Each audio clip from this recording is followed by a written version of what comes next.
Now in the presence of a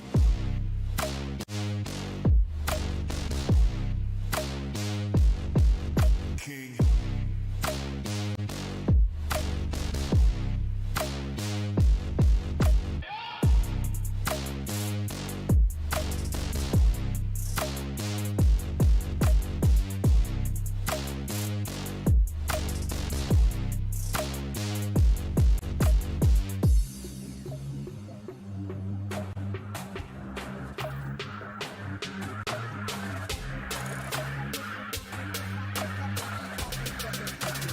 Now in the presence of a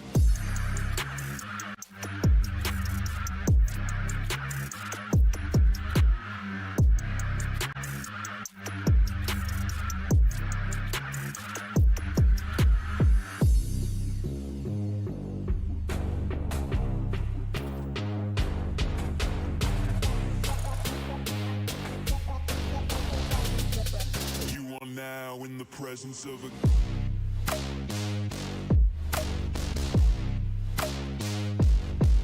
king.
Really been going back to back to back to back to back to back to back, like the neighborhood warriors. I don't miss, I don't play none, I don't diss, I don't say none. I go swish, that's an A1. I stay with no A1. Tell the chef, I said thanks. Tell the tell I'm in the bank. Tell my mom I'm living good. Tell my kids don't stress a thing. I go back to back on the drops, drop a lot, and she pack the bags. She shot till we drop. I just wake up, I don't say nothing. I'm on go, I don't stay long. I've been up now, that's a case wine. I've been down too, like the bass drum. I got summer toys for the summer boy. I keep drummer boys in the summer boy. I keep making noise, I've been paranoid. This is God body, you can never void. I don't miss, I don't play none. I don't diss, I don't say none. I go swish, that's an A1. I stay with no A1. Tell the chef, I said thanks. Tell the tell I'm in the bank. Tell my mom I'm living good. Tell my kids don't stress a thing. I go back to back on the drops. Drop a lot and she pack the bags. She shot till we drop. These beats are up and beat them. These bags you can't believe them. I never saw the country but the money comes from Sweden. I meet them then I leave them. I wake up fight my demons. I never grew my circle. I can't trust you with my freedom. Get me locked down, keep you locked out. Only when it's here, you look pop now. I get drops now, on the top now. In the wintertime, still go top down. I get free. I don't go bust and I go plain Jane, watch me ski. Yeah, I see you now, I could tell you watching me. I go ghost, but tell me I'm more like his Lee. Rockstar, baby turn pop star. I don't miss, I don't play none. I don't diss, I don't say none. I go swish, that's an A1. I stay with no A1. Tell the chef, I said thanks. Tell the tell I'm in the bank. Tell my mom I'm living good. Tell my kids don't stress a thing. I go back to back on the drops. Drop a lot and she pack the bags. She shot till we drop.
things rolling here as they do start approaching bridges.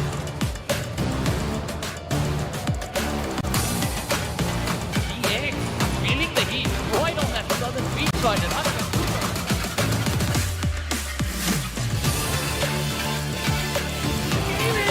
gets the knock right there and the finish. That's 6 points.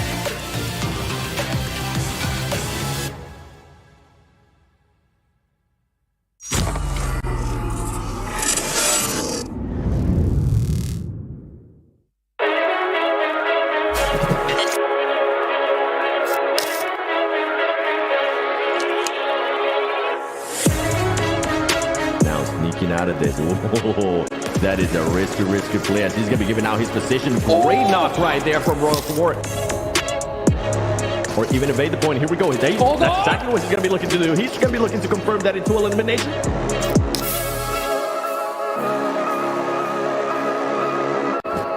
Some of the other teams confirm, and there you go. Influence Rage gets knocked. Royals Awards end up winning that engagement.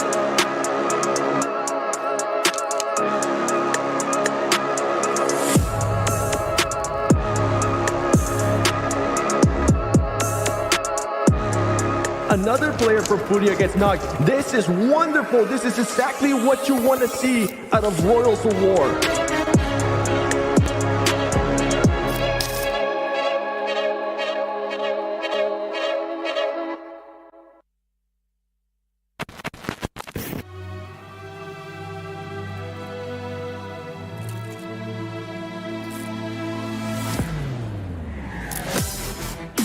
Like next Roy up, yep, they got it in the back. Quick.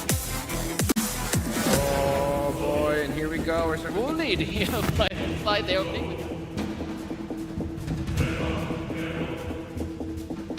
Let's get that confirmed elimination. Is now it's up to 9.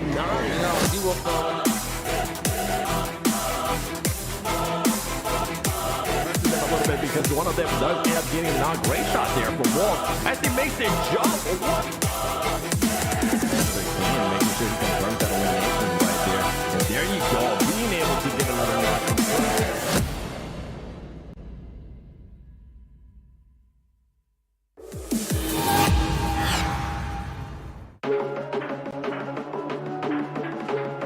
Good. You can hear the cacophony of shots now going off in the background. Ray's actually getting found out and boom, he goes Schweb.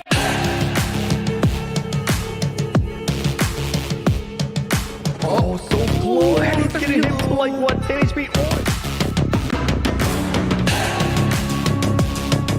This program season third. Now it's gonna be 30K.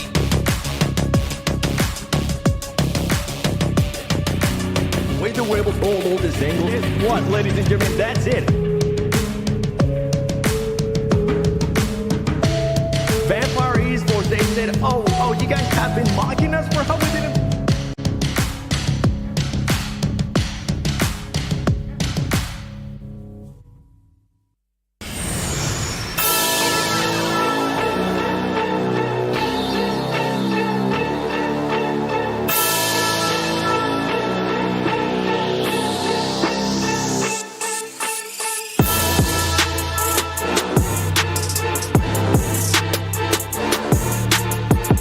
Of War saying, nope, I'm not going to leave this to chance. Meanwhile, Zebra Master on. This Pro was going to be doing. They weren't sure if they were going to be making this push. Now they're going to be fighting here, Zebra Master. We've been able to see what Zebra Master's been able to do. It's going to get spotted right there. A lot of Zebra players are going to be able to move around. There you go. He gets spotted. He gets knocked down. It's going to come down to Rove. It's going to be tough when you have 4 players of Zebra Masters staring at you, and Zebra Masters being able to come off with the win there, a dominant win as well.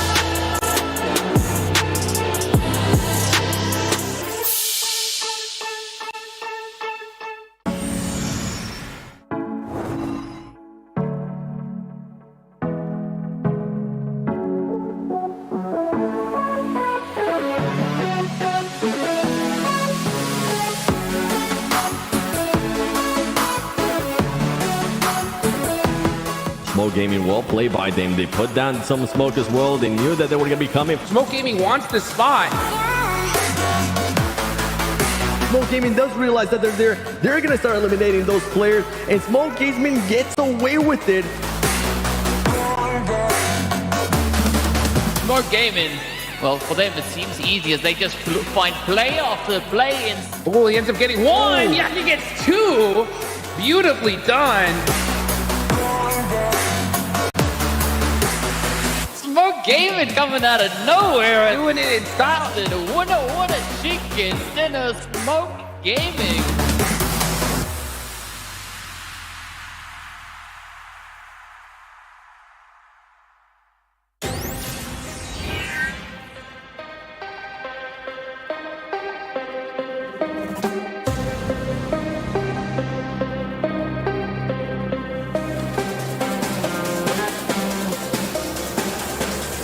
Here comes the heat. Regnum Karya just laying into them, and with that, numbers. Oh my goodness. Dwindle, an absolute sweep coming through. The Regnum Karya just knocking in and pushing through. He's going to be making a push here, but they're going to be down men, and it's backfiring.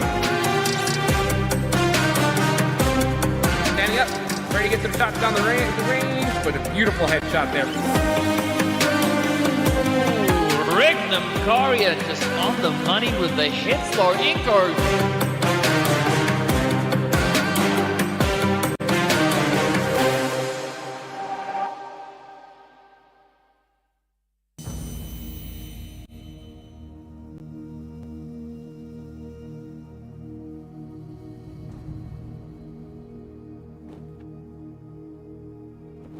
He's going to make that switch. You can see it right away. He wants to make sure he collects as much eliminations as possible. An easy shotgun sends him back.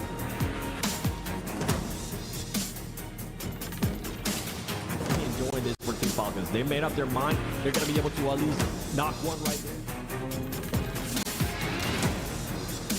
Push up from 92 vehicles out. Can Icy hold him down? He does. That Start filling up. And here comes the third party that we were hoping it was going to happen. We're trying to keep the tournament alive, but Team Falcon finally shut him down.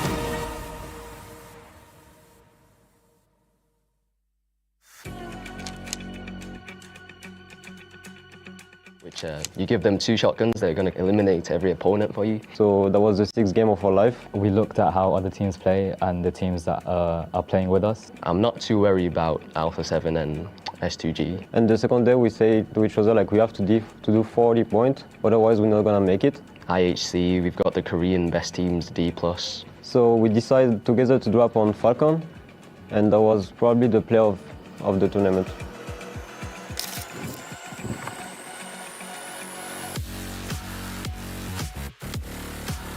It's our first time to play in a LAN event. It's not very difficult to play in because I've got the best teammate of France in my team. I've got the best IGL, Snowix. I've got the best Fragger, Robs, which you give them 2 shotguns, they're going to eliminate every opponent for you. It's very brilliant, so it's easy in close range fights. We've got Ozzy, the best supporter, very good in taking angles. I'm a free man, so I do a support role, co-IGLing and stuff.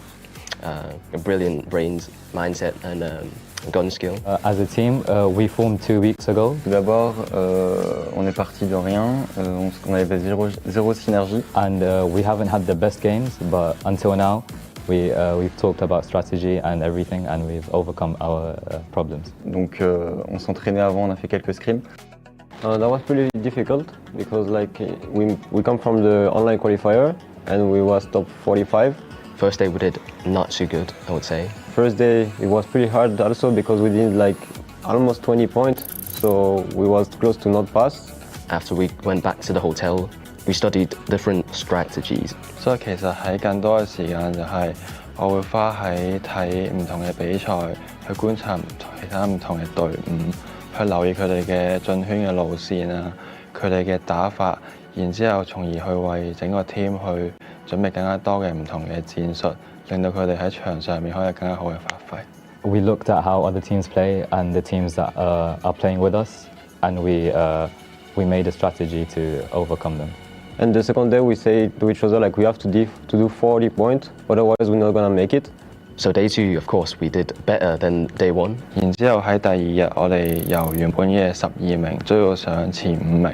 Je pense qu'on y allait en mode on n'avait rien à perdre. We was playing like do it or die, like just try to do our best. No pressure because we was outsider. Last game we was second place, so we decided together to drop on Falcon, and that was probably the play of of the tournament. This would have to be it right here. We got Dream actually, just off doesn't the do it distance. Oh! My squad, they need to be coming in hot right now to help their teammate. And they do, right on time. Big trouble. It's all up the top. The man, the myth, the legend, and it's shot in. Donc on a tout donné, on s'est motivé entre nous et puis voilà, on a réussi l'exploit, un exploit historique et vraiment je suis très heureux. Obviously we make it, so that was pretty cool. And yesterday there was only 6 games, so that was the 6th game of our life, and we basically did everything possible for do it.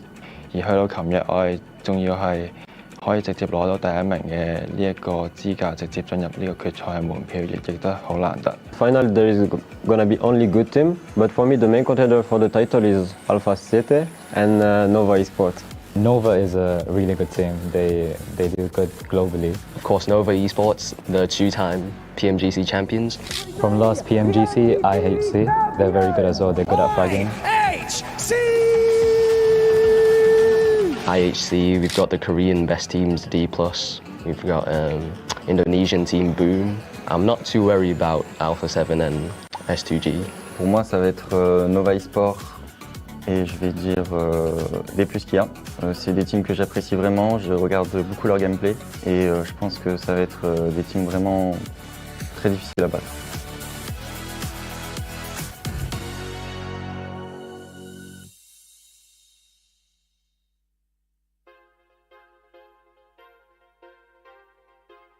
One player who inspires you. Os players que me inspiram são da minha equipe, tanto o Revo, o Carrilho, o Magrelinho, o Pedrinho, todo mundo. E eu sempre tento me basear, fazer um pouquinho das funções deles, né, quando eu preciso, seja no frente ou no suporte. E minha inspiração são eles. Eu aprendo muita coisa na vida pessoal também, a ser uma pessoa melhor, a ter um carinho pelas pessoas próximas. Tanto no estudo com o Carrilho, de estudar os times, saber onde é que eles estão se posicionando, tanto com o Revo no frente, saber dar bala no jogo realmente, e é isso. Яг тийм тоочлоод дийлэх тоглогч бол орж ирэхгүй байна. Тэгээд би энэ багийнхнаас амар их юу авдаг. Тийм урам зориг авдаг. Багийнхнаа одоо тоглож байгаа нойноос нь хараад тэгэл энэ багийнхнаас л айгүй их авдаг та. Яагаад гэвэл тэгээд ойр татн хамт байгаа болохоор. Яг тийм босод айгүй олон тоглогчдын хайлайт бичлэгүүдийг үзэлтэй л дээ. Гэтэ яг айгүй олныг үздэг болохоор яг нэг тийм тоочны нэг бол байхгүй байна. Тэгээд энэ уран зориг авдаг гэвэл багийнхнаас л айгүй их авдаг та. Ben STG takımından Hamsici, 2022 Dünya Şampiyonuyum. Onun dışında da örnek olarak aldığım bir oyuncu yok ama takım halinde bizden daha başarılı bulduğum Nova var. Onlardan ilham alıyorum diyebilirim. Elde ettikleri başarılar bana ilham vermeleri için yeterli bir sebep bence. Bizim bir defa elde ettiğimiz dünya şampiyonluğunu bizden önce 2 defa elde ettiler ve hala başarılarına başarı katarak kendi liglerinde bayağı başarılı ilerliyorlar. Eu já joguei uns corujão com o Carrilho e ele me inspira muito. É um cara que, tipo assim, antes de eu entrar em qualquer scrim, campeonato importante pra mim, eu vou lá, vejo um highlight dele e isso me motiva demais. Poxa, o cara é muito calmo assim, tipo numa trocação assim, tiro comendo, ele é muito calmo assim, consegue guiar o time, então eu me espelho muito dele.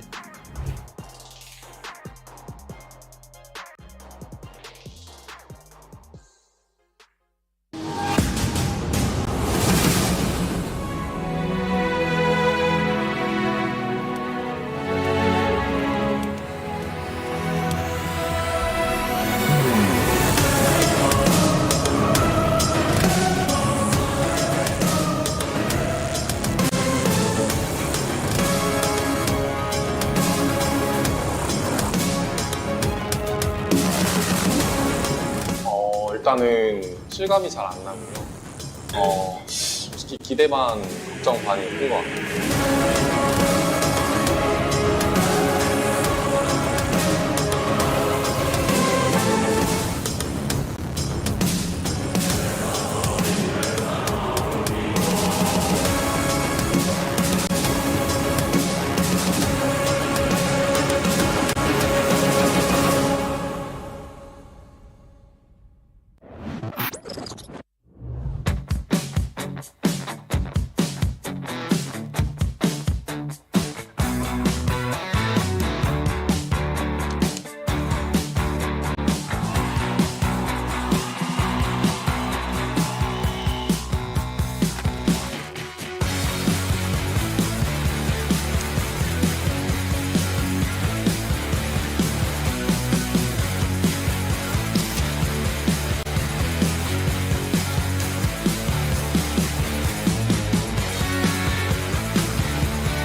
Actually, we have a new roster that is a good opportunity to challenge other foreign good teams. Our final goal and target is to be a world champion.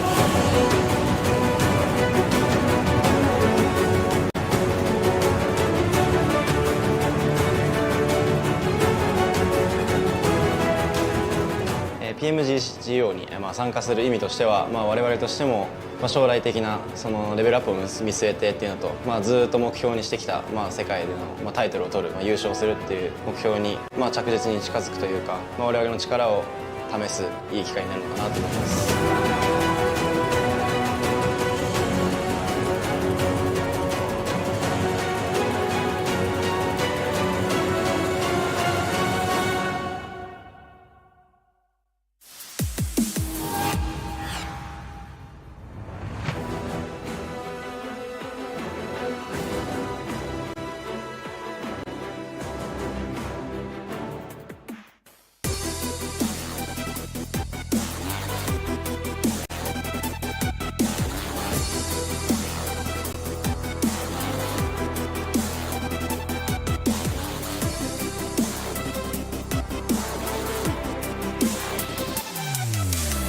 Of course, I got confident because I have order for sure, because he tell us how to play in every game, how to fight to win the fight, yeah, and how to get into the circle.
Тэгээ манай багийн давуу тал бол нэг агрессив байдал болон kill point зөвлөл.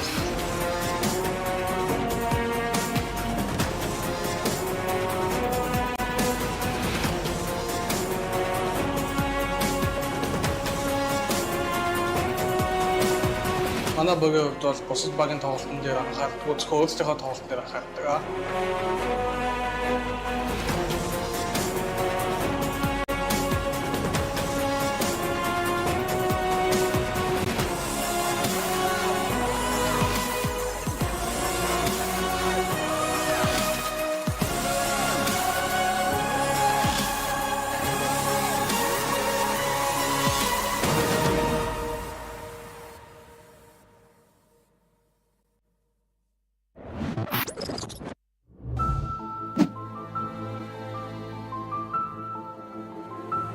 Bom, eu acho que não vai nos afetar de uma forma brusca, porque nós treinamos muito e estudamos os times. Então, estamos preparados para qualquer estilo de jogo e para tancar todos os times.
How to be a portrait master.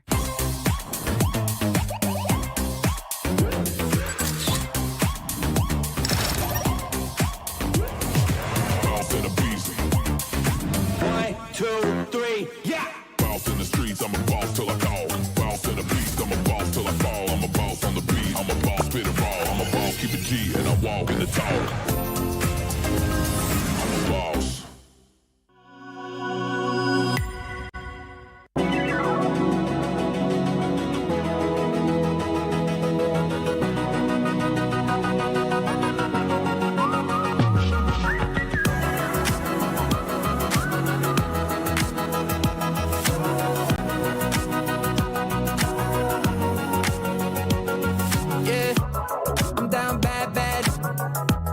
Was just a fad. 1,000 airdrops keep falling down.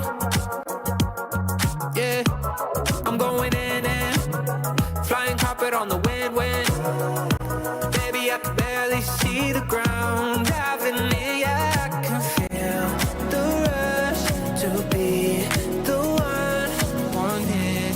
It's enough. You got my head above the clouds, my feet above the ground.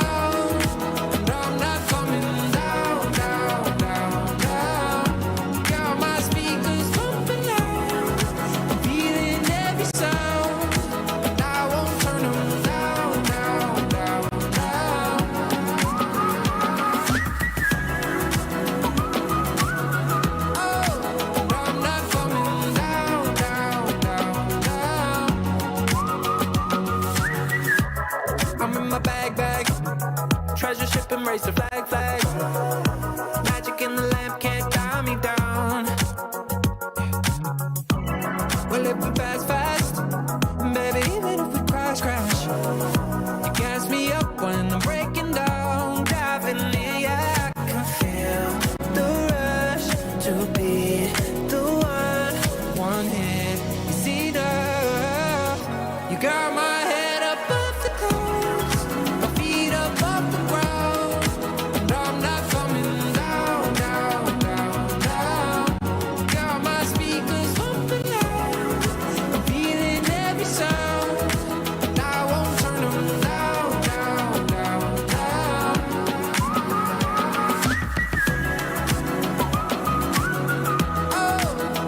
not coming down.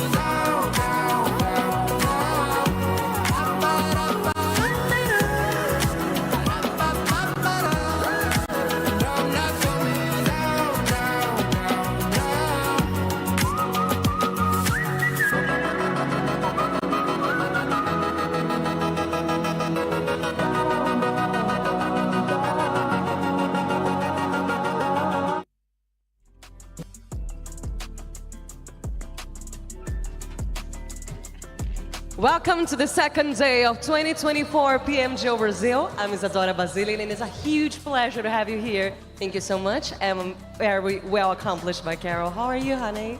I'm good! Salve, salve, família! Já convocaram todo mundo? Já estamos ao vivo, diretamente de São Paulo, com PMGO 2024 Brasil. E aí, como é que vocês estão hoje? Será que tem torcida aí hoje? É isso, quero bastante torcida por aqui, porque a gente vai fazer muito barulho, Isa. We had a great day yesterday. We're going to have an even greater day today. Also, we have even a bigger crowd here, not only for Alpha 7, but all of the Brazilian teams are here very well represented. We have even drums and everything. We're going to make a lot of noise today, and I'm pretty sure that the players are going to feel it. Com certeza. Ontem o dia começou maravilhoso, já demos o pontapé inicial. Torcida brasileira em peso aqui. Eu já quero saber para quem vai a torcida de vocês. Então participem bastante na nossa hashtag PMGO 2024 e façam muito barulho. Vamos mostrar que os fãs brasileiros são os melhores do mundo. São ou não são? As I said yesterday, we had a great day. We had 3 wins from Alpha 7. We also had Vampire, we had Reject, and we had Boom Sports and Ragnum Carrier winning their chicken dinners as well. And now we're gonna check a recap of everything that happened yesterday. If you didn't have the chance to watch, let's check it out. É isso então, os 16 melhores times estão reunidos. Ontem saímos na frente com vitória brasileira, mas também tem um pessoal que vai buscar no dia de hoje. Mas enquanto isso, vamos recapitular tudo que aconteceu. Bora lá!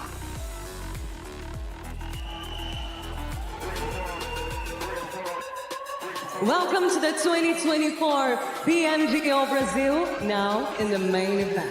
He's going to be able to surprise some players there from SG. He's going to get the knock, and it's going to come down here to a 1v1. Can he clutch this up? And he does.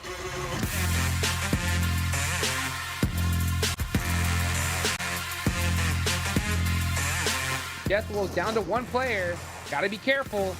Regnum Karya coming in hot, and that's gonna do it. Starts closing down. Here comes the shotgun action. The pop shotty switches that gun, gets the knock. Beautifully done there for Zebra Master. Gonna be critical as S2G with the gatekeep holding strong. And CO later is going to be able to spot that player there. Silas, this is going to be a bit of a bittersweet moment there for him, as Silas is going to end up getting knocked. Alpha 7 with a great push here and taking care of Next Ruya and Nova Esports at the same time. They know they have the advantage of this circle. They're looking to get it done here as they take out Next Ruya of PMGO Brazil. Let's see how they do it, and it's done! Order is out of there. It's the hometown champs winning it. Is he gonna cook? He does cook one. No, that's actually Godless from distance, cooking that one up in just the three-way fight now. Deathwolves are trying to be able to get these nades off, and they can't. Now they are trapped in between Regnum Karya. Yes, they do. They've been waiting, and finally just punched their chicken dinner just like that. Esports and S2G, guess what? The high five players just chilling. There you go. He finally gets spotted. One less thing to worry about for Boom, and Boom has the high ground. They're going to be pushing from the bottom. He's going to be able to surprise some players there from S2G. He's going to get the knock, and it's going to come down here to a 1v1. Can he clutch this up? And he does, as Boom Esports Indonesia finally get a chicken dinner. In there, that's gonna be able to connect. He's gonna knock one player, switch it to the shotgun. Can he connect? He's missing some shots. He's gonna switch to his other gun, the Scar L, and he's able to connect there. Oh, never mind. Mafiosa spots him out. Wild. He's done for. That was so sick though when he got in that passenger seat of that vehicle and then hopped out. Going to be huge. Can they pull off a miracle though and do a 2v4 for the chicken dinner? Let's gonna see what happens. The reject so good at aggression. Here comes the pressure, and that's gonna be too much.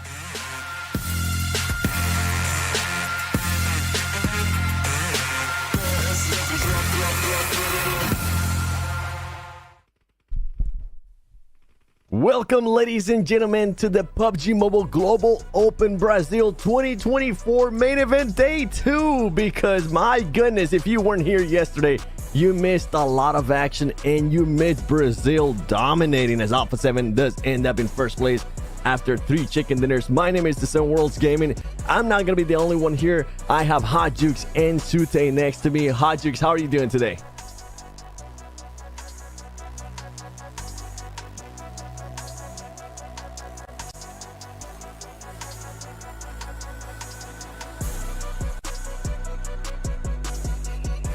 They are on fire, and who's going to be able to stop them? We definitely have some theories here and there. We were talking about it with Sute. One of the teams that's looking strong, Sute, is definitely IHC. Yep. If Alpha 7's on fire, IHC look like they're about to put out the fire. Alpha 7, you know, it was mentioned they got 3 massive chicken dinners, but IHC's right behind him still in second place. And we were saying this all day yesterday. IHC as a 3-man or less, so deadly. I can't wait to see if IHC comes in today playing as a 4-man into the late game. I was starting to have dreams last night about it. I was starting to think, okay, what if? Imagine if IHC can actually keep all their players alive in a top 5 situation. And this is what we're talking about. Alpha 7 there, 71 points. But the big question mark for this team are going to be those rank points. You can tell most of the rank points coming in from those chicken dinners. And IHC, with the way that they were able to do it, I mean, they didn't get any chicken dinners, but they were able to clutch up 3 top 5 situations. And now we go to the second page. And in this second page, Sute, I'm going to be looking at Team Falcons. I'm going to be looking at D+ Ski. I'm going to be looking at all these teams that definitely need to step it up. Yeah, something to note right now, since we've only played one day, the point spread's still pretty close. If you take a look, seems like we're already launching off. I think we're going straight into it already, into match number 1, Sandhawk. Well, talk about keeping it fast, keeping it furious. Sandhawk, match number 1, day number 2 already underway. Not even enough time to talk about the points table, but a lot of these teams are going to be needing a lot more points if they want to catch up to Alpha 7 Objects. They're definitely going to be looking to get those points there from Alpha 7, because Alpha 7 started off really, really hot yesterday. Now, one hot drop that we did end up seeing yesterday, Sute, was a fight between Nova and D+ Kia in Painan. I wonder if that's going to be happening again, because D+ Kia, where they're currently situated, they shouldn't be taking hot drops, and I think we might actually end up getting a hot drop here on the north of Painan. Yeah, it looks like we are seeing that. Same 2 hot drops. It's once again the Rejects team, and I do believe that's Royals of War. Yeah, they're going at it. This hot drop happened yesterday. The only thing is, they were a little bit too slow to close that out, and they got third party by Vampire, so I think they're going to look to pump up the aggression this time. Rejects finding the opening, and you can tell this time around, they're not going to slow down. They're going to try and finish out this fight quick before that third party comes in, and D+ is hot dropping once again against Nova and Painan. Yeah, and I'm so glad you mentioned there being able to finish it faster, because Vampire Esports, if they remember anything, once they hear this gunshots, if they're able to just find a gun that's going to be suitable for them to third party this, they're going to be moving on quickly, especially with us waiting for the circle to see what the first circle is going to be like. And right now, from what I'm able to tell, it is going to be a Southern East circle, so we'll have to wait and see if they're going to be third party. You can see Tony K already getting closer. He knows that he was able to get 1 point yesterday, as you were mentioning. Yeah. Sute, he's going to be looking for that extra point, because look how close he's getting. So Rejects, Royals of War, you better watch out. Yeah, I'm surprised neither team decided on a fallback plan, because there's not much loot here, to be honest. And not only that, they got third party yesterday, so they're fighting over scrap loot. This position, in the grand scheme of things, is pretty decent, you know, because it's kind of center and it controls the intersection between the 3 different islands. However, you're dropping here with another team with the threat of being third party, and you're not able to close fights out too quickly based on the RNG of loot. I'm really surprised, Seven, to see both teams drop here, especially Rejects. They had a great finish yesterday, and it shot them up to 5th place. That's the big one for me, because Reject did end up with that chicken dinner at the end of the day. 9 eliminations for this team, so maybe they're still feeling hot. Maybe they're like, you know what, it is Sandhawk. We're going to just take our chances. If we're able to beat Royals of War, it is going to be 4 points going our way. And the crazy part right now is that they do have the upper hand, but you can see a bit of a stalemate here, and we're getting the same scenario of what we saw yesterday between Nova. And this is insane to me. D+ Kia, we have seen them being able to hot drop teams. IHC, I believe it was, in Miramar yesterday. And then we saw this hot drop as well, as we were alluding to at the start of the game.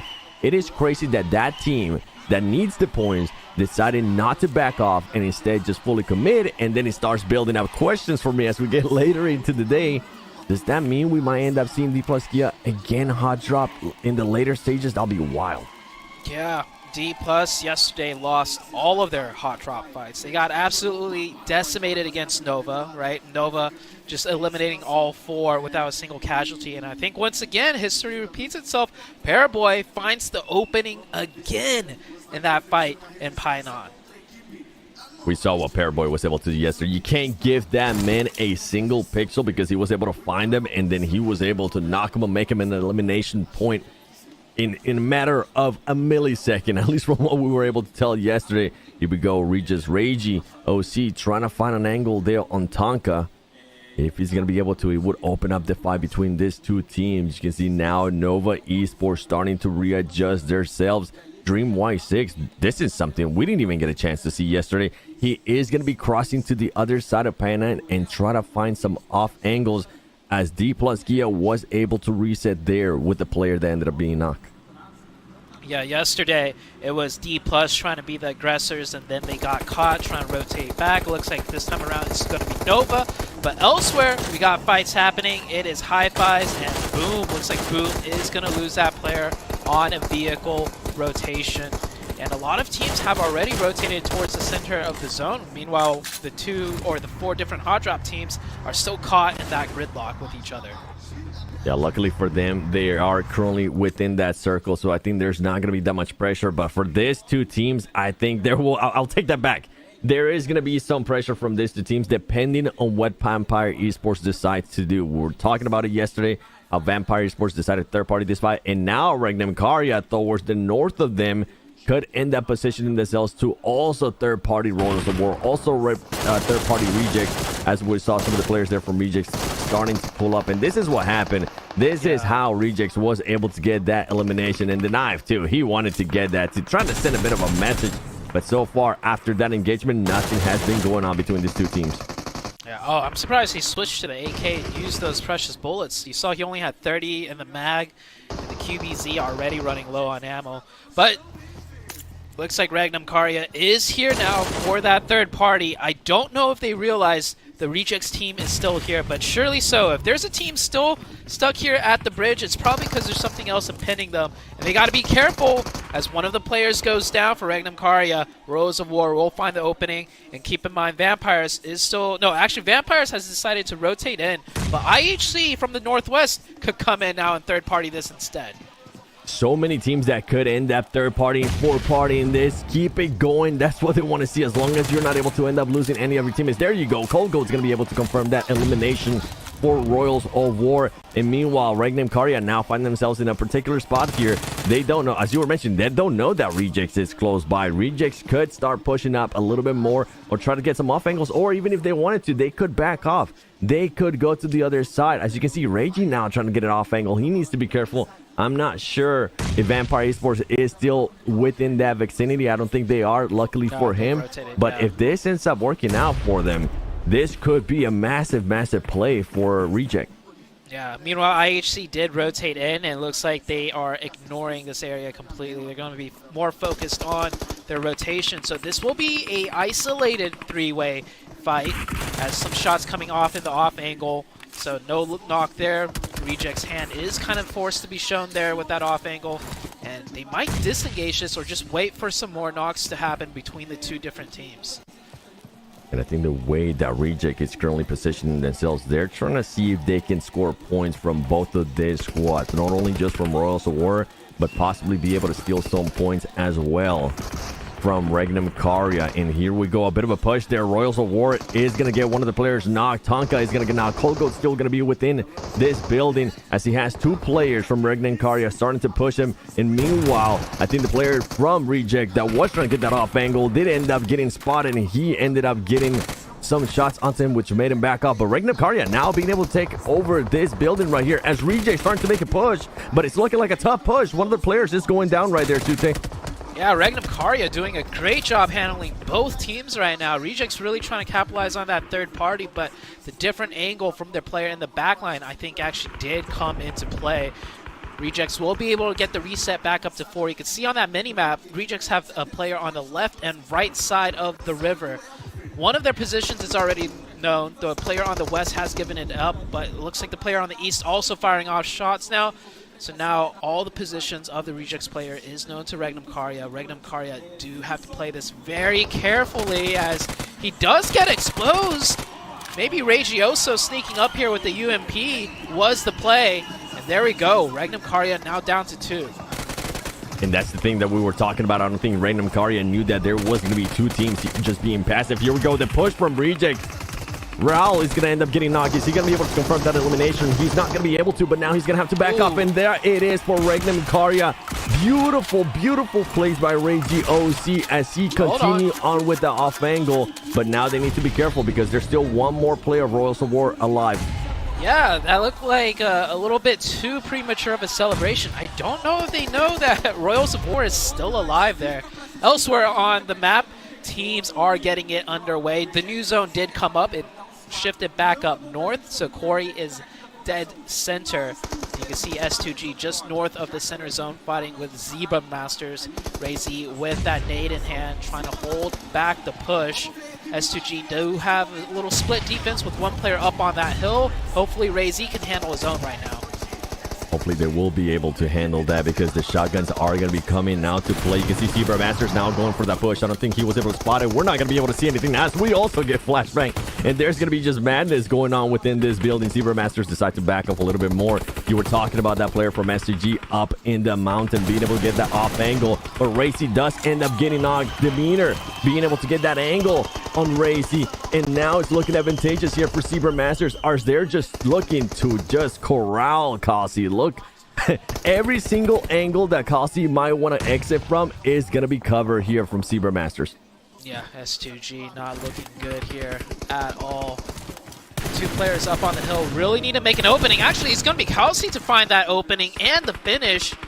Now he really needs the support of his teammates on the outside. Kalsi, what's he going to do? Is he going to back off? Or is he going to try and hold this down on his own with the DPS? That's one. That's two. He just needs one more to get the whole 1v4. But Kalsi does go down. Where's the support from his teammates? Not in time. Kalsi does get thirsted. Now we do have Zebra Masters in the 1v2 situation. And by Kelsey being able to clutch up those two knocks right there, it's going to allow Hamsi to push up. And not only that, CO is going to be able to push up as well. It's not looking good here for Zebra Masters. And they're going to end up getting eliminated. Something that looks so good for Zebra Masters on their push. Kelsey just absolutely stop it. And it gives some more life to S2G. Even though it's only going to end up being two players. And just to keep everybody up to date with what's going on in the earlier fights, Reject did end up finding that last player from Royal Award. Royal Award does end up getting eliminated. We don't know what happened between Nova Esports, but I believe Nova Esports might have ended up losing that one player at some point here, Tute. Yeah, they got caught against IHC because they took that fight with D+ for so long. Nova got caught in their rotation trying to enter the circle. IHC swooped them from their side. And with this new circle shift, it looks like teams are going to be doing some more rotating. IHC deciding to navigate back west and probably over the top with this new zone as the circle is kind of shifting north. So they're going to look to wrap back up. Nova did lose Dream. Nova down to 3 now and still caught in this gridlock against a D+. And right now, D+ is looking for those last players there from Nova Esports. I'm pretty sure they saw on the elimination feed one player getting eliminated, as you were mentioning there earlier. And this split is just not looking good for Nova. Nova was able to start off hot yesterday with a second place finish, 8 eliminations. But ever since then, up until the last match, we didn't really see much of them. We didn't really see the Nova that we're used to seeing, and I'm hoping we'll be able to see it here at some point.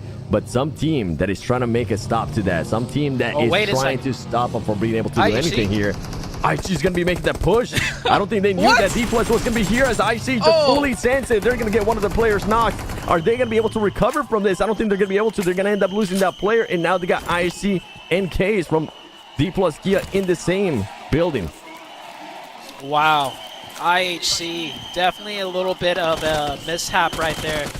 They assumed D+, other team in Pinon would have left and taken the hilltop, but they haven't. They are still here. And now IHC, well, we've said it multiple times yesterday, even as a 3-man or a 2-man, this team could put up an ungodly amount of elimination points. And speaking about ungodly, we do have Godless still up for the team. Let's see if IHC can pull off that magic they did yesterday with just their 2 members.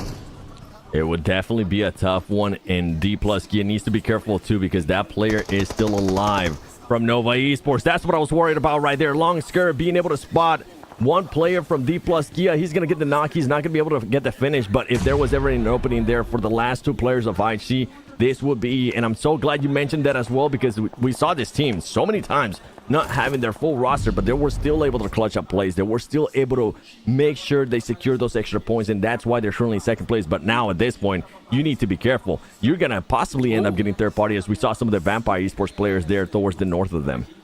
Wow, look at this zone shift.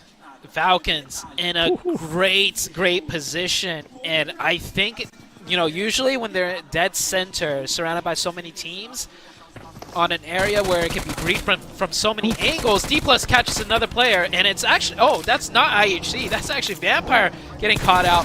Let's see if the Falcons can hold everything from up top. D+. Borrico popping off here. Gets one, gets two. Does not get the third one. Almost does. His allies trying to support him from inside Pawn 9, but not in time. Vampire will lose one player, and they should be able to get that reset onto Newsy potentially. And the team that's going to be looking to see if they can somehow end up third-partying this was Team Falcons. You can see Team Falcons, they're jumping around, trying to look for angles, but it backfired a little bit as Top did end up getting knocked. I'm sure they'll be able to hopefully pick him up. If not, they will be down another player. Longster now trying to make that switch towards his other teammates so they are not so split. Vampire Esports got caught off guard there by D+ Kia, and it comes down to that rotation. They weren't really able to scout anything. I think they still thought that people were going to be fighting in Painan. They were not expecting one player to just be in that sniper tower laying down, waiting to see who was going to pass by, who was going to be the unlucky player to get surprised by him. We're going to be going now to Deathwolves in high fives. Deathwolves in high fives. These two teams definitely need the points, and here comes the push. They're going to keep on driving. Are they going to be disengaging from this one? That's a little bit sketchy. They're going to be having to use those trees to their advantage and hope that high fives is not able to hit any shots, and they get away with it. There's no way.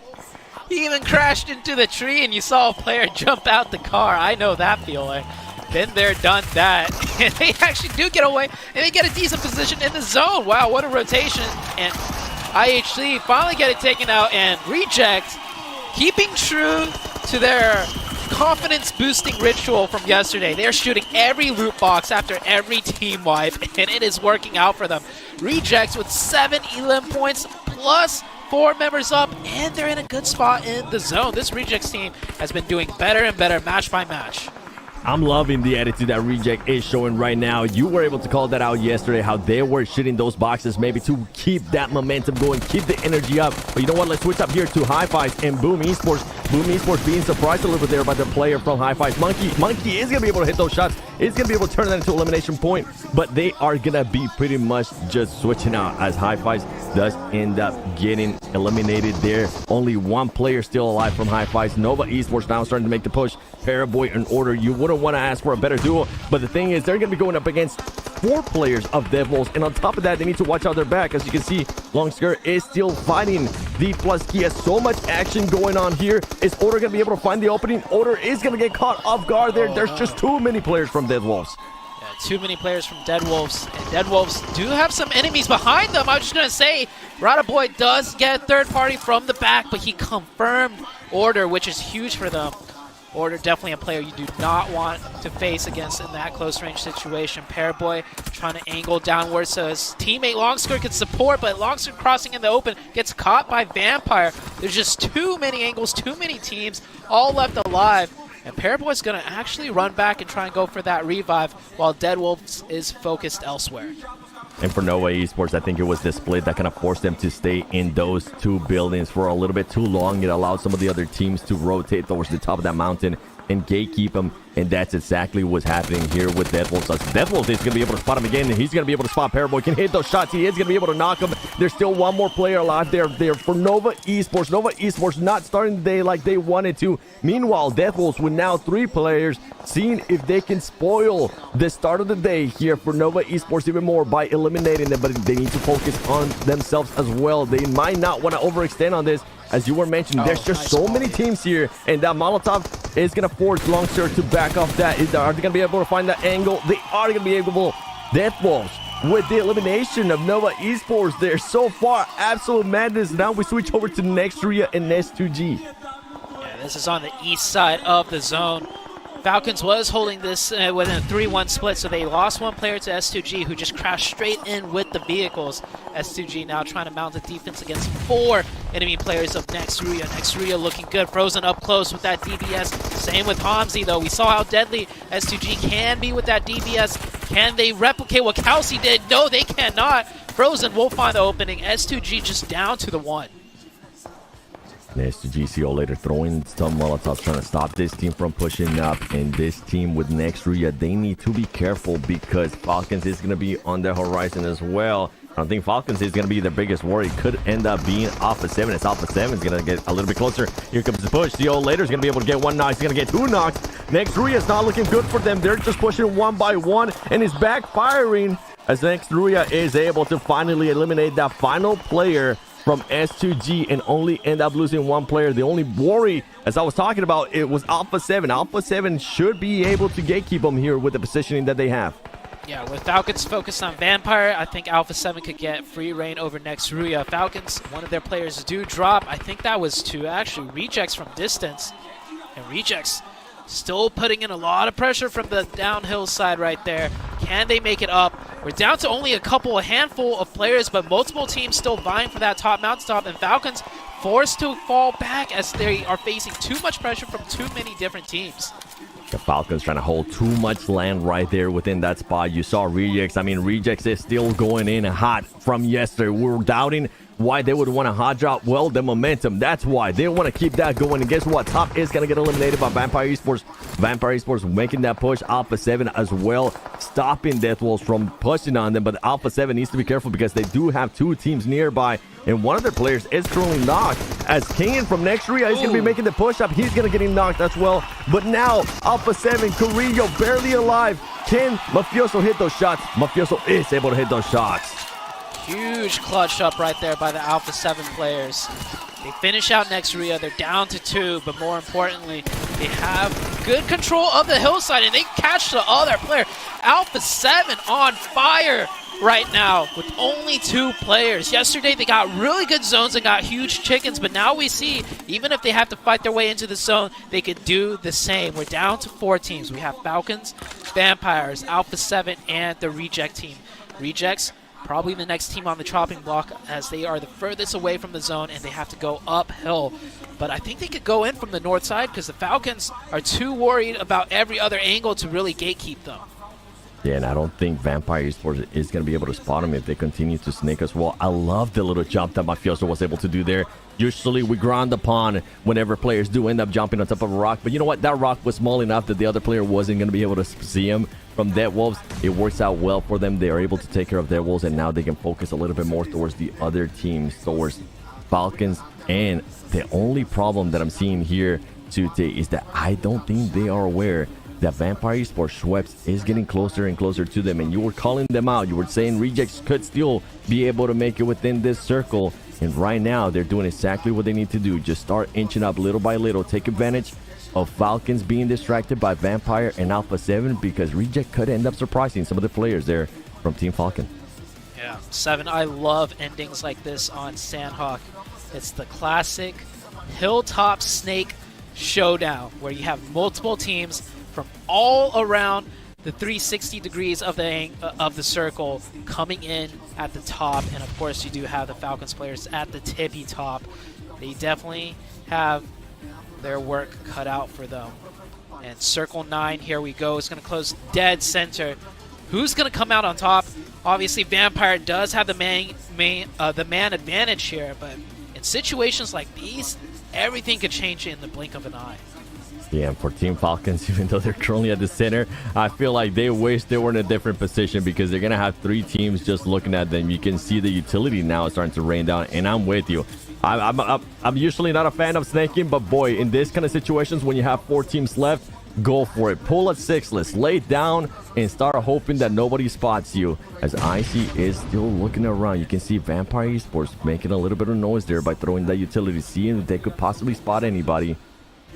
Everybody just crawling up, getting closer and closer here to Team Falcons, and at some point, somebody's got to give. Somebody's got to get knocked. Mafioso, here we go. Divine being able to spot somebody. Stone actually from Vampire Esports is going to be able to spot Icy from Team Falcons. He's going to get eliminated. And now it's just one player in there, said. As Vampire Esports now going to get spotted by Carrillo. He's going to get eliminated. Carrillo being able to make up that switch. He's going to switch over to Reject. Are they going to be able to clutch this up? Oh my goodness, the switch there for Carrillo, but the last player from Reject is able to spot him. It's a 1v1. Divine versus Newsy. This is for the chicken dinner. Schweppes able to call out Divine's position, but it doesn't matter. Divine knows his enemy's position. DBS in hand. It's the DBS 1v1 showdown. He confirms the point. Who's going to get this one? Right swing, left swing, shimmying back and forth, using what cover they can, and he catches him from the outside in the blue. Was not expecting that angle, and Vampire pops off there with that chicken, and you can see how much it meant to them. Vampire Esports coming in hot on the first match of the day with 9 eliminations. Nusi, a player that we wanted to see more out of last year, and boy, are we getting to see more out of him this year so far in the PMGO. Coming up huge, clutching it up there for the team. But for Rejects, honestly, that was a well-played game. We saw the fights that they were getting to from early in the match, and for them to continue on the momentum, as we were saying, from that chicken dinner that they got yesterday, that's exactly what you want to see there out of Reject. What a match right there, and I guess it really did come down to that man advantage. Everyone was getting traded left and right, so with Vampires with the one extra player, he does get it done. Here's that final blow, kill cam, Divine up close with that DBS. And honestly, this is where Japan shines. Close range, DBS fight, the mechanics come into play, but I think Nusi kind of outsmarted him by going out into the blue zone. So taking that angle, that was definitely unexpected right there, played in the favor of Vampire Esports.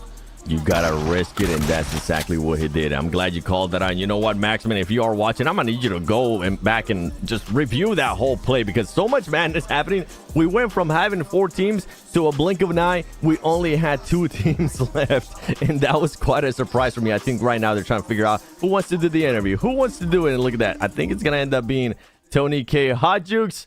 What do you think of that ending right there? That was ridiculous. What more could you ask for right there? Some good old Sandhawk Snakes going at it back and forth. It was anyone's game. It really was. It was all about just like, hey, which 2 players decide to fight first? Carrillo stood up real early, got some nice eliminations, but with that comes some risk, right? I mean, you risk spotting yourself out, and that's what happened. I think all these teams should be pretty stoked with their performance in Game 1.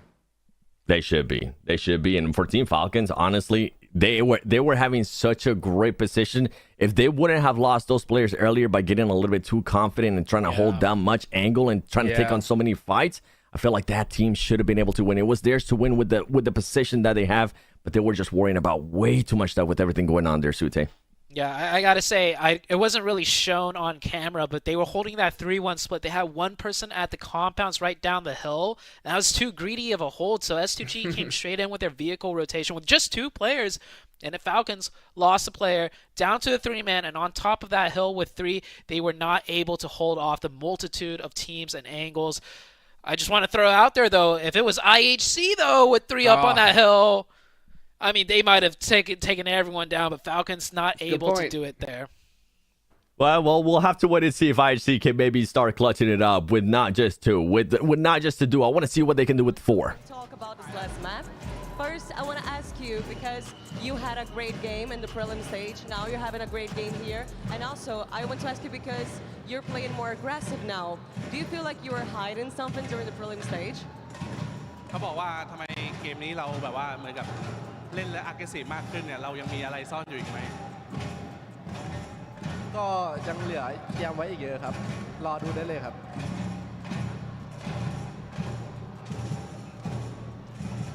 We have something prepared for today and tomorrow, so let's see what we can do. Perfect. And also, I want to ask you, how do you feel about the Brazilian crowd so far? Sorry again? How do you feel about the Brazilian crowd so far? รู้สึกไงกับแฟนที่นี่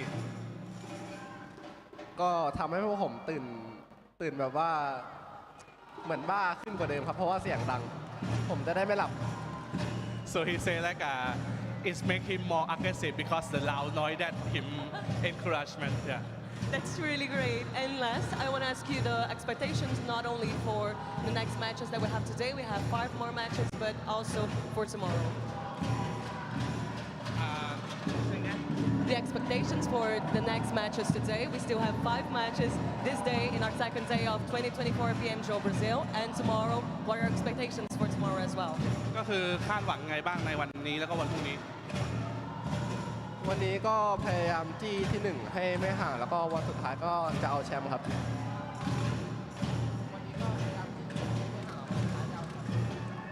So we try our best today because the point is not too far, and we will try to become the first place on the last day.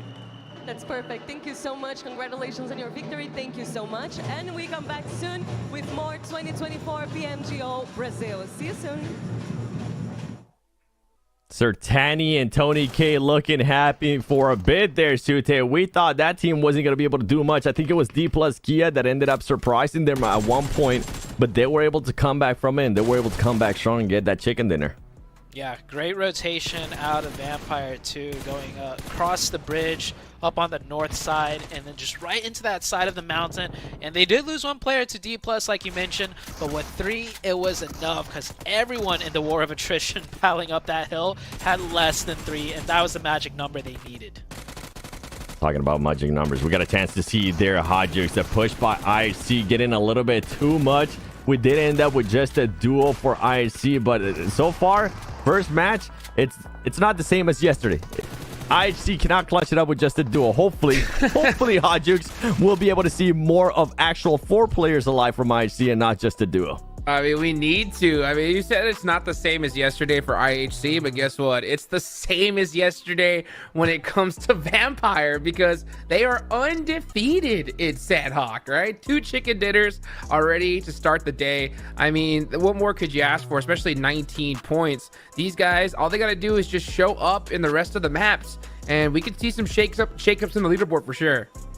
Yeah, just to remind everybody, and I think I know what you're thinking about, and I was thinking about it too. I was like, wait, is this their second chicken dinner? No, this is actually their first chicken dinner. Oh, that's right. Yesterday, It was Alpha 7. We're thinking about prelims when they ended up starting to get all those wins in Sandhawk. But hey, they'll be happy. They're going to be like, you know what? We'll mimic what we did in prelims here on the main event. We'll start showing up on day 2, and if for some reason, I mean, Vampire Esports can actually mimic that, that'll be amazing considering how their day 2 during prelims was. But it's a lot harder here. You can see IHC in second place was only able to get just 1 point. By the way, second place, when we're talking about the overall, they only got 1 point here in this last match. As we go over to Stone Sute, 3 eliminations, 685 damage.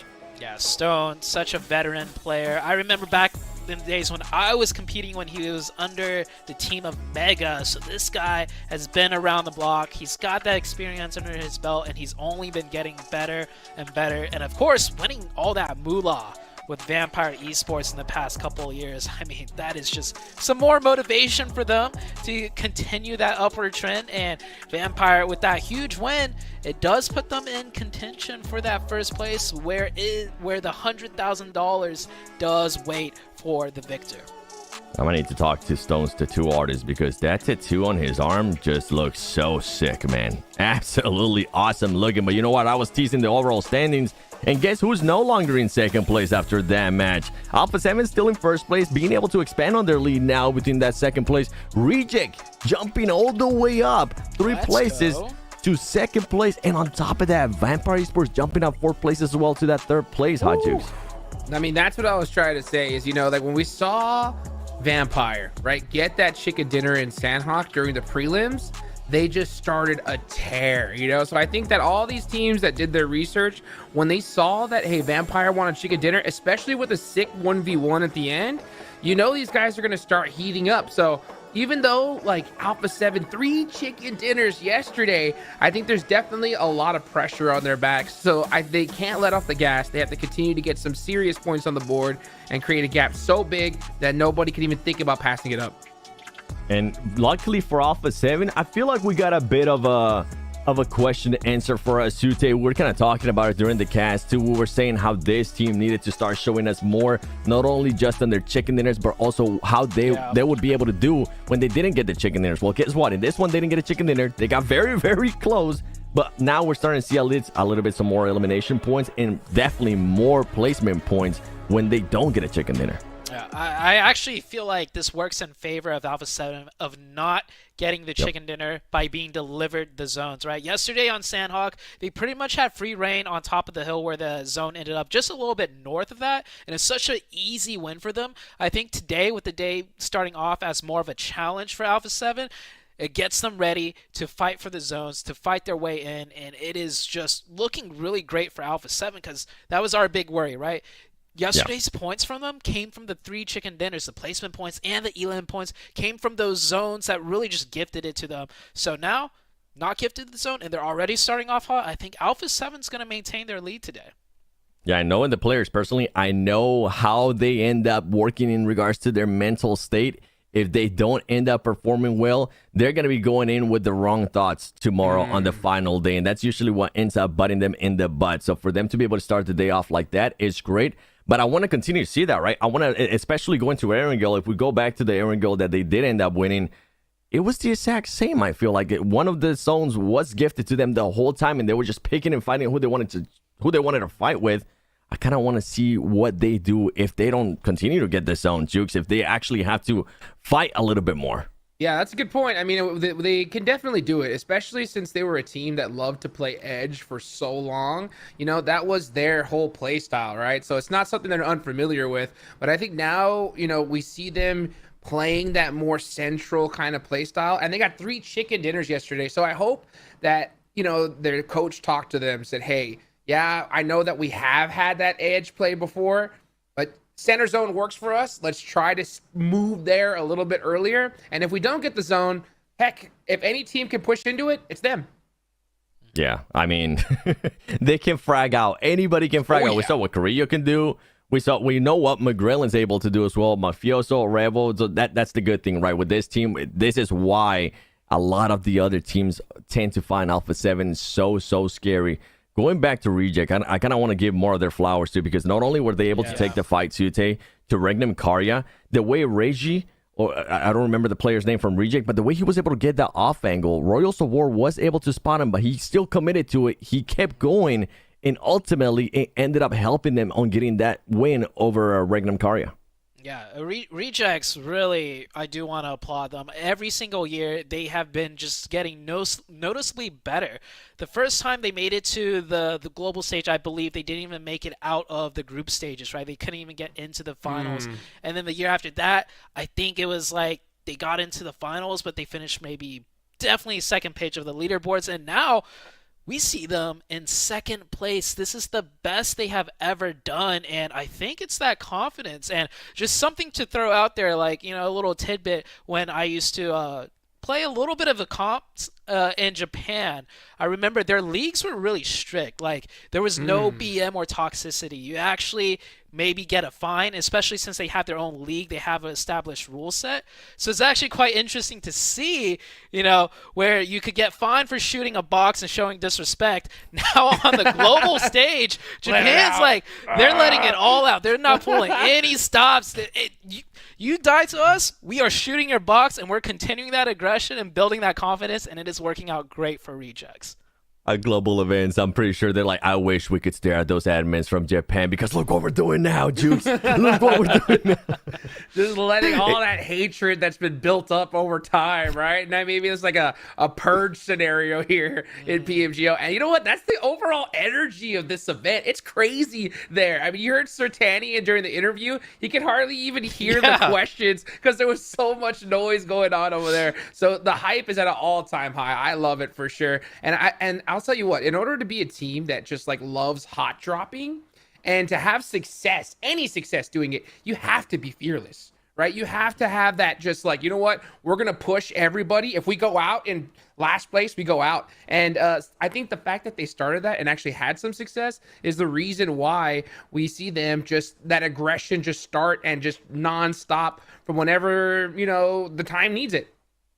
Yeah, I mean, if they can continue to hot drop there tomorrow when we go to San Hawk again, if Royals of War for some reason decides to land on them again, and it's going to be 4 easy points for a reject, I'm sure they're going to keep on taking those points. I'm sure they're going to continue to do it. Teams that definitely need the points, though, Royals of War. Do we expect them tomorrow to hot drop them again? I don't think so. They're too low down on the leaderboards at this point. They don't have it like the way Rejects does, especially when it comes to like hot drop success. So yeah, I think you just gotta let them go. Yeah, I'm hoping. Royals of War, if you're for some reason doing the VOD review and you're listening to this part of our segment, don't hot drop them. Okay, just try to do something completely different. We know how that ends up going for you guys. Now that's 2 times in a row. Just stop it. Just stop it, okay? They speak Spanish, so I'll help them out. No. Hey. I thought we were going to get one of your famous translations. I was like, I was getting ready for it. I was like, let's go, baby. Let's do this. But shout out to Realme 12 Pro Plus. Elevates your photography experience with 120 times super zoom and performance in games.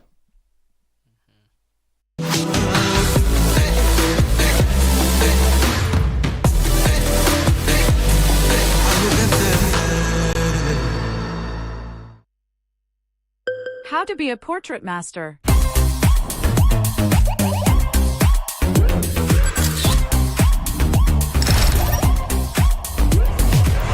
in a beast. 1, 2, 3, yeah. Bounce in the streets, I'm a boss till I call. Bounce in the beast, I'm a boss till I fall. I'm a boss on the beat, I'm a boss, spit it raw. I'm a boss, keep it G, and I walk in the talk. I'm a boss.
Welcome back to the PMGO Brazil 2024 Day 2 of the main event. Boy, we started off hot there in Sandhawk. We started off hot with Vampire Esports getting that chicken dinner, and we saw what they were able to do too on the overall leaderboard. I wonder if they're going to want to keep on climbing that up. Even though it's not a PMWI, even though it's not an invitational, I'm sure Hot Jukes, Vampire is looking to make it a little bit different here this year. They're looking to send a statement, not just a PMWI.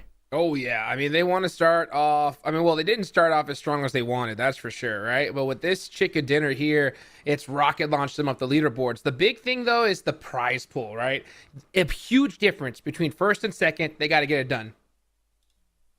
I think they might be able to get it done, boys. I think they might be able to get it done and end up with the top 3. We'll have to wait and see, though. It was just one match. Take it away, though, as we do get started here in Erangel. Let's get it going here. Match number 2, the first Erangel of the day. I'm Hot Jukes here with Zute. Bro, are you ready for some Erangel action? Oh, I am ready for all the action that's going to happen today. I mean, when I woke up this morning, the first thing on my mind was like, whew, wonder what we're going to see today in the PUBG Mobile Global Open. Because the action yesterday was just some of the best I've ever seen. And today, with the way that Sandhawk played out, with Rejects rising up, with Vampires rising up, with Alpha 7 still maintaining their foothold as like the top team in the lobby, it can only go up from here. You are completely right. It's only going to get more crazy here as time goes on. Vampire dropping out early. They're going to be looting that, or split looting that Stalber area up north, so they'll have a good spot in there. Let's see where this first circle goes, right? Are we going to get a crazy military circle? Nope. Good old tried and true. But it looks like we do have some things starting to heat up over here in Yasnaya. This is Hi-Fi's versus S2G. We saw this drop before. Yeah, yesterday it was a really far distance plane path, so when they did both drop here, they both ended up a little more split, but the plane flying right overhead, I think Hi-Fi's got to do what they really want to do, which is drop right on top of S2G and take the fight straight to them. S2G really struggling here. One of the players already down and another down to 1 HP. Definitely probably doesn't have any first aids either, as they only just started looting. Yeah, both these teams struggling big time on the leaderboards. S2G all the way down in 10th place. We got Hi-Fi's down in 14th place. You can see S2G's got that he's got that DBS. Gets the first knock. Looking to get another. Trying to play it as safe as possible. 3 people right now in this hallway from S2G. Using all the util they got. Gonna get that nice thirst onto Snowix. That's huge. And now S2G, yeah, slowly picking apart Hi-Fi's bit by bit. Ooh, second knock's big. Oh, into the back. Hi-Fi's definitely getting cut down here. They had the man advantage, but they ran into the shotgun. I think close range or off a hot drop. Hold on that. He's jumping back and forth, and there we go. Finally gets it done. SCG only loses 1 player, and in a hot drop scenario, I think the thing you want the most, it's not armor, it's not meds, it's not even util. I think it's the DBS. I think. True. Yeah, if you hot drop and you land and find the DBS, you tell your teams, like, I got the DBS. And Frozen looks like he's going to be unfrozen as he is being burnt alive right now. Next to Rio, one of their players getting caught. He's melting. Oh, poor Frozen. But yeah, you know what? You know what the crazy part about that hot drop is? It's so unnecessary. You know, Yasnaya is so big. Such a big place to loot. I mean, you can literally land on either side of the street, loot up, and then just go their own separate ways. But nah, they just started to land at the same apartment buildings. S2G take them out. I think that, you know, especially where Hi-Fi's are out on the leaderboards, they're going to have to mix things up completely. Yeah. I think from the way it looked like it was definitely Hi-Fi's initiating the hot drop, since all 4 landed in the same building, and S2G had to kind of regroup, which is why they lost that player early. But S2G definitely rebounded right there and won the fight instead, only losing 1 for 4 points. So, like, hot drops, yeah, neither team, or not neither team, one team might not want to hot drop, but if you don't want a hot drop, it doesn't change the fact that you're going to be in a hot drop if another team, like Hi-Fi's, is still going to drop on you. So good job from S2G to recover that, though. Yeah, I mean, you got to just deal with the, you know, you got to be able to adapt. And in that situation, S2G, even if they didn't want to, They had to be able to make something happen, and they did a great job. I mean, to be able to get 4 eliminations and it was a 3v4. Yeah, 3v4 was huge. You know, they only lost 1 player, but they're gonna definitely need a big game here because S2G has 36 total points. And remember, I mean, top 3 is where the money's at. So they definitely need a good game here to finish off strong. That first knock was crucial, but a good bounce back from S2G. Yeah, the DBSs or all the shotguns, you can see in that elimination feed as we're watching this replay back, it was pretty much all shotguns right there up until the very end. So that's one team already out. Hi-Fi's eliminated, sitting in 14th place. We have Smoke Gaming here doing a rotation, and this position right here is actually pretty much dead center of the zone. This circle, if it does keep centering up, is going to allow for a lot of nice action, as you do see those dips right there. Call them the OP dips. So many teams play them. We've seen so many battles unfolding in this particular area, and it never disappoints. Never does. And, you know, this is a really good place to hold, too, because, you know, no matter where the zone goes, you're going to have a pretty clear path out of there, because in order to approach this building, you have to just straight up drive up and crash it. So that's why you see these players from Smoke Gaming just like looking around every single angle, just trying to avoid a crazy push. And Smoke Gaming, great team to be able to qualify here. This is their, you know, big shot to be able to compete against these big teams, and I think they're definitely learning something. I mean, they only have 14 points so far, but you know, they have pretty much everything to gain, you know, as a new team coming in, and regardless of where they end up with the leaderboards, they're gonna have a great experience here. Oh yeah, the global stage is just something that you have to go through and get beat down once or twice before you can, you know, start to rise up and really, you know, get the hang of things, and a lot of learning curves to be had. Like, speaking of learning curves, look at Reject. This is, I think, maybe their 4th time at the global stage. Actually, maybe even more, you know, and finally, you know, it is starting to work out for them. But, you know, it's not over yet. We're only 2 games, well, not even 2, just only 1 game finished into day number 2. Any of these teams could still realistically shoot up and take that top 3 position. And you know what? It's so crazy. I love seeing teams that the more events they play at this level, the better and better they get. And Reject are doing a great job right now, sitting in 2nd place, 56 total points. Now, the thing that it's on everyone's mind, though, is Alpha 7, right? I mean, 84 points on the board. That's a 28-point difference, folks. That's a big gap already. So Alpha 7 definitely not wanting to let up the gas, because not only is there a big gap in the leaderboards between 1st and 2nd, there's a huge gap in prize pool. $50,000 difference between 1st and 2nd place. So, you know, Alpha 7 doesn't want to give up even a dime of that, considering that they're in their hometown. But yeah, you know what? There's one big factor, Zute, and we've kind of mentioned this a little bit before. We haven't mentioned it yet.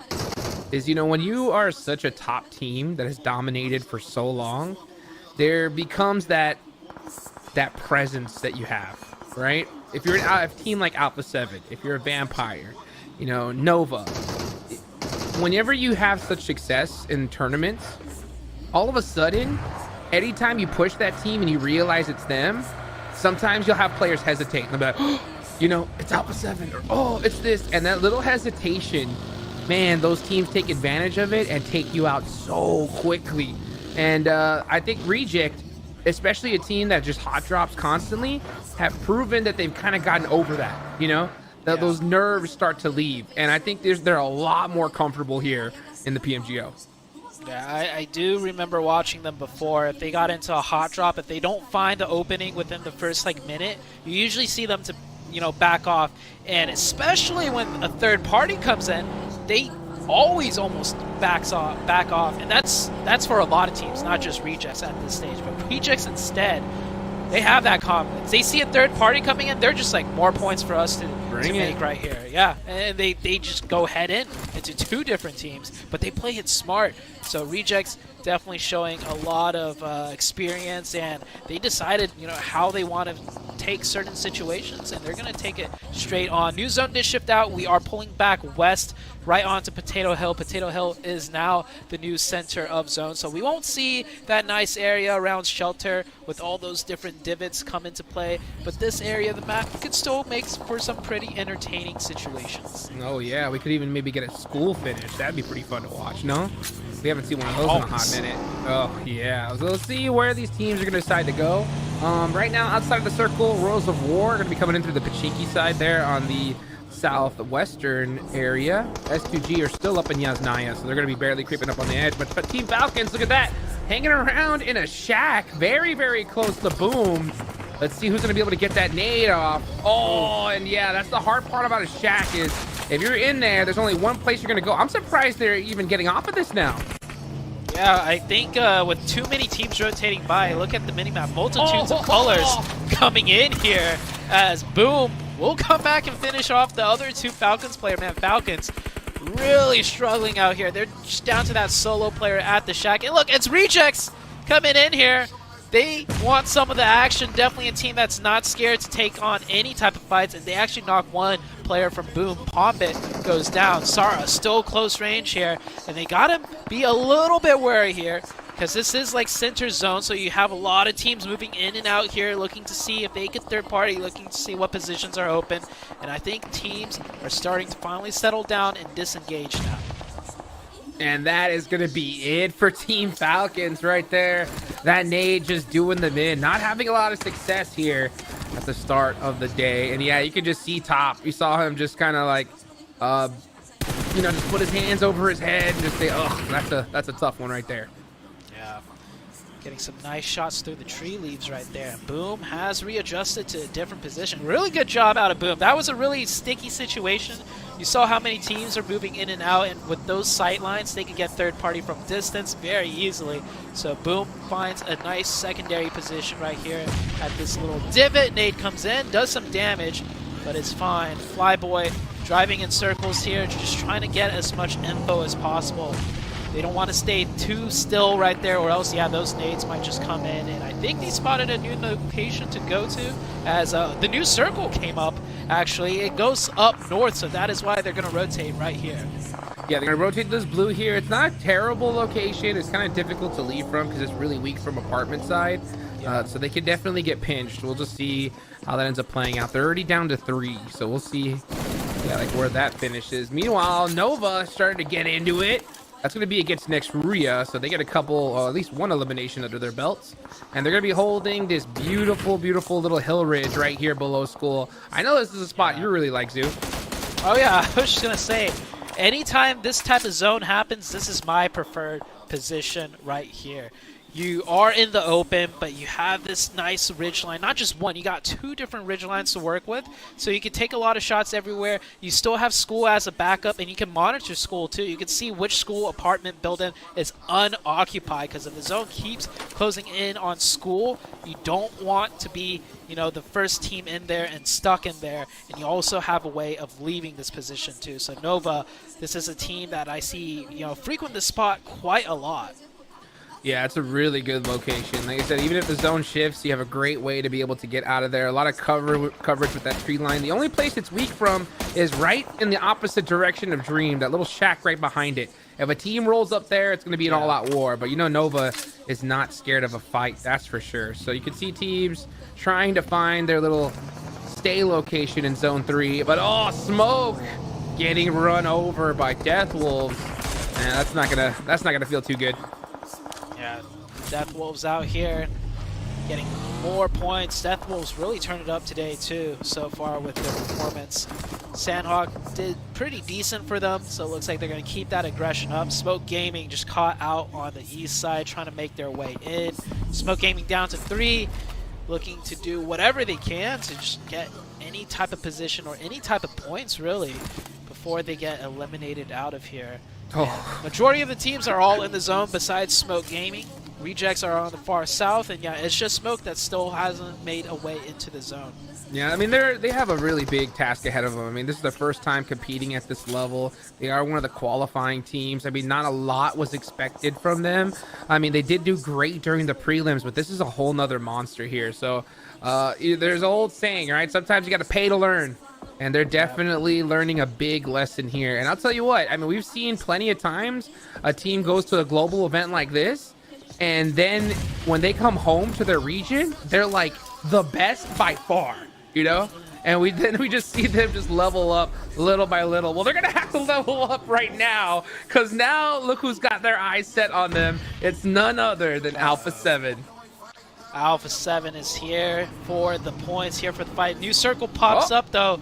Could Alpha 7 disengage here? I think Alpha 7 already knows what they want to do with this new zone, so they're going to take their time, maybe pick up a couple points, but the circle pulls down south. School could still be a potential ending, but see, this is the exact situation you don't want to find yourself in. You lock yourself in school, and the zone shifts away. Nova, meanwhile, still has all their options open. D+, still at that little compound, find themselves a nice new kind of central location on this new circle shift. Yeah, I can see why IHC took school, because schools, if the zone goes there and you are the team holding it, it's like you win the game, pretty much. You know, but if it doesn't, yeah, it's going to be pretty interesting to see how IHC takes this on. They still have their whole squad. They're going to probably have to try to sneak through apartments, because at this point, everything has been taken. And usually a lot of teams in a zone shift like this will try to go and wrap and try to hit the hardship side. The problem is that the hardship side is Potato Hill, so you know that's already taken. It's going to be interesting to see how Alpha 7 tries to creep into this next zone. Potato Hill is being taken already by the Reject team, and Royals of War could potentially find themselves in a fight right here. Both teams are on the edge of zone, so they might just share this, not exactly have to fight over that top position just yet. Rejects monitoring their west side, and they have Regioso on the east just maintaining info, and Alpha 7, yeah, they haven't stopped looking for fights, chasing them down, driving over. That first drive-by was a distraction, but however, the other players of Death Wolves will find one. Carrillo surely about to go down. He ran out of ammo. Carrillo surviving at 1 HP, and look at that, he doesn't even heal. Carrillo just has the mindset of a fragger. 1 HP? No, I'm not healing. I'm going to pull out my weapon and shoot right back, and that's a huge opening for the side of Alpha 7. Carrillo just looked him in the face and said, "How dare you try to reload in front of me?" Oh, if he only had one more bullet, he would have gotten that knock. Here comes Rebel, though, looking to try to get a run over. And meanwhile, I mean, this is how you do it, right? If you don't have a straight, place to be able to go on a rotation, just, hey, drive up, shoot at everything in sight, and do it the hard way. Yeah, and Alpha 7, they're getting it done. Carrillo does go down with a couple smokes. I was going to say maybe they could go back for the revive, but Regioso, I love this play out of the Reject team. Regioso is so far away from his team, but they realize the opportunity that they have and just branching out and looking for these long-distance third parties, and Regioso picks up a crucial point for the team, padding their point even more right now. But the 1v1 still going on between Death Wolves and Alpha 7. Oh, man. I mean, it's just crazy how some of these micro plays are so huge. I mean, we saw that player from Alpha 7 try to get the knock onto Guiza with that nade, but he just wasn't able to find the range of it. And then he ends up getting knocked to return, and just like that, things are not looking too good for Alpha 7. But they have a great lead, so they can afford, maybe a rough game or two, but we don't want to see them having to stress out on the final day. Meanwhile, IHC gonna have to do the same thing we saw Alpha 7 do, right? Just push in from the edge and make their way in as another southern shift happens. This zone is hard locked south, and here comes Rogue right there with a DBS getting it done. And IHC, they're playing at their best right now, and when I say that, I mean they're playing as a 3-man, because we haven't seen them in the late game just yet with 4, but it looks like 3 is all they need.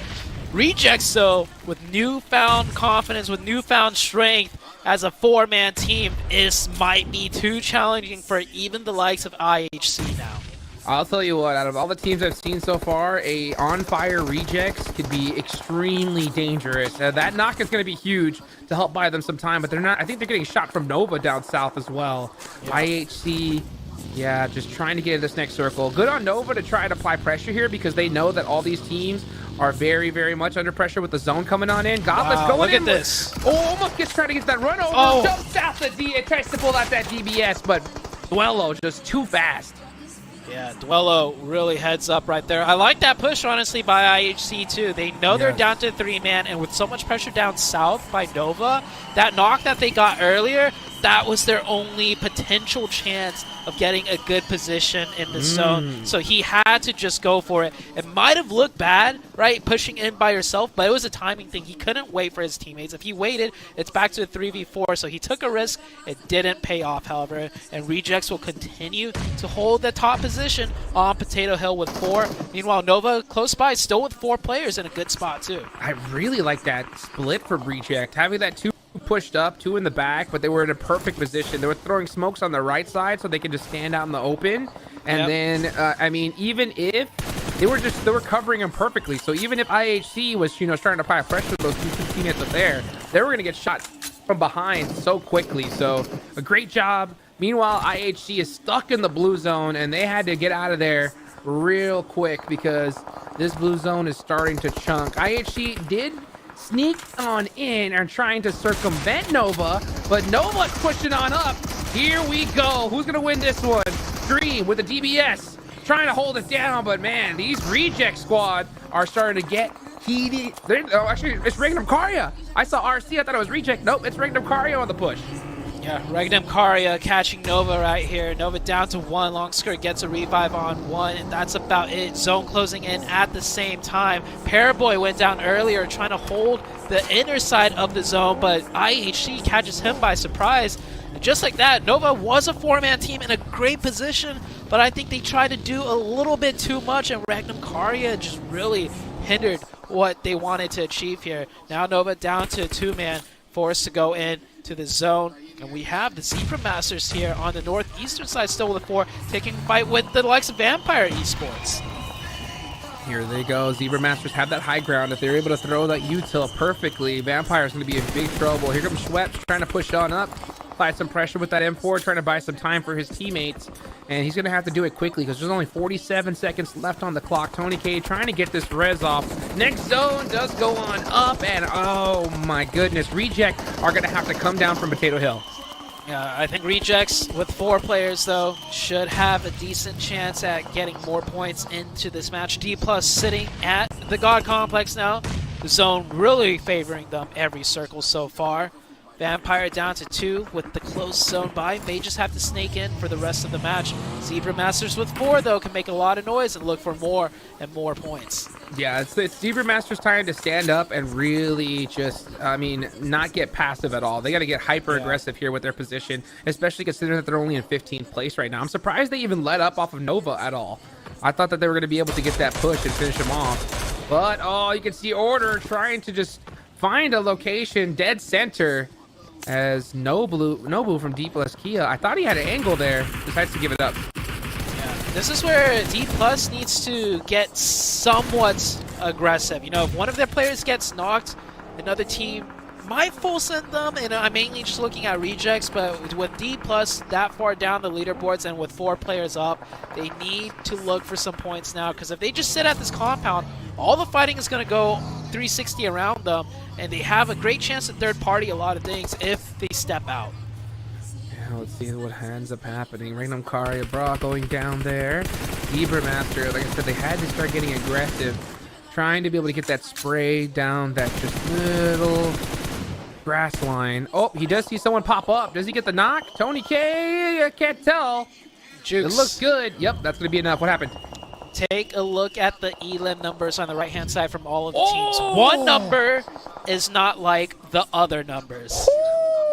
As soon as I looked over to the right, my literally jaw dropped. Are you kidding me? Reject with 11 eliminations and their entire squad up. Alpha 7, you better be careful because this Japanese team is coming in hot today.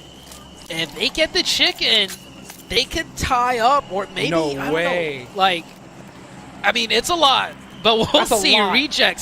Rejects with 4 players, 11 and running hot right now. Let's see what this team could do. The only team they have to really worry about is D+. It depends on the next zone, too. If the zone pulls up towards the south side, giving Rejects the circle, they could just sit pretty. And look at that. Even now, they're still finding knocks. They're still finding openings. This Rejects team is not the Rejects of the past couple of years. This is a completely new and transformed team. Oh my goodness. Not to mention that they do have that hill advantage as well. And the zone has already shifted south so many times. I wouldn't be surprised if we see it continue going that direction. Yeah. Yeah. So let's see what ends up happening is Yo gonna try to have to do it in the blue zone, and he does get that knock, but he's gonna run in. He does, hits that lay down real quick. He can't eat any more blue at all. And he's not gonna get the chance to, as next Ruya shut him down. Yeah, next Ruya with a nice little game sense play right there, spraying through the grass. And catches the last player. He's going to be able to get that revive too. And look at this. The zone does pull towards Rejects. Wow. Now, with the circle like this, I mean, this is only stage 6. We still have more circles to go. D+ is in a very vulnerable position now. D+ have to leave this compound. And even if they don't leave, Rejects could fire in on this from all different types of angles. And it's going to be so hard for the team of D+ to push out of it, even if they get a knock onto Rejects. Rejects needs to make sure, though, they don't get third party from their south or their eastern side.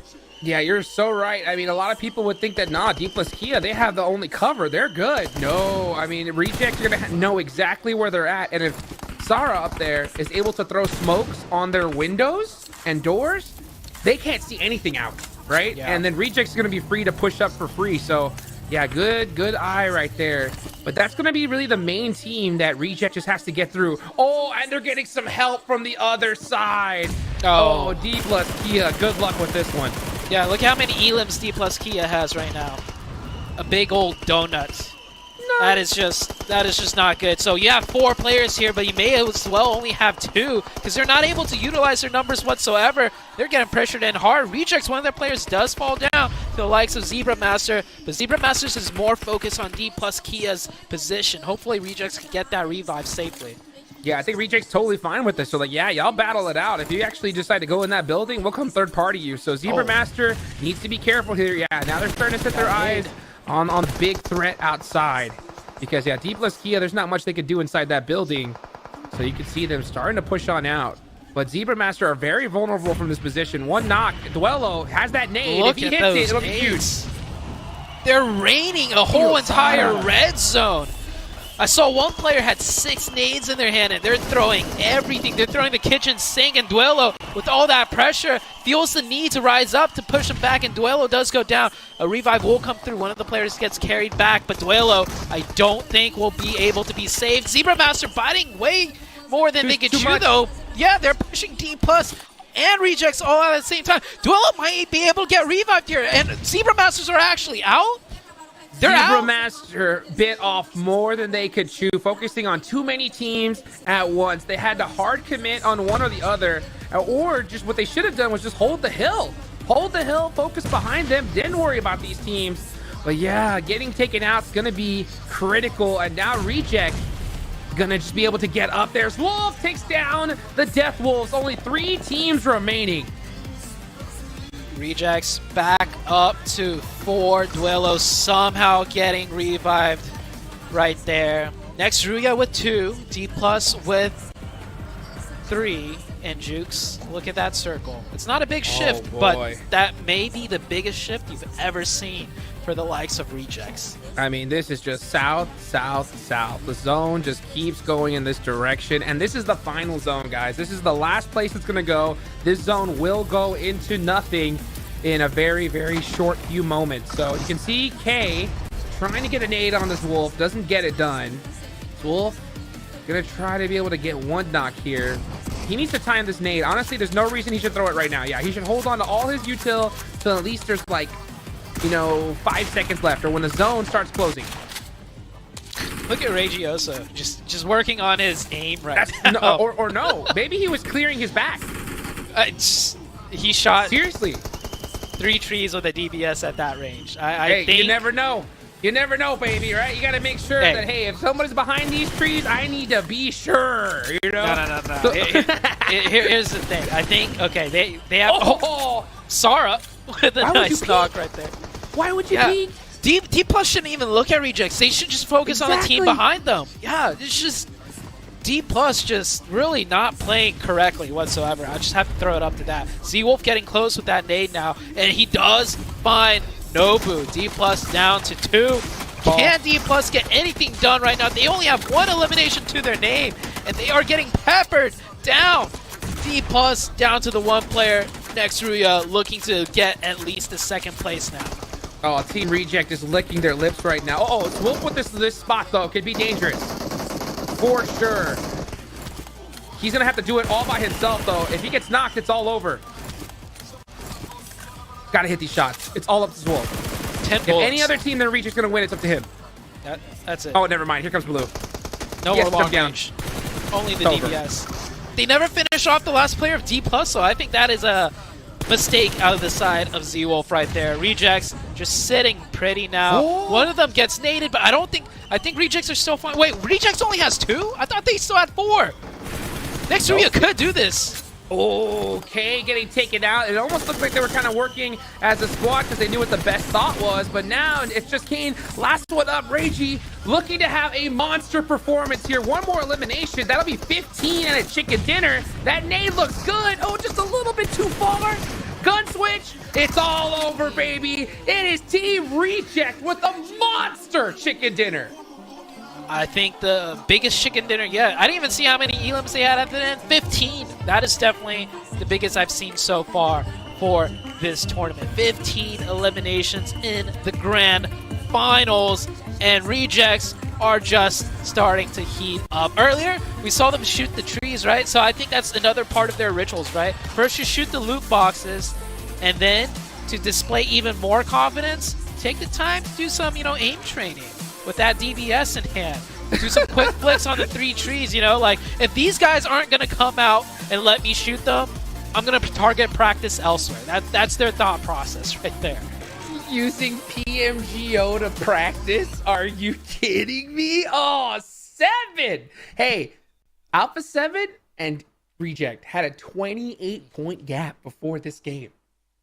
Definitely got close. It's definitely got it close. By the way, Reject, man, I'm so glad you guys highlighted this when it was happening during the match. The 2-2 splits, the splits that this team was able to actually have towards the south of the circle. Yes, they did end up getting blessed by the zone, but the way they were able to control that whole south is ultimately what ended up winning that match for them. We saw them being able to third party Alpha 7 with Death Wolves. Not only that, they also win in third party a different fight, which was between IHC and Royals of War. They were consistent. They were making sure that they were proactive. And ultimately, that's what ended up getting the win right there. By the way, Zebra Masters, I felt like they got a little bit too crazy without what they were thinking. They have players from D plus Kia knocked in the building, and then on top of that, they were taking the fight with Rejects, which they were able to knock some players. They switched their whole focus towards the Reject players, and they ended up backfiring because Zebra Masters could have definitely made a big surprise there if they would have just stick to one team only. Yeah, you know what? I'm gonna give them a pass though. I'll actually give Zebra Master a pass because it is their and this is the reason why I say that, right? Is because this is their first time playing here. I guarantee you in their region and the tournaments that they played, that works, right? It's okay to do because you're so good that you could take on 2 squads at once. But when you're against the best teams in the world, it doesn't work, right? So the reason why I'll give them a pass this time is because I'll say that, hey, you know what? It's a lesson that they needed to learn, but this is the last time I give it. I mean, they have to just realize, hey, we can't do splits like this anymore. We have to take on one team at a time. For a team that was in 15th place with only 16 points, they ain't getting no pass from me, Sute. I think I share a lot of empathy for the team because, I've been there as a competitive player. You're in like the final circle. You have so many different options, and you just make a huge play. The game-winning play for Death Wolves was to take out Rejects, right? But that was the play that was going to be the hardest. But when they hit those nades, all of a sudden, I'm pretty sure the IGL, a couple members on the team, switched gears. They saw the path to winning the match. Not not just taking out D+, going in the building, and then losing ultimately to Rejects. They saw a chance to sweep out the side and take everything, and in the heat and the adrenaline kicks in, the energy's up there. There's only like 5 teams left. You could probably win this with a lot of eliminations. All of that happening all at once for a, you know, inexperienced team like the Death Wolves. This is their first time at the LAN stage. I could see that happening, you know, 9 times out of 10, and it's just going to take more and more experience for them to navigate those types of situations. So I also give them the pass. I think they had the right idea. They just don't have the experience yet to kind of really, you know, pull it off or know how to play it fully correctly from front to back. Yeah, I definitely see where you guys are coming from. Here, hear me out. I'm not an ex-pro player, okay? I've never been in those situations. I only get a chance to see it from a different, completely perspective, and from my end. Oh, if Zebra Masters would have just focused a little bit more there on what we would have been able to see, imagine. But you know what? Let's go and an interview with Reject.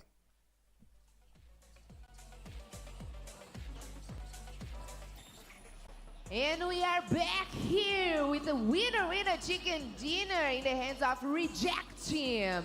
And I have here with me Sarah. Congratulations on this last victory. And I would like to know, how did you guys manage so well the late stages of the game, because it was really hard? Oh, sorry? How did you manage the late stages of the game, the last safe zone? Well, actually, it was good zone. We got a good circle all the time from the set. That's why we could make it chicken dinner, and we stay calm as well. Yeah, that's why. Awesome. And you know what? Brazilian fans don't seem to like you guys' victory. How did you guys handle the pressure here? No, I don't have any pressures here. Like the drums from the fans, like screaming, the whistles from the Brazilian fans makes us more power from actor. Yeah, thank you. Awesome. And what can we expect from you guys in the next match? Maybe we are top 2 now, so we're gonna be a top 1 next match. Okay, we will see how this game will reflect in the next match. And you guys, stay tuned, because we will come back with more action really soon. Oh. He was left hanging. He wanted to say something more. He wanted to say, admins in Japan, we're going to continue to shoot boxes, baby. We're going to continue to go for that first place, because right now they're looking so good, man. Talk about how we were mentioning Alpha 7 yesterday being able to get 3 chicken dinners. With that win right there for Reject, that's another team now, Hot Jukes, with 3 chicken dinners.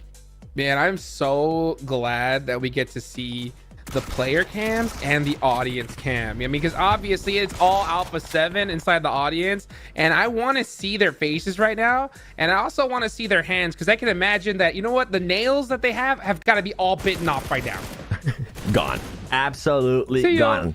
I can't wait to see what the leaderboard is going to be looking like, Sute, because as Hotjix was mentioned earlier, Alpha 7 went into that last match with that 28-point gap from first to second place. And you know what? We're going to be getting to the match rankings, so we can do the math real quick. With Reject being able to get 25 points there, I'm not sure how many points Alpha 7 ended up winning, but the gap, it's pretty much going to be gone. Can't believe it. 25 points for Rejects in one match. That is crazy, Hot Jukes. It's unreal. It really is unreal. I mean, I thought that gap was going to hold all day long, and in just one match, poof, goodbye. I mean, anytime we've seen a 25-point game or a 20-point game, the leaderboard goes nuts. We see teams jump like 9 positions. So, oh man, I mean, Alpha 7 cannot let off the gas even a little bit today. And this was the biggest worry all along. This is why I was personally starting to nitpick a little bit on Alpha 7 yesterday with their performances. Even though it was such a high, there was bound to be a teammate that was going to end up challenging. And look at this, Regioso. I mean, 8 eliminations, 1,000 damage. And so far, this player has just showcased so much great stuff today. Not only just from this MVP performance, but earlier, Sute, I mean, I was talking about this player when we went to Sandhawk. He was the one that was able to get those off angles early on in the fights. Yeah, Reiji just really confident right now, and you can tell with just how well he's playing. He's the team's designated, like, you know, off angler too. Earlier when they had the Potato Hill, it was Rachioso way off to the side by himself, looking to get some more points, and they got some points onto Alpha 7 actually, if you can recall, where he sniped down that one player and left Alpha 7 in a 1v1, which ultimately led to Alpha 7 only ending the match with 3 points. And that's kind of the proactiveness we were talking about, right? With Rejects, what they were able to do there, just being so proactive. And look at this gap. 28 point gone. It's going to just come down to 6 points. Next, Ruya moves up 4 spots as well. But Alpha 7 is going to start feeling that pressure now. Dun dun dun! Oh boy! I remember yesterday, 7. At the end of the day, you started to criticize Alpha 7 a little bit, and I remember I said, you know, 7, the only reason why you're saying this is because of what happened at PMGC. Because I remember you were like, hey, oh, you know, Alpha 7, yeah, you got 3 chicken dinners, but that was almost all of your placement points, you know? Yep. And now, I mean, I think anybody watching could be like, you know what, 7 was right, because look, I mean, they got caught just like that. And that's the thing, like the highs were very high, but besides that, if they weren't getting those chicken dinners, they weren't really obviously getting those placement points. Look at them. The whistles are gone.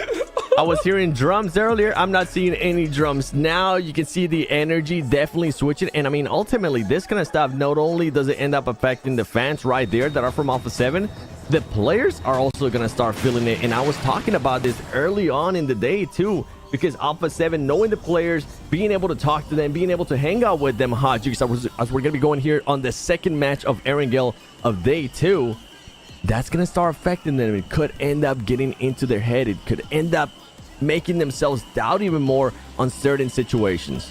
Oh boy, well, let's see what's going to happen as we get into match number 3. Zute, thank you so much. 7, let's get into it, man, because yeah, I remember when we were in Saudi Arabia, we were busting out the Google Translate. We were talking to these guys, you know, and it's so interesting to see just their whole mental factor when it goes into a tournament, you know, because they definitely didn't have a performance in that one that they were looking for. They start off strong here, and man, getting caught by, out of all the teams, Reject just like that, it's definitely going to be a little bit nerve-wracking for sure.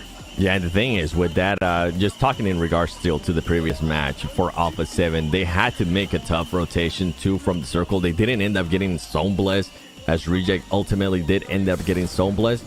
They were doing the rotation, they got caught by Death Wolves, and then for Reject to be able to just kind of peek over their head and make it even harder for Alpha 7, that's like the cherry on top, because at the end of the day, oh my goodness. I was going to mention something, but we got to mention this circle right here, because that is absolutely filthy, Hot Jukes. I haven't seen a zone like this in a hot minute, man. Oh, we're going to have to see some hardships immediately. The same fight, once again, back to back. Here goes S2G versus Hi-Fi's. S2G gonna be looking to replicate what happened in the previous match. Hopefully not lose any players and end up eliminating Hi-Fi's. And Hi-Fi's, for a team that we got a chance to see what they did, you know, in the qualifier finals. We also got a chance to hear what they were saying in regards to the interviews, getting the very confident, which is ultimately what you want to see from teams like this, from teams that just haven't been here before, but maybe a little bit too confident, Hodgix, as this team is currently sitting in 15th place with 21 points, and they're continuing to hot drop S2G. And that's where they're going to stay, to be honest, if they keep on doing this hot drop. Yeah, I think even S2G realizes this is bad. Yeah, S2G smart. Yep. Very, very smart. Even though they had the initial knock, they just know it's not worth it. They're so low on the leaderboards that they need every single point they can get. And yeah, you know, trying to get 4 eliminations is great, but the amount of time you lose looting, the amount of time of the chance you have of losing one player, it's just not worth it. And currently with the circles I think they definitely realize that circle. They're like, oh yeah, if we want to even make it inside this circle, we got to start rotating quick. Let's not worry about this fight. Let's loot, let's reset ourselves, and actually start focus about how we're going to be making it into that circle. Hopefully they can get some scouting done, because the thing that we were seeing a lot with this hot drops is teams just wouldn't have time. Yeah, you would end up winning the hot drop, but they wouldn't have time to scout. They would be going in super blind, and that would be the end of the match for them. I mean, I guarantee you that was their comms. The second they saw that zone, like you mentioned, they just said, you know what, we're not gonna fork around here because we got to get out of here quick. Because with a circle like this, half of the zone is in water. That means that this might as well be circle 3. That's ridiculous. And you're still going to have all the teams alive, too. Nobody has gotten knocked. All the players are going to be up and running. High fives. I want to get a chance to talk about this team a little bit more. I was kind of nitpicking a little bit of what I got a chance to hear from their interviews because they did sound so confident. This is kind of what I was talking about in regards to this team. That's what you want to see, Hodgix. You want to see a team being confident. But the thing is, you don't want that confidence to end up becoming a little bit too overconfident because you're going to be disrespecting some of the teams that you might need to start taking serious. And at the moment, I feel like that's what Hi-Fi's is running into. And they could also be running into what Zebra Masters ran into earlier with what you were saying, that you were giving them a pass because they just never been here before. This is the first time they are here in this kind of situation. Yeah, you know, that's the thing is that, you know, I don't really give passes too often, and I only gave him that one specifically because, you know, like, it's so, like, kind of what Zute said, you know, there's so much chaos going on towards the end. Yep. And if you're a team new to this, you may think that what your old strategies, you know, oh, let's do this split, you know, you focus that way, I'll focus this way, will work. And then they face the best teams in the world, and they got to realize and learn quick that, oh, you can't do that. But hold on, we'll get back to that. We talked about Worlds of War. Tonka catching out their IGL order. Man, Nova getting caught bad. That was a nice shot as well. Royals of War not messing around here. A team that's going to be getting no passes is going to be Nova from us as Royals of War is taking the fight here, and it's going to be just Dream Alive. Honestly, Nova Esports has been possibly the biggest disappointment for me. I was going to say Team Falcons, but I feel like Nova Esports, two-time champions of PMGC. Yes, I know this team is a little bit different. Yes, I know Jimmy isn't in this squad anymore. But we were expecting a lot more of this team. And something that I'm starting to notice more and more is that Nova Esports, when we get to those close quarters, they're not like the Nova Esports that we used to be. It seems like they're just handicapped and they're not able to actually excel in those close quarter fights. Well, I'll tell you one thing, right? The close quarter combat has elevated unbelievably in just the past couple of years. Heck, I might as well say past couple of months, you know? So that's definitely going to be tough to navigate through. I mean, we definitely know that in that mid-range, long range, Nova still got it. That's for sure, right? But, you know, close quarter combats, I think they're definitely realizing that they're going to have to be on the back foot quite a bit. Now, you know, we also know that they're a late tournament team, but when you got a very good close quarter combat squad like Reject, right, getting 25 points when they get a good circle, I mean, I don't think you can afford to even try to play that same strategy. Yeah, as we see Smoke Gaming, a team that hasn't been able to pull out some of the upsets that I was personally expecting to out of this team, ends up losing one player there. But going back to what you were saying there with Nova, they are usually a late team, right? A late team comes in the second day, but now this match right here, once it's done, is going to be our halfway point of day 2. And the crazy part too is that, yeah, Alpha 7 might not be putting up the consistency that we want to see whenever they don't get chicken dinners, but Reject is now starting to put up consistency, and Reject is now starting to put up those wins. That Small Gaming is able to hit somebody there from Reject, and this is not good for Reject. As we're talking about consistency, they're going to be full sending it here. Duelo is going to be able to spot a player there from Small Gaming. They're going to end up losing one player. They possibly end up losing more players here if they don't be careful. Smoke Gaming does end up sending the Molotov, and here comes the push from the two last players of Smoke Gaming. Yeah, that was a little overconfidence there from Reject to be able to push that building in by themselves. Now we're going to see what happens. Those Myth catches them with that DBS, gets the quick thirst. And yeah, I think Alpha 7 fans are cheering right now because they want to see Reject go out early. And they're gone. Let me see that crowd. There you go. Look at them right now. That's what we're expecting. Where's the drums at? I want to see the drums. I was promised some drums. I want to start seeing those drums. Okay, if there was ever a chance for Alpha 7, even though they already ended up losing one player, to create a gap again, this would be the match right here. Or for any of the other teams, I mean, look at the gap between second place and third place. That is a 19-point gap. And they definitely want to close it because come tomorrow, these teams are going to be looking to, now they're going to have more data to go over. Now they're going to be able to go and break down a lot more stuff of how certain teams are reacting to certain situations here in the PMGO Brazil 2024 main event. And this is why I'm starting to get a little bit worried for Nova Esports before we ended up seeing that fight there with Smoke Gaming and Reject. Because Nova Esports, yes, we know what you're capable of. We know that Paraboy can pop off. We know that Order can pop off as well. Sadly, I haven't gotten a chance to see the other two players and how they end up playing, how they can perform. But I mean, they're in Nova Esports for a reason. We just haven't seen it at this event. And I don't think the teams at the top, I don't think they're going to be slowing down, Hodges. Oh, they're not. That's for sure. And, you know, especially with such a home court advantage, I will say this. This has probably been one of my favorite events to watch. I wish I was there so bad, Seven, because the crowd in Brazil. Like, have you ever? You've been doing this a long time, right? I mean, from whenever I first was in a tournament. This is 2018. Have you ever in your life seen such a home court advantage in a tournament like this? I got a glimpse of it, and that was this past PMGC when it came to S2G, because the crowd was right there. They had drums. They were hyping up their squad. So that's the closest I can think of. But this arena, it's a lot smaller. I feel like the players can definitely fear a lot more. And you know what? As we're talking about the home crowd, Mafioso is going to be taking some shots there. It's the Royals of War. Royals of War now trying to punish Alpha 7 here, but it's starting to backfire as Rebel's able to spawn some spots. Mafioso, even though he has low HP, going to be taking on some shots there to the last player, Cold Goat from Royals of War. McGrellin's still alive. Rebel more than likely is going to end up getting revived here. And the player that they did end up losing for Alpha 7 earlier was Carrillo. You can see McGrellin there trying to confirm that elimination. One player left, Cold Goat there from Royals of War. They need to clutch this up. They're going to end up getting surprised by Smoke Gaming. Gremlin trying to get behind there to cover it. He does. Meanwhile, Zebra Master now coming on in.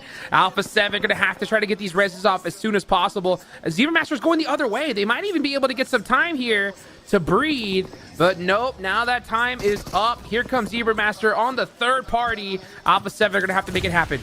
The thing is that Zebra Masters is also now pushing them, but they need to be careful with Alpha 7 because they also have Smoke Gaming. Mafioso is going to be able to connect there with some players from Zebra Masters. Zebra Masters might be able to recover that player, but as I was mentioning earlier, Smoke Gaming from far away was starting to hinder the position of Alpha 7. Alpha 7 holding off just the right amount and trying to make sure Zebra Masters rethink their positions here, rethink if they actually want to take on this fight. Here come the grenades.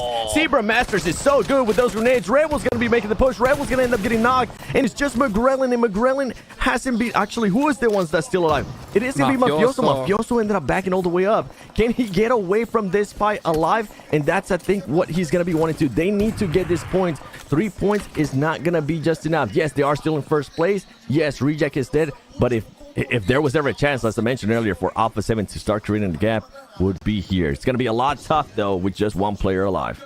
Yeah, right now it's really just a battle between these two teams, leaderboards-wise. And, you know, Reject going out early was huge. You heard the crowd just go nuts when they got taken out. And now it's just up to Mafioso. Maybe he could try to steal another elimination, because at this point, it's just not looking good. It's not looking good at all. Smoke Gaming definitely hindered the position there of Alpha 7. Zebra Masters, you know what? They might have learned from that mistake that they did earlier. They're like, we're going to put our full focus on this third party here. And we have more teams coming in as well. This is not looking good for Alpha 7 and Mafioso. He's just trying to run away. And guess what? He's going to end up getting caught there by D+. Alpha 7 only being able to get 3 points as Reject was able to get 2 points. So they're able to extend the lead by just 1 point. Ugh, that's going to be tough. But you know what? They do extend that lead among the rest of the lobby as well. So if it's a battle between two, that's not going to be too bad. But you know what? Now the door's open, right? Yep. For teams like IHC, Vampire, next Ruya as well. And, you know, kind of now that we have a little bit of a lull, I want to go back to what I was talking about Zebra Master. You know how I gave them a pass, right? I gave them a pass because I was like, hey, you know what? It's your first tournament that you're playing at this high level. First time you're in that situation, okay? So I'll give you that one pass. Well, you know, we're talking about Hi-Fi's.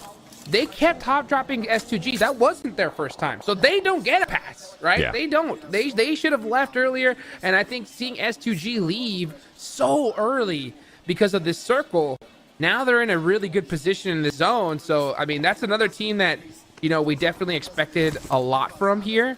Yep. They have 41 total points. If they're able to get, you know, a double elimination chicken dinner under their belt, they can finally start, you know, trying to hunt down a top 3 spot. They should definitely be able to do that. And I mean, you just mentioned it too. I mentioned it. Alpha 7 Rejects currently being out of this lobby. A perfect chance for those teams that are in third all the way to it to start closing the gap. We do have Vampire Esports. This is a team that was able to get a chicken dinner earlier today in the first game. They're wanting to continue to get those points. They're going to be able to spot Silas there from Regnum Karya. Regnum Karya, a team that I expect to see a little bit more of too, especially with how they were able to start the day on the second half of the day. In some matches here and there on the first day, they were just a bit off. It's not the Regnum Karya that I was kind of getting used to seeing there from the prelims. Same with Team Falcons. We haven't really gotten a chance to see Team Falcons, and I'm not sure what it is, Hajux. I honestly could not just narrow it down, because Team Falcons sometimes does end up putting themselves in good situations, but I feel like they overextend a little bit. Yeah, I think it's been tough. I mean, especially considering, like where they decide to drop. And that's just the thing, is that, in a lobby like this that's so heavily stacked, somebody's got to be in 9th place. Someone's got to be in 10th, And if you just can't get the right zones, and if you pick a couple of bad fights, you're going to be in 8th position just like that. Look at this next circle. I mean, look at Team Falcons, right? They're one of the top teams in the lobby. The zone decides to go away from them. Now look how many monster squads they have to face trying to get in here. I mean, no matter how good you are, this is not an easy situation to be in. Yeah, and that's when your scouting is going to come into play. Try to send one player, hope that he can find an opening without having to fight. That would be perfect. But if you do have to fight, I mean, Team Falcons, we know that they can fight. We just haven't been able to see it to the extent that we expected to here in the main event. We're going to be looking at IHC. So far, 4 players alive for IHC. But the thing is that they're actually in the circle right now too. So maybe we might finally end up getting the what if IHC has all 4 players alive towards the end. That'd be amazing. But I will say something, Seven. I think that what you just said is the problem, right? You send one player up, you try to find an opening. This is the PMGO. There's like hardly ever an opening. You have to get lucky. You have to hope on a third party. You have to hope that something happens, because if you're a team like Team Falcons up north, those squads that are in the circle are staring behind them. They're not making mistakes. None of them are looking in the middle. They're all looking behind their backs, trying to gatekeep anybody that is unfortunate to not get blessed in that circle. So, like I said, it's all about timing, finding that opening if you do get lucky. And these openings are so slim. When they happen, you cannot hesitate. Yeah, you definitely cannot hesitate. And I think that was why it was being a little bit tough there on Zebra Masters on the ending of that last match, because it felt like they were hesitating on which one they wanted to focus on. But I mean, with those veteran teams like Team Falcons, if we do see you hesitate, if we do see you make a mistake, no passes for you. No passes for me whatsoever. We have next Ria pulling up here. He needs to be careful, because Boom Esports is going to be very close by, as well as D plus Kia. Next Ria just trying to find an opening here, and it's going to be a tough one, as Boom is going to be able to spot him. But now Boom is taking some shots, and they end up getting knocked. This could be the opening that next Ria could be looking for. And D plus Kia, they're being quiet, but they could end up third partying this. I think D plus Kia, after seeing how, passive they played that last match, I think that's what they're starting to err on the side of. They're in 14th place, and that's the hard part, is we have some teams, when they get so low on the leaderboards, they automatically revert to passiveness, and you'll never get out of in this meta, you'll never get out from the bottom playing like that. If you're D plus Kia, you have to get aggressive right now, try to take advantage of the fact that next Ria could be pinched by 2 squads, but instead they're just going to chill, smoke out, and just see what happens. I think I got a chance to see that. That's what happens. What a beautiful name. But I think I got a chance to see that right on the elimination feed, and somebody from Team Falcons. So I think Team Falcons was able to find a way to get into this zone, as they were able to knock somebody from Boom, which we were just seeing that fight. IHC, though, we're talking about them having all their 4 players alive. High Fights is going to be very close by. Regnum Karya, I think I ended up seeing them on the elimination feed as well. They're going to be making a push. Demo OG gonna be looking for an angle here. Here we go. Push from Regnum Karya. High Fights is very close by. IHC trying to hold them off, and he's gonna be able to find a cheeky angle there behind some of the players. Can he connect? He is gonna be able to connect, and he should be able to pick up his teammate right here. Zyhole with a perfect just pre-fire through the window, just trying to support his teammate. Oh my gosh, SGD, he was standing in the middle of the open there. That was a free knock. Beautifully done. The next zone goes on up. IHC, you're going to have to start moving pretty quick here, because the zone's going to start closing. Hardly anybody's actually in this circle. And not that many teams within that circle. Hi-Fi is currently the only they have one player alive here, and it's going to be against IHC, and IHC is going to be able to reset here. S2G trying to find a way into the circle. They're going to have most of the north free from them, and there you go. High fives losing that last player. IHC going to be able to worry about how they're going to be rotating in, but they got to watch out because we saw what happened earlier. Regnum Karya is very close by, and as well as Vampire Esports. This is gonna be a tough rotation for them. And oh, did you by any chance get a chance to see that player cam? High five starting to look at each other, starting to argue with each other, and that's what can happen when stuff isn't going your way, Hajux. Oh, it can happen immediately, you know. I mean, we heard these guys in their interviews, you know, that were kind of talking about like, we're not worried about this team and that one, and this is what happens when you're so down on the leaderboards. That frustration's going to come out. But meanwhile, before we can get into that, this is non-stop action here in the PMGO. Look at this. IHC staring at Vampire Esports. They have all 4 up. Vampire, you better be careful. That's crazy considering that Vampire was able to make that rotation first. I think they were trying to play that gatekeep. They are going to more than likely be able to pick up that player. IHC, here comes down the smokes. They know S2G is going to be behind them, and they're going to try to find an opening here within this circle. Meanwhile, all the other teams, Zebra Masters, are sitting pretty right now inside the circle. Here comes the shots from Sayol into Vampire Esports. He's not going to be able to connect. He is going to be able to connect. There you go. Correct me, please, Sayol. Hit those shots. Now, can you confirm that into an elimination? And he's trying to, Hotjukes. Oh, he blows up the vehicle, so that just leaves them pretty much out in the open. You can see the smokes come out immediately. Meanwhile, we're going to switch the fight on over to Team Falcons. They're actually going to get the finish on the Boob, so they do find their way into the circle, coming on through that east side, right on the bottom of Quarry. So they're going to have to creep in little by little.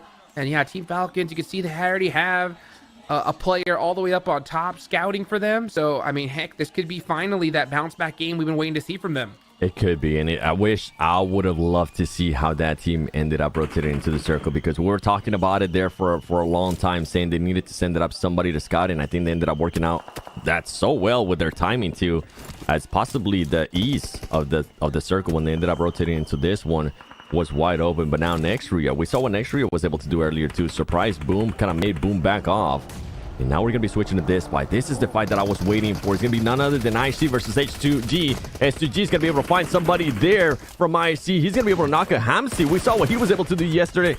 Switching back and forth. Hamsi being able to spot people. He's currently the only one alive, though. He needs to be careful because those off angles from IC are just too much. And IC, once again, eliminating the team quickly and trying to reset, keeping all their 4 players alive. Look at the player cams, the frustration, right? Coming out immediately when they get finished. Oh, so bummed out. But IHC is now on fire. 11 eliminations. 11. This is what we're talking about, 7, right? If they can keep all 4 up, this team is dangerous. And not only that, this is why I'm getting a little bit scared there for some of the other teams. Look at this circle as well. The thing is, IHC is not getting blessed whatsoever. We always give props to teams that get blessed and be proactive. Guess what? IHC is having to fight their way in. And right now, if they could take over the compound against Smoke, that'd be great. But let's switch over to this fight currently happening on your screen, which is going to be D plus Kia versus Nextria. D plus Kia just too passive now. It's just way too passive. Only 1 elimination. You can just see K just trying to throw some 180s, 360s, 1080s, trying to figure out what to do. Pre-firing through smokes. No one's home. Yeah, it's just not looking good for D plus Kia.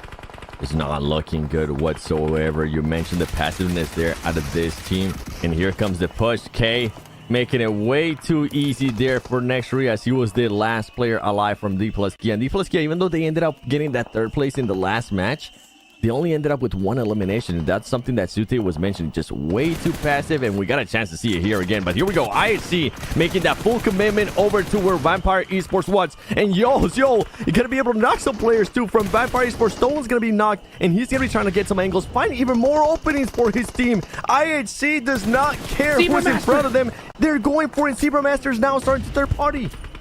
Like you said, they're not caring who's in front of them, but they got to watch out who's behind them. Neil Zada just kind of cresting that hill beautifully on time. They end up eliminating Vampire, and now IHC are back down to their 3-man squad towards the end. Let's see if it's enough. And you know what? I think Zebra Master realized, oh my gosh, IHC has 3 people. Run away. not only do you have 3 people, they also have 14 eliminations to their name. And that was just such a crazy push there by that team. Zebra Masters maybe reminding themselves what happened in the last match, trying to remind ourselves, you know what, let's set ourselves up for the end of this match. Death Wolves is going to get eliminated. Falcons, a team that definitely needs a great match here so far with 6 eliminations, and they're going to start pushing over towards where next Ruya is at. Fights are about to start happening, and fights are about to start getting crazy. Hodgix says the grenade is going to end up hitting for IC. Here they go. I was about to say, you know, with how IHC is doing, they're going to have a great match no matter what. It's up to Falcons to see if they can have a good one. But who knows what's happening is they're going to be putting a lot of pressure onto next Ruya here. They are at the edge of the circle, so they're still in this next zone. This is still stage 6, and this is all because of that crazy zone to start things off here. IHC with 14 having the run of their lives right here, and especially with how many players are still up, I mean, there's only more to add to the leaderboards. And for next Ruya, that is going to be a tough push out, as they could end up being trapped there by that mountain, especially with Team Falcons looking at them. Look at where IHC is at now. Oof. They made themselves up there, and boy, that is scary, because it's not only just a duo, but on top of that, you mentioned it earlier, they still have that trio. They still have that third player alive trying to find those off angles for his team. IHC looking to close the gap there between the first 2 teams. And next Ruya, this is what I was scared about. Team Falcons is just going to have easy pickings here as next Ruya tries to climb that mountain, and it's going to be a tough one.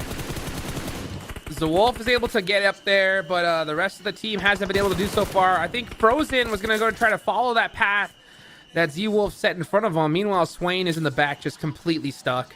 Let's see if Ashley can hit one of these nades, though. It's going to have to be placed perfectly and cooked perfectly as well. Yeah, I think he'd do better off saving them. He needs to save those nades for later on. A little bit too far away there, the next Ruya players, for him to be able to connect with those nades. And now what Team Falcons needs to start focusing up on, it's what the next circle is going to do, because it's going to start closing in. They got about 1 minute and 20 seconds of this circle before the new one pops up. And next Ruya play. I'm surprised. Nobody ended up getting knocked yet. I'm surprised they were able to even move out of that little warehouse right there, because I was expecting at least 1 player to get knocked. They got very close, but luckily for them, it didn't end up happening. Yeah, I said they definitely got lucky because of this circle, right? The fact that it hard shifted south gives them a lot more time to breathe here. And they were very fortunate that Z-Wolf was able to kind of just go up that hill at all. I'm surprised we didn't see Falcons push them a little bit harder, because if they would have pressed up and covered this hill, there's nothing next Ruya could have done. And now Top is the one that's going to find himself still towards the bottom, hoping that his teammates at the top are going to provide some cover for him if Top can just connect with one of these nades. Oh my goodness. Oh my goodness. If he would have timed that perfectly to explode right when it went over his head, easier said than done, that would have been beautiful. That might have been the nade for me of the day, as Top has been spotted. Top could be the distraction, though, that maybe his teammates need to try to find those next Ruya players. There you go. That's what I was hoping for, as IC is able to spot them. And now here come the nades. But for Team Falcons, I know you definitely want this eliminations. They're going to get them, and now they're going to be able to switch their focus towards the other teams that are there. Zebra Masters and Smoke Gaming as well. We see 1 player very close by. Smoke Gaming still up with 2 players. Wild 77k down there from Regnum Karya. That Molly, that nade's gonna do it. Make that 15 eliminations, matching Team Reject's performance from the last game already. But you know what? They're gonna have to get the chicken dinner if they want to match it, and that's gonna be tough, because Team Falcons are finally starting to soar here with 9 eliminations, and they have all 4 up. That's the scary part. That is the scary part for me. Team Falcons having their 4 up, they're being aggressive, they're being mathematicians here, just taking their time, you know, trying to solve this puzzle, trying to see where everybody's currently at. I see being forced to back off with the way that the circle ended up working out, and now Zebra Masters just waiting. Honestly, this is what the only thing that you could do for Zebra Masters if you are within that building right there, because not only do you have to worry about Team Falcons, you also have to worry about IHC if you do end up pushing out from the back. Let's see what ends up happening. Hey, Zebra Master, I know I told you I'd give you a pass on the last game. This is going to be hard. Good luck. I hope you learned your lesson quickly, because now you're going to have to try to focus on 1 squad at a time when you were completely pinched inside of some warehouses. Meanwhile, you got Smoke Gaming on the other end, just trying to make some noise. You can see them trying to focus on their backs as well. Smoke Gaming's definitely at a huge disadvantage, but they could definitely disrupt some of these big teams. Yeah, Smoke Gaming, a team that hasn't been able to do so well here in this tournament, but they've been able to get some points. There you go, Team Falcons with the 4 that we were talking about. They are going to be able to spot them and eliminate some of them, as Icy with the grenades, just massive nades, but Icy overextends too much, and Zebra Masters find the opening on Team Falcons. And here they go. That knock on Icy is going to be critical, especially at this time. You can see IHC is going to definitely start pushing the action. If IHC is able to rotate all the way to that left side and crest that hill, Team Falcons is done for. So they got to be very, very careful here, because then Team Falcons going to be the one pinched between Zebra Master and IHC. They're just taking their time for Zebra Masters, using that smoke to their advantage. You can see Action slowing down his gameplay as well. This is what you want to see out of an experienced team like Team Falcons. Waiting to see what everybody else is going to be doing. And we are on the final circle, Hot Jukes. Your favorite one, my favorite one, because everybody is going to be forced to fight here at some point. And guess who's going to be starting the fight there? It's going to be none other than Zebra Masters somehow. What? Niselda, you got away with that? That was insane. I thought the player from Team Falcons wasn't going to be able to spot him as he jumped out. IHC is going to get spotted by Zebra Masters. Zebra Masters being forced here to take 2 different fights between 2 different teams, and it is going to be costly.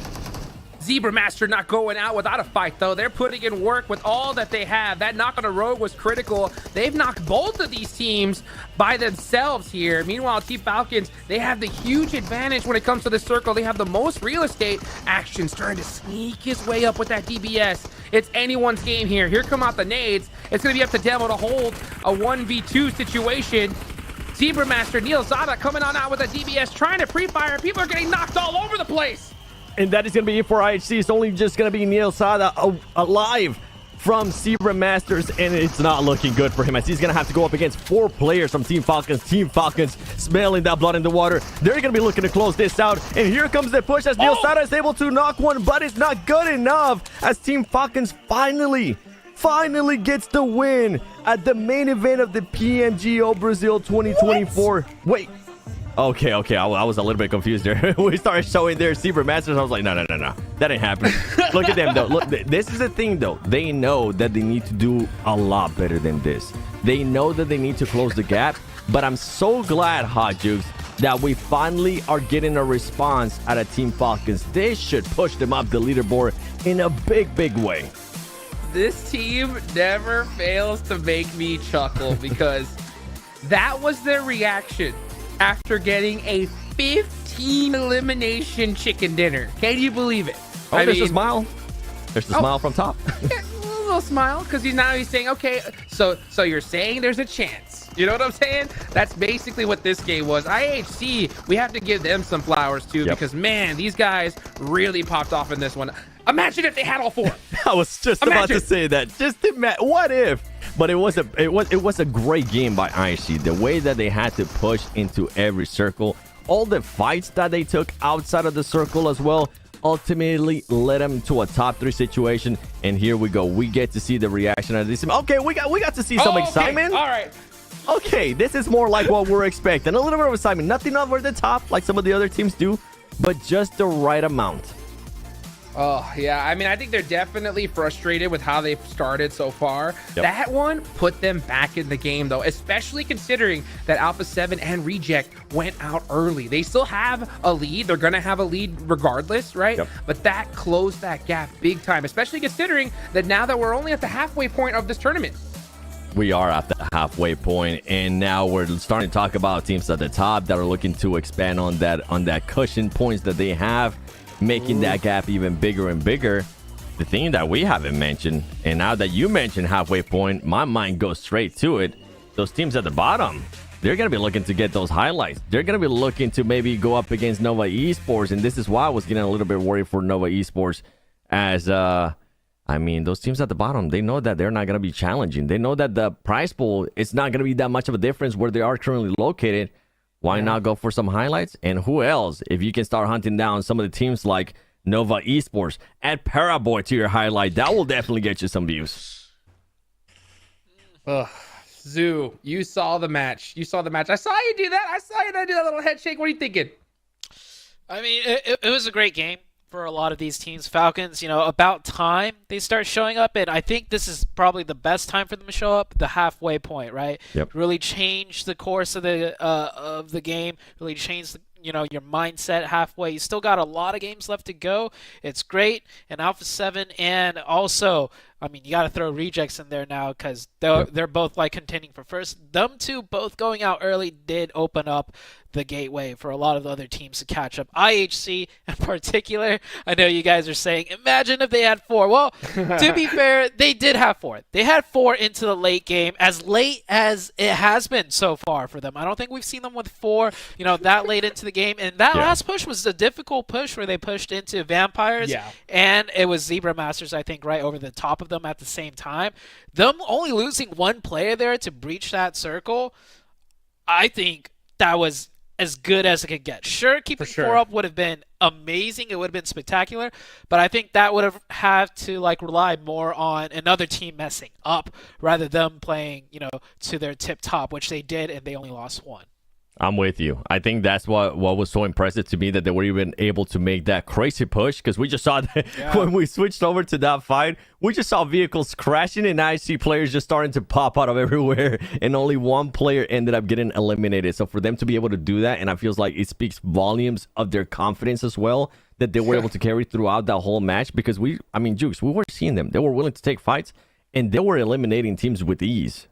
Yeah, it wasn't even willing. They had to, right? They did not get any love when it comes to that circle at all. And I agree, Zoo. We just said that because it's a meme at this point. Yeah, I mean, the fact that they can't keep all 4 up, But you're right. I mean, majority of teams wouldn't have even made it there, right? The fact that they made it with 3, only losing 1 in those fights is insane. So, I mean, IHC... I think they're probably one of the deadliest squads in this lobby if they have all 4 up. And it's just because of these zones, right? That they're struggling, but at the same time having a lot of success regardless. They were having a lot of success. A team that was able to find a little bit of success again is going to be Zebra Masters. And I was talking about those teams towards the bottom that are probably going to start switching their mindset in regards to how they're thinking about this tournament. It's not only the possible... not even hot dropping, just hunting down some of the top teams, right? Trying to stop their trajectory from reaching the top. But it's also stealing those points that those teams are going to need to close the gap. And I think that's why I'm so happy that Team Falcons woke up here at the halfway point, like Sute was mentioning, is because it's going to get harder and harder to get those points. Some of the other teams, they're going to get to a point where they're just not going to give a damn. They're going to take whichever fight is possible because their tournament is pretty much over. They're going to be getting the exact same amount of prize pool. And we've seen it before, Jukes. We've seen it before, Sute. At what point do we start expecting that out of some of those teams? I mean, we're already seeing some of the bottom teams take points away from the teams that are towards the top, trying to close the gap between first place and second place. I mean, honestly, if I'm really thinking about it, I'm trying to get my IGL brain going, right? If I was a coach, if I was an IGL, what would I be doing if I was in that, let's just call it Nova. Nova's in 11th place, or they're around there, right? Yep. With not too many points, right? So, considering that they had about 40 points going into this one, halfway point of the tournament, you know that there's no big difference from 4th place on down prize pool wise. So you need top 3. You need to start hunting down the top teams, and you need a performance like we saw from some of these squads. So you need a 20-point game, right? So you have to start seeing it now. I really do, right? I mean, why drop S2G when you could drop Alpha 7 and hope that you can do that? I'm talking about you, High Fives, right? Might as well at this point. Yeah. For a second there, you catfished me. I thought you were still talking about Nova. I was like, ooh, okay. All right, let him cook. What if Nova did end up hot dropping Alpha 7? I know the crowd reaction would be absolutely insane today. Yeah, that... One can only imagine, but I think Hot Jukes is absolutely right. The other thing to consider, though, a big thing to consider, is a lot of these teams that are struggling, right, that are like, second page and lower, they've been struggling because they're trying to make that front page. They're trying to make that top 3, and as the tournament goes on, and specifically at this very moment, some of those teams might realize, like, hey, we're out of our depth here. These guys are just too good. This is our first time here, or, we're just not prepared. and the pressure comes off, right? And once the pressure is off for them to try and chase that top 3, they may start playing better, honestly, right? A bit more relaxed, a little bit more loose, and if anything, they might just get more aggressive where it's like, we don't care if we lose all 4 players. You have 2 knocked, we're going to go in and just thirst them. And now all of a sudden, you know, top teams are more likely to lose 1 player, 2 player against the weaker teams, because those weaker teams don't really care about, you know, winning the entirety of the fight. They just want to, you know, get some points, get in there, and just, you know, create some highlights, like you said. Yeah, that match, this match ranking, by the way, first place, we're giving props there to Team Falcons. We're giving props to IHC, and I gotta give even more props to IHC because I just noticed they ended that last match with 16 eliminations. That is absolutely ridiculous. And IHC himself, 7 eliminations with 821 damage.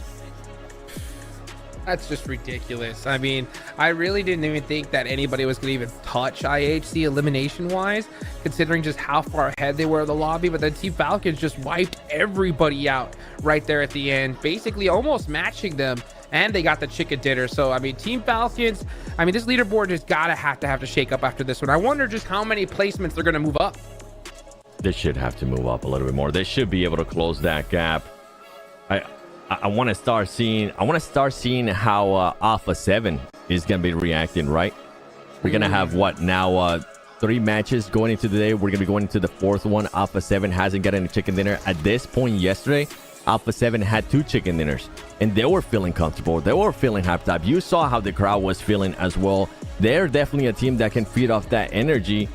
And right now, I feel like we definitely need a big response from Alpha 7 as the gap, it's only 7 points. But look at also how much of the gap they were able to close in regards to IHC, pushing up 2 spots to that 3rd place with 79 points. 79 points is huge, considering that they were like way below that after that last game. And you got Team Falcons moving up 6 placements there, still in the running, you know. And Team Falcons, if they're able to, you know, have another game like this, they're going to be in the running for top 3. But I will say that is hoping that Alpha 7 and Reject go out early. And with how this whole prize pool and tournament is just really formed, it's going to have to happen from a lot of these squads, right? So these top teams should start worrying about having a target on their back at this point. Different times here as we go towards the 2nd pitch, and we have 2 champions, 2 previous champions of PMGC in 10th and 11th place. At some point here, Sute, we gotta see some kind of action here from these 2 teams, because they're just not having the best of tournaments. And now that the halfway point market's gonna be passing by, we need to see more of them. I'm just going to say this real quick. Changing out your IGL may not be the best decision, right? I believe S2G lost theirs. Nova also with Jimmy gone. Yep. It's just, I feel like it's just going to have to take more time for those teams, you know, to really synergize once again with the IGL no longer there. I'm with you. And don't forget, everybody, the new RP A6 is available now with price pool worth over 80,000 UC. That is, I've got in mine. Let me know in the comments below if you got in yours. I know these 2 guys have already got in theirs. And don't forget the Realme 12 Pro Plus elevates your photography experience with 120 super zoom and performance in games. How to be a portrait master.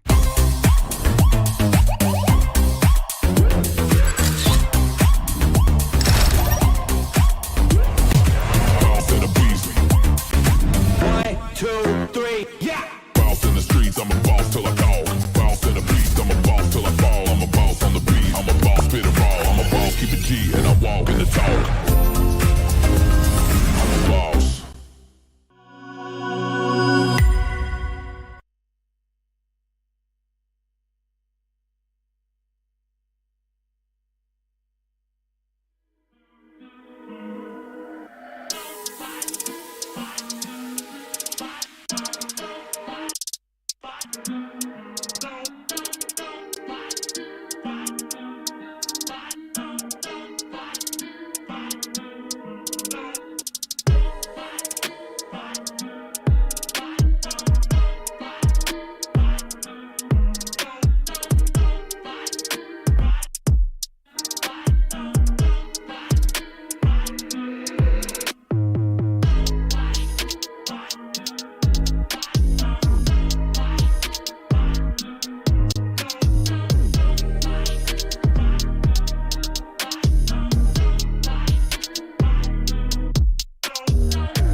Welcome back, ladies and gentlemen, as we are getting closer to that third and final match of the day in Erangel. Don't worry, we still have 2 Miramars, but we're looking at the overall there, and we're kind of talking in the break.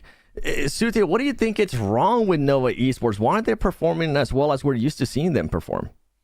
I think the biggest thing, of course, is Jimmy. Now, Jimmy may not have been known to be like the best mechanical player or stats player, but I think something that's really overlooked is how good Jimmy was at passing information along to the rest of the team and setting the rest of the team up to win those engagements. Now with Order in that position as like the IGL and the lead scout, Order's mindset is still make stuff happen, right? He was the fragger, he was the entry player, so he's not able to pass info along to the rest of the team in those spots, and he's kind of just going in and trying to make the play happen, and then the rest of the team kind of falls apart.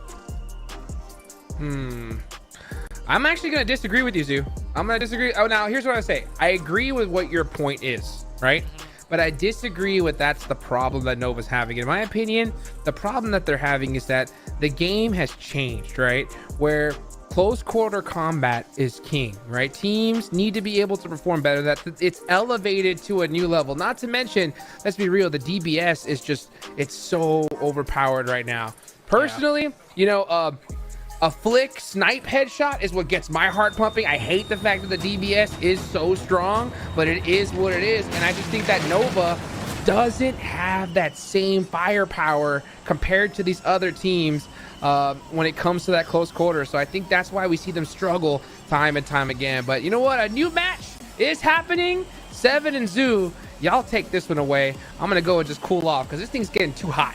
It is getting hot, and on my side, as we get started here with this playing path, as we get started on the final Erangel for day 2, I agree with both of your points. I agree with what you were saying, Sute, in regards to what Jimmy used to do as an IGL for this team. I can definitely see that, and I see it with what you mentioned in regards to what Order's been able to do. And I see Hot Juke's perspective as well. It is a lot more close quarter. You do have to be good with that DBS. You do have to be able to hit those shots, and it's something that Nova Esports just hasn't been known ever to be doing that. We saw what they were able to do yesterday in Sandhawk with a mid-range fight against D+. It was an easy pickings for them, but when it comes to close range, I feel like Nova's definitely struggling, and Nova's definitely struggling with their IGL so far here in the PMGO.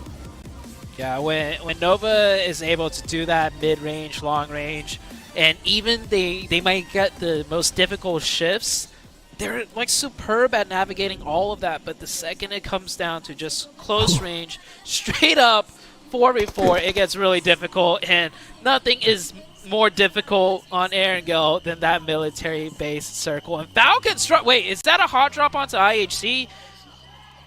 No, it's high fives. Wait, no. In the elimination feed just now. We'll see it. We'll see it in a second. Like this, this is a. Oh, it says 2G and high fives once again. I mean, I guess they're both dropping here to get vehicles to drive towards Yasnaya. So it makes sense that we're seeing a hot drop between these two teams in a completely different location, but that might just be due to the playing path.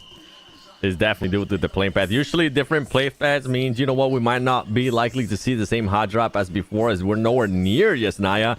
But these two teams thinking the same. Great minds usually think alike. I mean, these two teams are currently in the main event for a reason.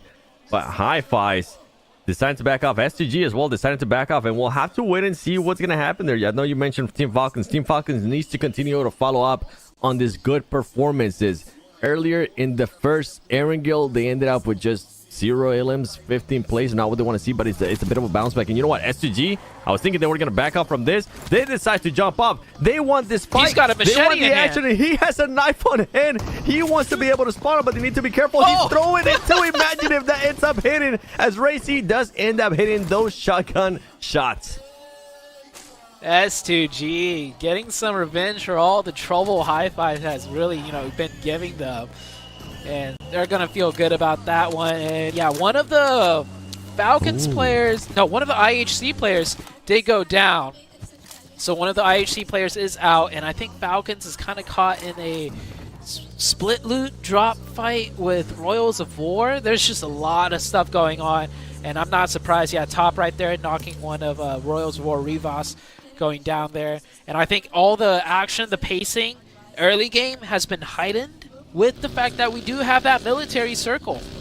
Yeah, that military circle is going to be crazy. And Falcons, a team that usually can end up dropping in Novo, they didn't even want to take the chance, especially with the plane path. It was going to be a tough rotation for them, so they do end up landing here, and I think that's why they got caught off guard. You were mentioning kind of spotted in a pinch situation. You saw IHC players being able to knock some of the Team Falcons players, and on top of that, Royals of War as well. Luckily for Team Falcons, they were only able to lose one player. They were able to kind of reset a little bit there. 3 players are going to be left. They're going to be focusing a lot more on those final circles. And here we go. We're going to get a chance to see it. Oh, that's what ended up happening right there. Nice cheeky shot. And then I swear, if that knife throw would have hit, I would have gone absolutely nuts to take from S2G.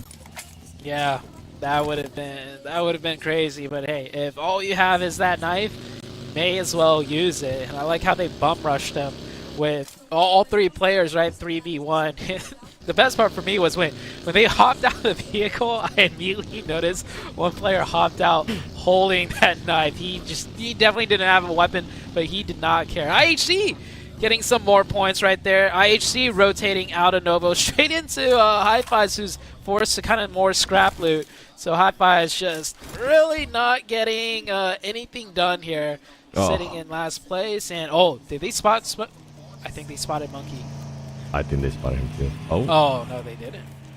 Monkey in a big bush, currently hiding, and he got away with it. The Madman, the one that's the only player alive right now for Hi-Fi's.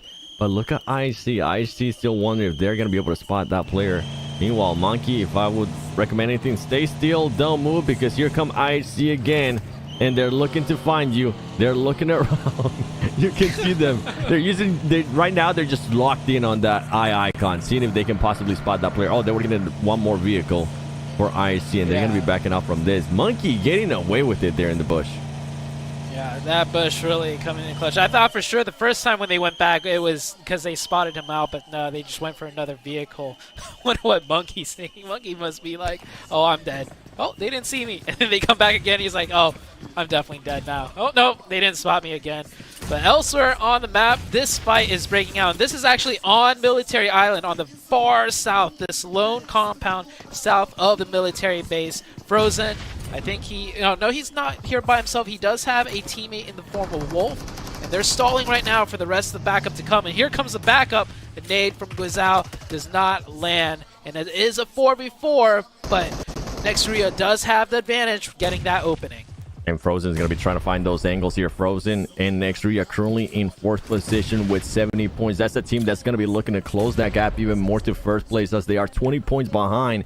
If they could get 4 points here right off the bat without losing anybody, it would be absolutely wonderful for this team. You can see Deathwolf is currently holding off great angles for this team. It's making the push a lot harder, as Obscure, the knock player from Deathwolves, is trying to see if he could possibly get picked up. It's going to be a tough one, though, if they do end up trying to pick up, as Deathwolves is just expecting a full-on push here by Nextria.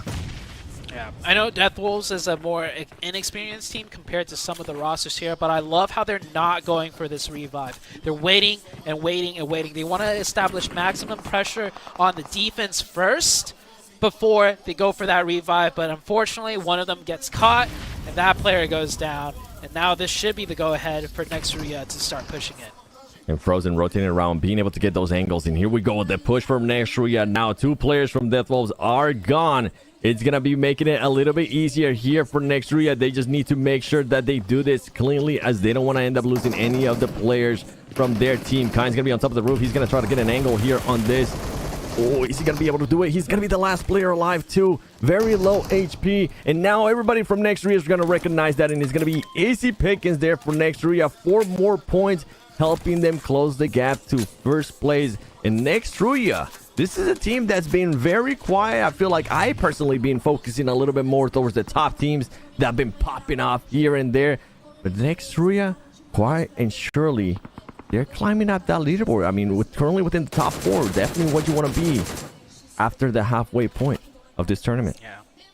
Quiet and consistent so far for Nextria. And yeah, they have been establishing their presence, just match after match with, you know, not huge performances, but definitely getting the points when needed. Alpha 7 now, this is the top dog. They are not on military base. You can see that right there on the minimap. They are south of Milta Power, getting into engagement with Smoke Gaming here. I think they were looking for a boat rotation across, and they ended up running into a different team here. So now they're kind of forced into this fight. New circle pops, and it is going to military base. And it could be a bit of an awkward fight here for Alpha 7 as they are currently split on a 2-1-1. There you go. One of the players is going to end up backing off. Carrillo still going to be staying there. Smoke Gaming trying to get an off angle. If Myth is able to get this spot, it's going to be tough for Alpha 7 as now they just have a lot more angles to worry about. And Smoke Gaming is putting the pressure here on Alpha 7. Alpha 7, we wanted to see what they were going to be able to do, how they're going to be able to react. One of the players there from Smoke Gaming is going to get knocked. Nino's going to be making the push here on Carrillo. Carrillo's going to get knocked and eliminated. Not looking good here for Alpha 7 as they cannot afford to lose more players. They want to be able to keep on building the gap. Nino once again continuing to win those close quarter fights, not only against Carrillo, but also against Revo. Yeah, I thought Alpha 7 was on the same page when he pushed right in, but his teammate hung back. It doesn't matter, though. He finds a trade with a grenade. Now it's back down to a 2v2. This is like a straight-up chess match. One player or one team reacting to what the other one's doing. 2v2, and it looks like Alpha 7 has the advantage. The other player lost his vehicle, I think, because he's running out in the wide open from that wizard tower, and he makes it across, which is great, but it's still a 2v1 close range. McGrelin not able to get the knock, and Myth finds the angle, finds the shot. Mafioso down to 1 HP, and it is the blue zone that is coming into play now. And Mafioso trying to heal up. As you mentioned, he's currently 1 HP. He's going to pump out that DBS. Can he connect here? Is he going to be able to hopefully pick up his teammate and win this fight? But guess what? It's 2 players now from Smoke Gaming. Mafioso trying to take on everybody, and he's not going to be able to. And you can see Alpha 7, even though the fans are clapping, the players are starting to feel a bit of a pressure. That gap is gone. They don't have the cushion of the points anymore. And this is when we need to see a response from Alpha 7. If they continue on this trend, they're not going to be in first place for much longer as Reject, IHC, and Next Ruya are looking to hunt them down. And talking about some of the other teams that need to continue on the consistency of points, Team Falcons trying to take a fight here with Nova Esports. Falcons top, running straight in, clearing everything really quickly, pops that first aid, and here comes Paraboy close range with a nade, and he's not going to finish the first aid. Top saw an opportunity when Paraboy was holding that nade. Unfortunately, he misses that first couple of shots with the DBS, and he will go down. Falcons down to just the solo of Nerzed. Nerzed on the bridge, probably looking to just bridge camp, maybe get 1 elimination there. But as far as I can tell, no other teams are coming in from that side. IHC go out too, I think, to D+ on that north side, right near the edge of blue zone. Maybe IHC still has 1 or 2. We know they lost one very early on. So we'll see in a second who's still up. But everyone else pretty much on military base and looking to play the rest of the match out. And the person with that whistle in the stand has some lungs because they've been going at it non-stop. And a team that's looking to take advantage here of the non-stop action is going to be Rejects. Rejects currently inside the circle. A team that's wanting to close that gap even more. They'll be happy if they can end up taking first place after this match.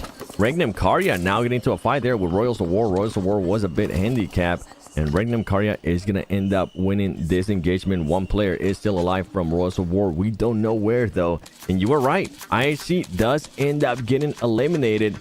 And what could happen here if Next Ruya continues on a good performance, Rejects too? These point gaps that we were having earlier are starting to disappear, Sute, and I'm all for it. Yeah, I'm all for it as well. D+ will pick up the last player of Hi-Fi's. Hi-Fi's are eliminated. And yeah, looking at the right-hand side, Rejects with only 3, they can still get a big game. The big thing, though, is Next Ruya, who have 4 players up and 4 eliminations already. Plus, they're already on the military base in a decent position. This could be the big one for them to really start catching up. It could be the big one, and they need some big ones too. I feel like they were in the position that Team Falcons was in that last match. Rejects now on the elimination feed, being able to knock some players from Boom. Can they convert that into points? Because they are wanting to get those points, especially with what's currently offering to them. Zebra Masters is going to be on that roof. And they're going to be looking to see if Boom is going to be pushing them. Boom is going to try to reset themselves. after Reject did end up knocking one of their players. For all of the teams from 10 to 15 that are currently alive, this is a great opportunity. And look at that. Boom Esports connecting with the grenade right there. Zebra Masters, and Zebra Masters trying to see if they can reset, but they need to be careful as Frenzy from Boom Esports is going to try to connect with some more grenades. Now they're going to have the high ground, but they're not going to be able to do much with it for Boom, as Rejects is still up on that radar. They're still going to have so many angles on this fight that if Rejects can somehow third party this, steal some eliminations without having to push down, they will be so happy. Yeah, Rejects actually did already steal one of them, as they got the member that got naded from Zebra Master. So Rejects, you can see up to 2 elim points now, looking to pick up probably a couple more. Now these two teams need to be careful of actually fully engaging, running out into the open, because Rejects are looking dead right at them. New zone is about to shift as well. We'll see very soon which way it will go. Usually Zebra Masters are the ones that are good with that utility, but Boom is also trying to send a statement here. They're wanting to remember everybody that they have a chicken dinner for a reason, and here comes the push on Zebra Masters. Boom, Pumbit trying to find that player on the smoke. They're fully sending it, kind of leaving themselves a little bit too exposed. They're not able to find the player yet. They're going to know where he's at. Can he connect with his shots? Very low HP, and they're able to find him through the smoke, but that is not the last one there for Zebra Masters. There's still one more player alive. We don't know where. He ran away with it, but Boom Esports should be happy here with being able to get this knocks. Now, can they convert into eliminations, or is Reject all the way from radar going to catch some of these players from Zebra Masters knocked? If Rejects is looking this way, they could have caught one right there. The player crawling wide in the open. Yeah, the last member of Zebra Masters did rotate in to the compound. That's the new center of the zone. It's the radio station right below the radio tower there. Smoke Gaming coming in here on the northeast side, running into D+. D+ with one player knocked right now. They still have a couple players to work with. They have 3 up. Smoke looking to try and reset a little bit, but look at that player on that minimap going to the high ground, catching that angle from the very top. And oh, it's actually 2 players. They're driving in. They're swooping in from the backside, and that is Myth going down, and Smoke Gaming eliminated. Great play by D+, now putting their tally all the way up to 7 eliminations. They'll definitely be climbing up this leaderboard. They're going to be trying to pick up their teammate right there. Oh, that was a little bit sketchy. I was wondering what he was going to try to do. Maybe put him a little bit in the circle, but he's so low that you have to go for that pickup. Team Falcons did end up getting eliminated. Nova is still alive with all their 4 players. So many teams that need to take advantage of this game right here, as some of the top teams are being eliminated. Man, anything can happen. One team that we really haven't gotten a chance to hear much about ever since they win in the first match, Vampire Esports. They have all their 4 player lives. I feel like Vampire Esports is playing very careful, but luckily for them, when we do end up showing the circle, they're sitting smack down the middle of it, so they could take full advantage of this. Yeah, Vampire with 4 up in a great spot. We'll see how far they can get, as D+ will continue on their warpath, running straight into S2G now. Boom rotating in after they finish that fight, and it looks like they're trying to catch out the last member of Zebra Master. S2G with the Ray Z with the big nade, catching 2 of D+, 2-for-1 special, and surely S2G is going to pump the aggression up, and yeah, they're driving straight in. Evil Knievel up onto that hilltop with the bike, gets the high ground, gets the high angle, and D+ is absolutely decimated. I think D+ got a little bit carried away there with the momentum that they were carrying. They saw S2G nearby. They said, we'll take the fight. That grenade stopped them right in their tracks from Ray Z. Now Rejects has heard that fight happening. I wonder if Rejects is going to be doing something here to this teams, as S2G going to try to back off in that smoking vehicle. Always such a sketchy thing to do, man. I feel like people get away with things so much sometimes.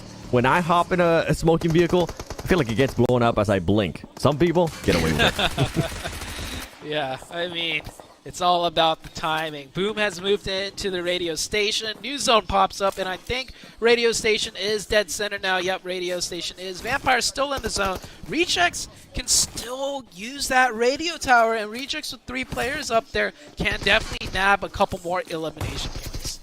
We could end up seeing a new first place team. We haven't seen a change since the beginning of this tournament, of this main event.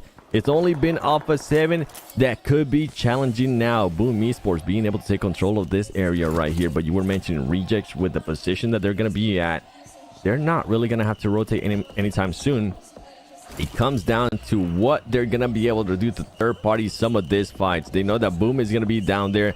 Nova currently taking on some fights. Nova's going to be able to take care of Regnum Karya. And Boom is saying, okay, we hear those shots. Let's see if maybe we can third party as well, because we want to get some points too. Meanwhile, Vampire Esports still all their 4 players alive. I think Nextruya has been able to spot them. And they need to be careful because Vampire Esports is in a particular position. It's a good position, but if some nades start getting thrown their way, boy, you can't be scared with how close everybody is. Yeah. Right now, another advantage Vampire has, though, is the reject team at the top. They'll prevent teams from getting too close over the top to chunk nades in, but that does not make them completely nade immune. As we look at Nova right now, trying to get into the final couple of zones. Nova did lose 2 of their players fighting against, I believe, Regnum Karya here, and Regnum Karya up to 4 eliminations. Looking to throw up some points. You can see them right there on the leaderboard, 7th place. It's not too late for them either if they could get a huge game in here with their 4 remaining players. Yeah, all of these teams trying to take advantage of what's given to them. Paraboy trying to find some more of a difference distance between himself and Regnum Karya. He does not want this close range, even though he was able to clutch it up earlier with Top. Top was in low health. But now Regnum Karya having to do a little bit of shimmy, having to dance around, as now they're getting the attention of just about everybody. Not only Nextruya, Vampire could end up being the ones to third party them as well if Nextruya ends up disappearing. And on top of that, you have Rejects on top of that tower. Regnum Karya staying alive, and this is the fight that I wanted to see, and it does end up happening. Vampire Esports against Nextruya.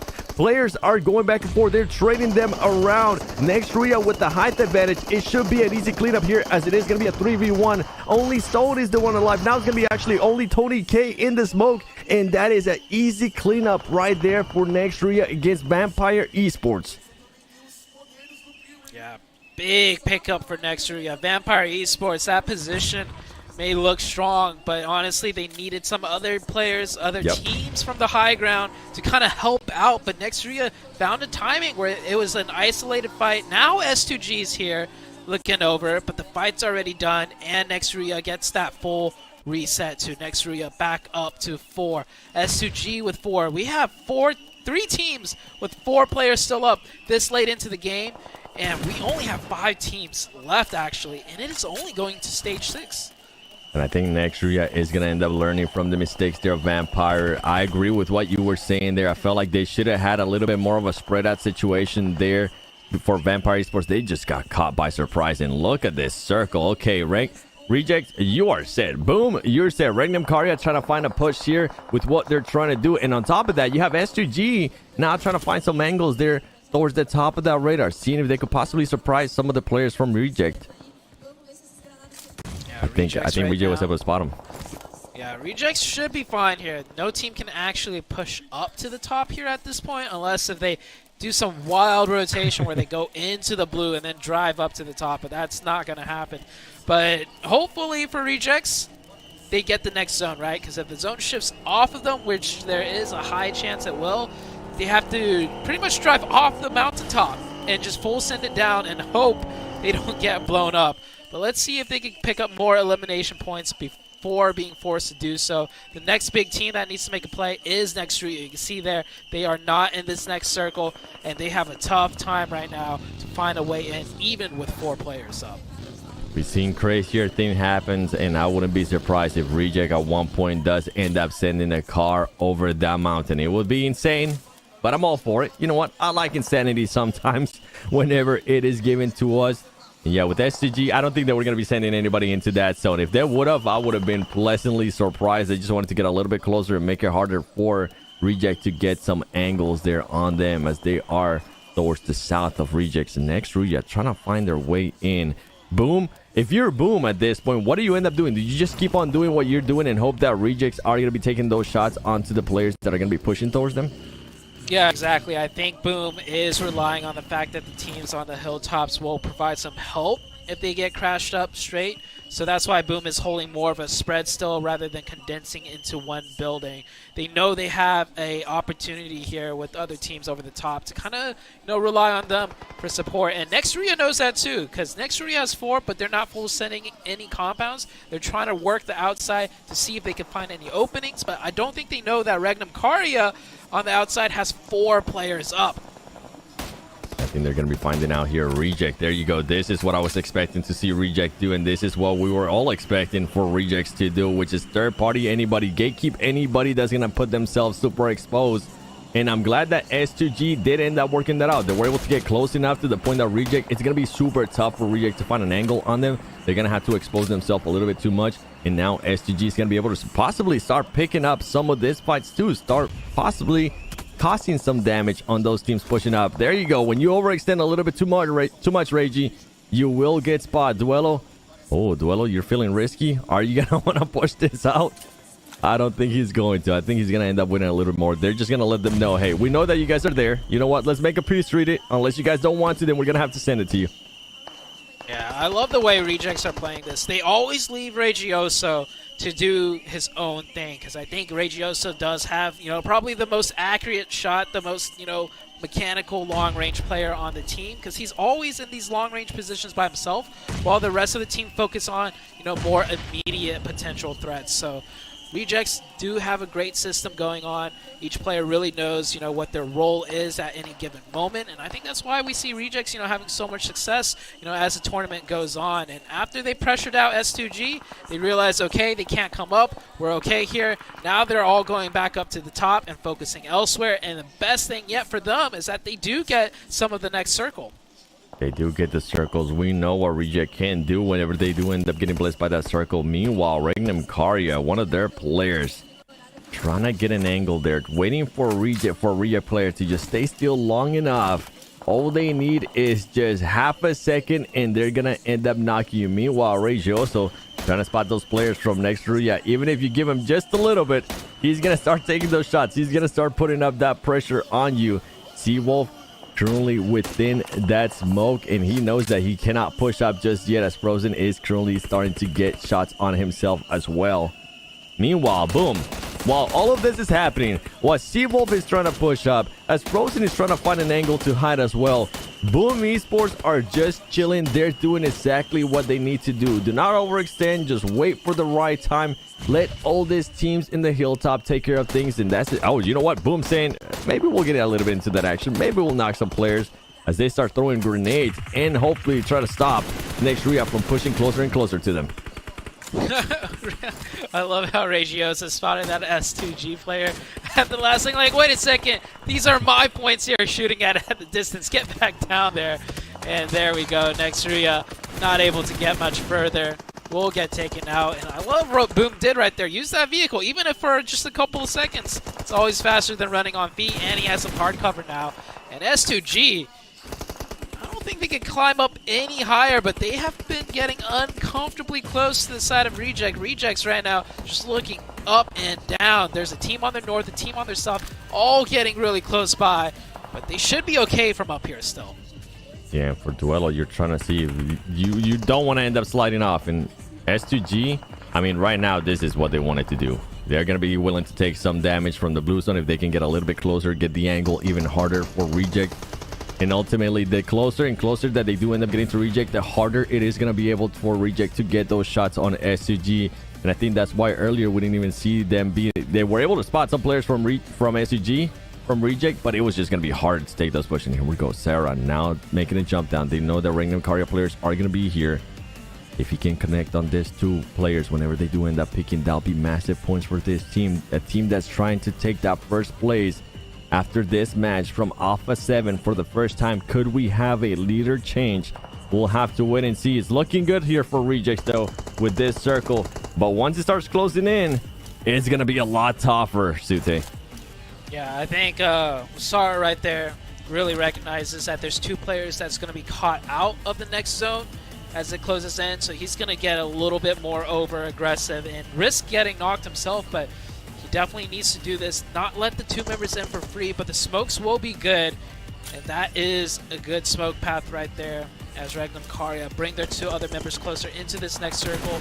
And we are going into that circle 9, right? And that's where Rejects loses all of their advantage because they have the furthest to go to try and get to the center. And the blue will start pushing them out first. And we have to keep in mind, Boom is still in this as well.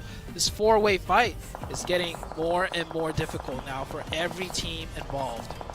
Boom is in this, but they're gonna have to push out of those buildings that they were in. You can see them have to pay for it, as well as Reject. You mentioned Sarah being able to spot those 2 players earlier. Guess what? There goes 1 knock. Can he convert that into elimination?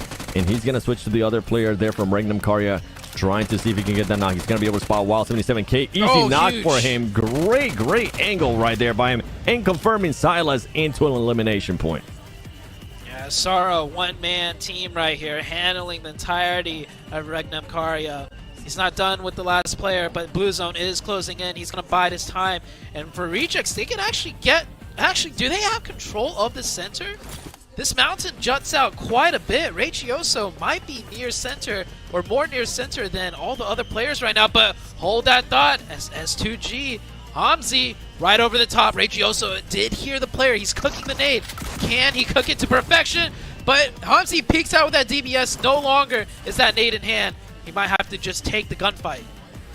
Gonna have to take that gunfight. Rage also getting a little bit lucky there as Hamzy did end up missing some shots. The grenades are gonna be coming through. The battle of the mountain goats is what I'm gonna be calling this one, because boy, it is such a tough situation, such a tough terrain to be taking those fights too, considering that you could possibly end up getting shot from some of the other players that are still alive from the other teams. We still have 4 teams. This is the crazy power. Okay, there you go. At least one of them is gone. Regnum Karya does end up getting eliminated with 7 eliminations. Sarah able to make it all the way down. He's probably going to be able to spot the player there from Boom, and he might be able to, if he can connect there with the player from Boom, he's going to be able to switch his focus to some of the other players from STG that are making Regioso's life a little bit tougher.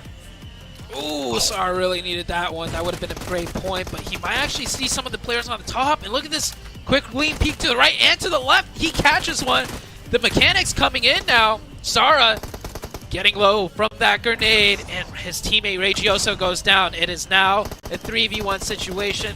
Rejects will not get the chicken dinner. It will be S2G instead, finally showing up with their, I believe this is their first chicken dinner. 11 eliminations, almost 2,000 damage. Big game for S2G, but I think the main takeaway here is the Rejects team have just now, pretty sure, taken that #1 spot away from Alpha 7. They should end up taking that #1 spot, not just with the placement points, but also with the elimination points. And that man right there, Sarah, what a performance. What a pop-off performance. Yeah. Not only with the rotation that he was doing, with the risk that he was willing to take, but overall, what you want to see out of a team that's challenging for that first place. And more than likely, we will end up seeing them there in that first place. And a team that everybody's been wondering what's been going on with them. S2G finally showing up as well. Sute getting that chicken dinner. The ultimate play was for them to get as close as possible to that mountain, make it so Reject wasn't able to shoot them. And boy, you couldn't ask for anything better from STG. Yeah, S2G played that pretty much as best as they could, really becoming one with the mountain goat, like you said. And I've never seen a finish like this where teams are constantly just battling on top of this mountaintop, trying to climb up and down, up and down. And this 1v1 pretty much was crucial. If Regioso won that peak, he gets the high ground over the 2 players at the bottom, and Sarah and them could have pinched in, but the fight was decided right there. When Regioso lost, I believe it was Hamzi that got the advantage peak and took that one out. Yeah, I think in all the years that I've been doing PUBG Mobile esports, which is quite a lot now, that might be the first time I've seen players towards the end of the match fighting within that mountain. So you know, there's always new scenarios here in PUBG Mobile esports.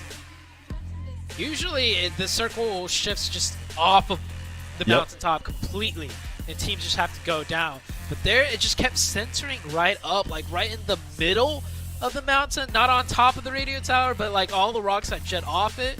And SCG played that really well, but you know, all the teams played that well. Boom played that well towards the end. I feel like next Ruya could have done a little bit more with 4, but they didn't make a decisive play. Instead, they kind of tried to just creep in, and they just got taken out. But let's have an interview coming up with Kelsey from S2G. Here the player Kelsey for S2G Sports, and they got their first chicken dinner today.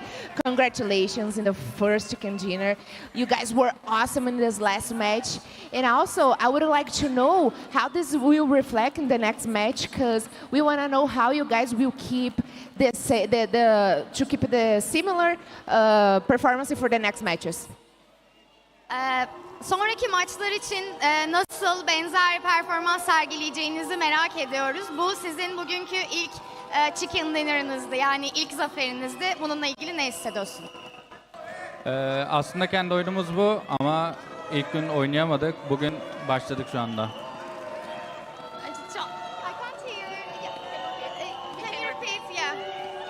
İlk günden beri oynamamız gereken oyun bu ama oynayamadık. Şu anda devam edeceğiz böyle. We couldn't performance as we want, but we managed it right now, so we will keep going like this. Awesome. And about tomorrow, today, I would like to know which position do you guys think you will finish the day? Yarınla ilgili hangi pozisyonda bitireceğinizi düşünüyorsunuz bugün için? Şampiyonluk.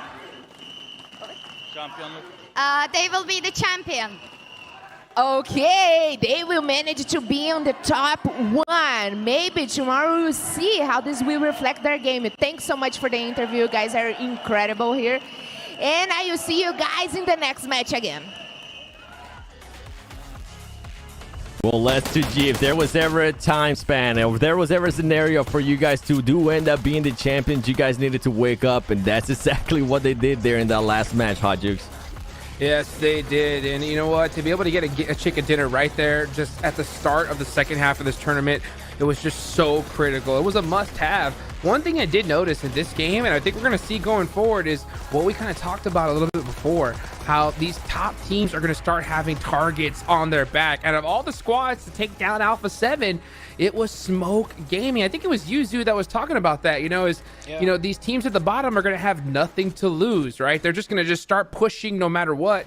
And I think teams, especially knowing what they need to do, if they do see a top squad and they realize it's them, they're going to do everything they can to take them out, because they have to if they want to try to get some big money here.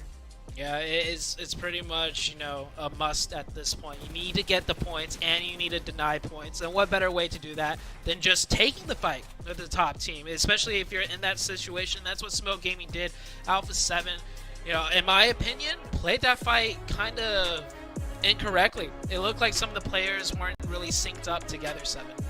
Yeah, they for sure weren't synced up. I mean, we saw 2 players. I know one of them was Carrillo, and then he got left behind. And then he got super exposed whenever the Smoke Gaming player did end up getting the off angle. So yeah, Alpha 7 starting to look a little bit scary, but not in a good way. In a scary way that they might not be in first place once we do end up going to the overall. You can see them being able to get only 1 point. IHC as well, only 1 point. Vampire Esports. I mean, there's just so many good teams here, Hot Jukes, that it's kind of hard to say, okay, you know what? This is the team that's going to be able to take it from day one with that performance. Hamsi, S2G, 4 eliminations, MVP performance in that last match. Oh my gosh, even the interview was crazy. The fans were not happy to see an interview with S2G, that's for sure. Because I remember you were talking, 7, right?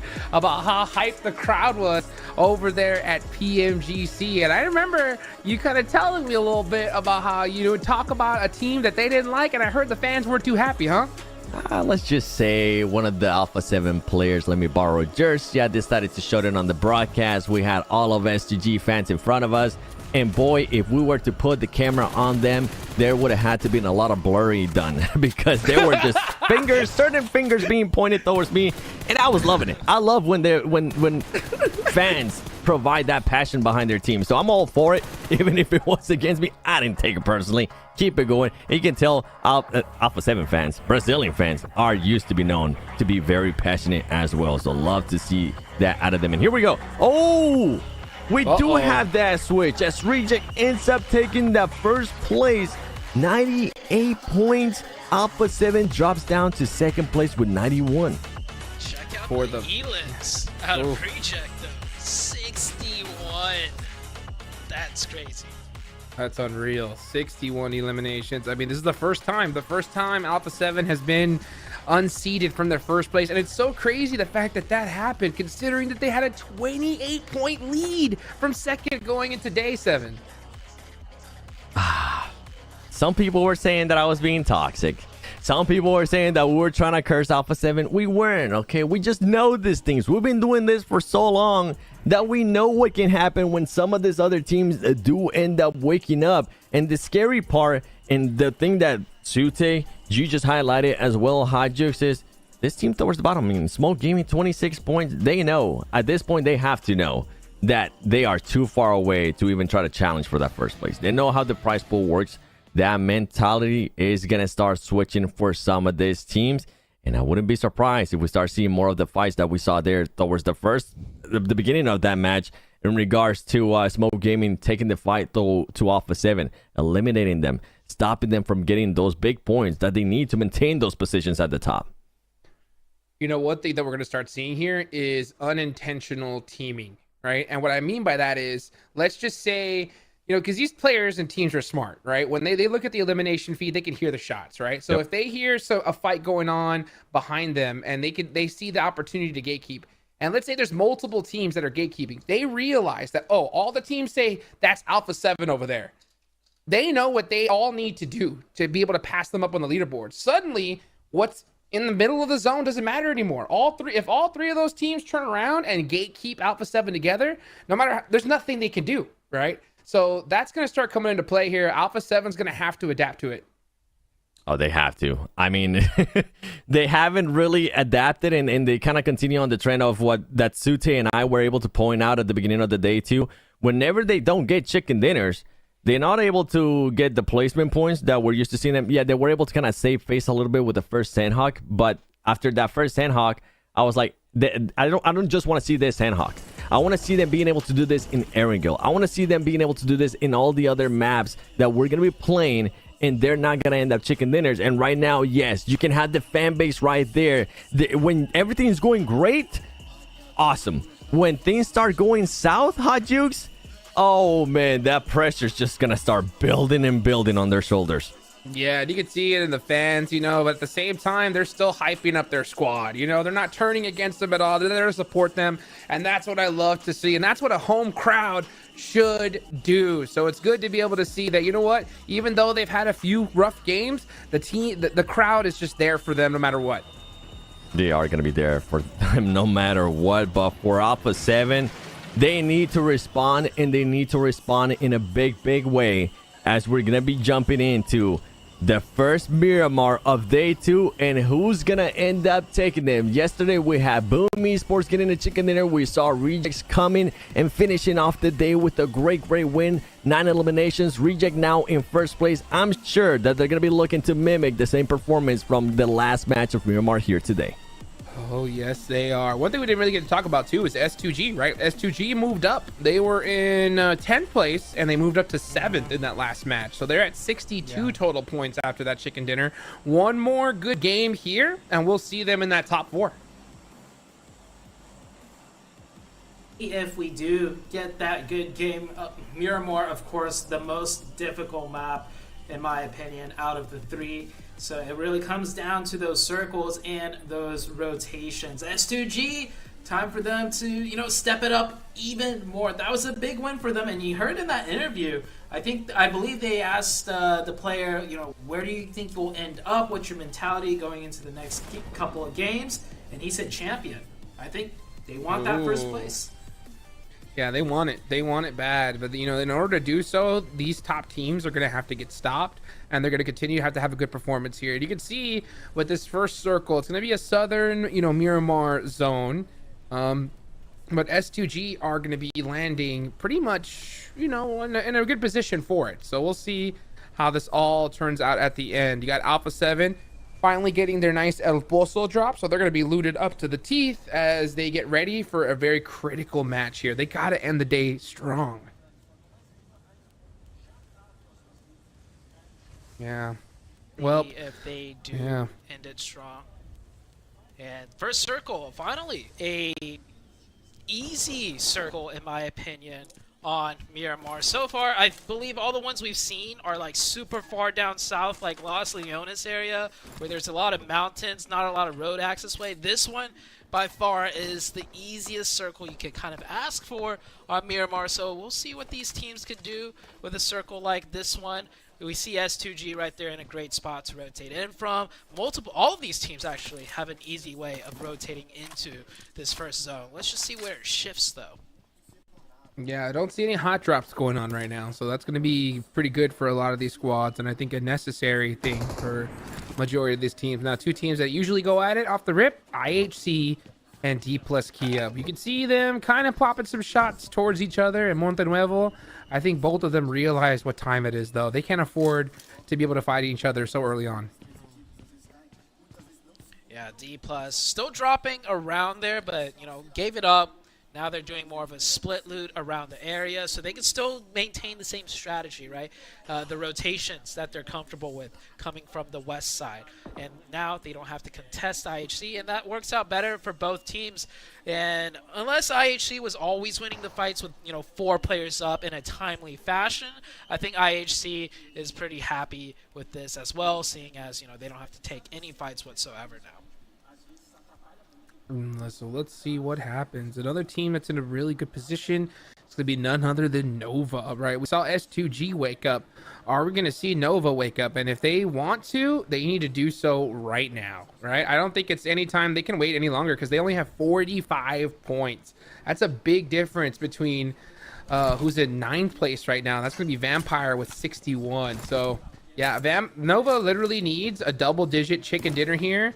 I think if we want to see them even have a chance at top 3. Yeah, and there's like a point buffer in the rankings too, right? Top 3, the points are right now in order 98, 91, 82. And then 4th place, however, is sitting there with 80. So to pass up, you know, 4th and 3rd, the points are, you know, a lot to pass up, and 5th place is 67. So the big point drop off from 4th to 5th, and you want to get into 3rd. So that's 2 different teams you need to worry about to make it into the top 3. So right now it is almost do or die because of this, you know, point gap that's being created in the top 3 overall. Yeah, and you know what? I mean, yeah, there's a point gap in the top 3, and even bigger, we got to remind folks, you know, there's a massive point gap in the prize pool, right? Just cash gap, actually, because first place, $100,000. Second place, yeah. Second place, $50,000. Third place, $30,000, and then goes down to $15,000 for 4th place. And the crazy part is that the difference between 4th and last is only $3,000. So, I mean, these teams have nothing to lose, right? And I kind of like that because it really pushes all these squads to not settle for, you know, 7th or 6th place because there's no difference when it comes to prize pool. Yeah, no difference whatsoever. So it's pretty much all or nothing. And that's what I like to see, the way the teams play. You play an all or nothing style, especially when it comes down to it towards the later stages of the tournament. And we are well within the later stages of the tournament. Oh yeah, here we go in the last 2 Miramars of the day. Who do you guys think is going to end up on top? I want you guys in the chat everywhere to let us know. Meanwhile, look at this. Oh, you can see Nobu focus. Look at that player cam. I love player cam so much. Something I've been begging for. And now we get to see it. Oh, man, he let his position be known. And he said, see ya. I couldn't get that knock. I'm out of here. Yeah. Driving straight out there. I think we see a lot of teams playing a bit more passive too, because of such a good circle, right? This is a circle where it's like every team can have a game plan, and every team wants to keep 4 up to execute that game plan.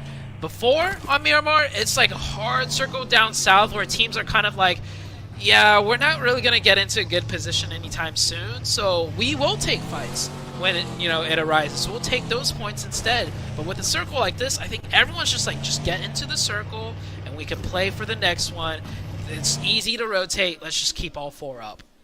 Yeah, and I think all these teams are kind of realize what's at stake because you got to think about it, right? Because of how this prize pool is positioned. There's no difference. Like there's a very small difference between 4th and last place. Like I mentioned, only a difference of $3,000. So you got to think about it. All of these teams, 4th on down, they're in the same boat, right? So they're all going to have the same strategy. The same strategy is this: take out the top teams, get a bunch of points. So when all of the teams have that same strat, Zute, these teams at the top really have to be careful here because they have literally the entire lobby against them. Yeah, well, guys, this is going to get intense here as I start looking at this circle. It's only stage 1. It's still in the same position that we saw before. The only current teams that are sitting outside of it are going to be IHC. Next, Maria D plus Kia already moved on in. And we got Zebra Master. Looks like they were just shooting some shots, having some fun there. Okay, you know, I guess you got to get a little bit warmed up. I will say, I am pretty proud of how Zebra Master has performed so far. You know what I'm saying? I think the fact that they have, you know, this is their first tournament coming on in at this level. The fact that they've been able to win some fights against top teams, I think is a good sign for them. Definitely so. And these are like a lot of veteran squads as we do get into a fight now. Regnum Karya against the likes of, I do think that that's actually Boom pushing up onto this position. Now this is a very early fight. You can see we have all 64 players still remaining because this is such a nice circle. Everybody has a nice piece of the pie. And actually the circle hard shifted to San Martin. That might increase the pace of the action, and Boom saw that shift and they realized, okay, we got to get this fight done with quick. They are ramping up the aggression. Regnum Karya lose one player. Boom on the advantage, and they have one player in the far back line providing overline support fire. The 2v1 isolation on the left side, it is good. Boom are dismantling Regnum Karya. Great play there. They realized that they had a player isolated, and then Boom Esports went for the instant 2v1. They are taking apart Regnum Karya piece by piece. Losing Silas is going to hurt big time, but I did hear some shots coming from down the way. And is that the final player? Yes, it was. And that is Regnum Karya out of there. The 5th place team going out early is going to hurt. Yeah, Regnum Karya, they really needed to do well in this one. Sitting in that 5th place positions, they have a chance, and they still do, even with a huge donut from this game. Here comes Hi-Fi, looking to get into the action. Now, this is one team I feel like that is willing to take a fight no matter what the situation, because all we see is them taking a fight early game and then getting eliminated. So let's see if they can do something here as Monkey gets ran over. That's not good.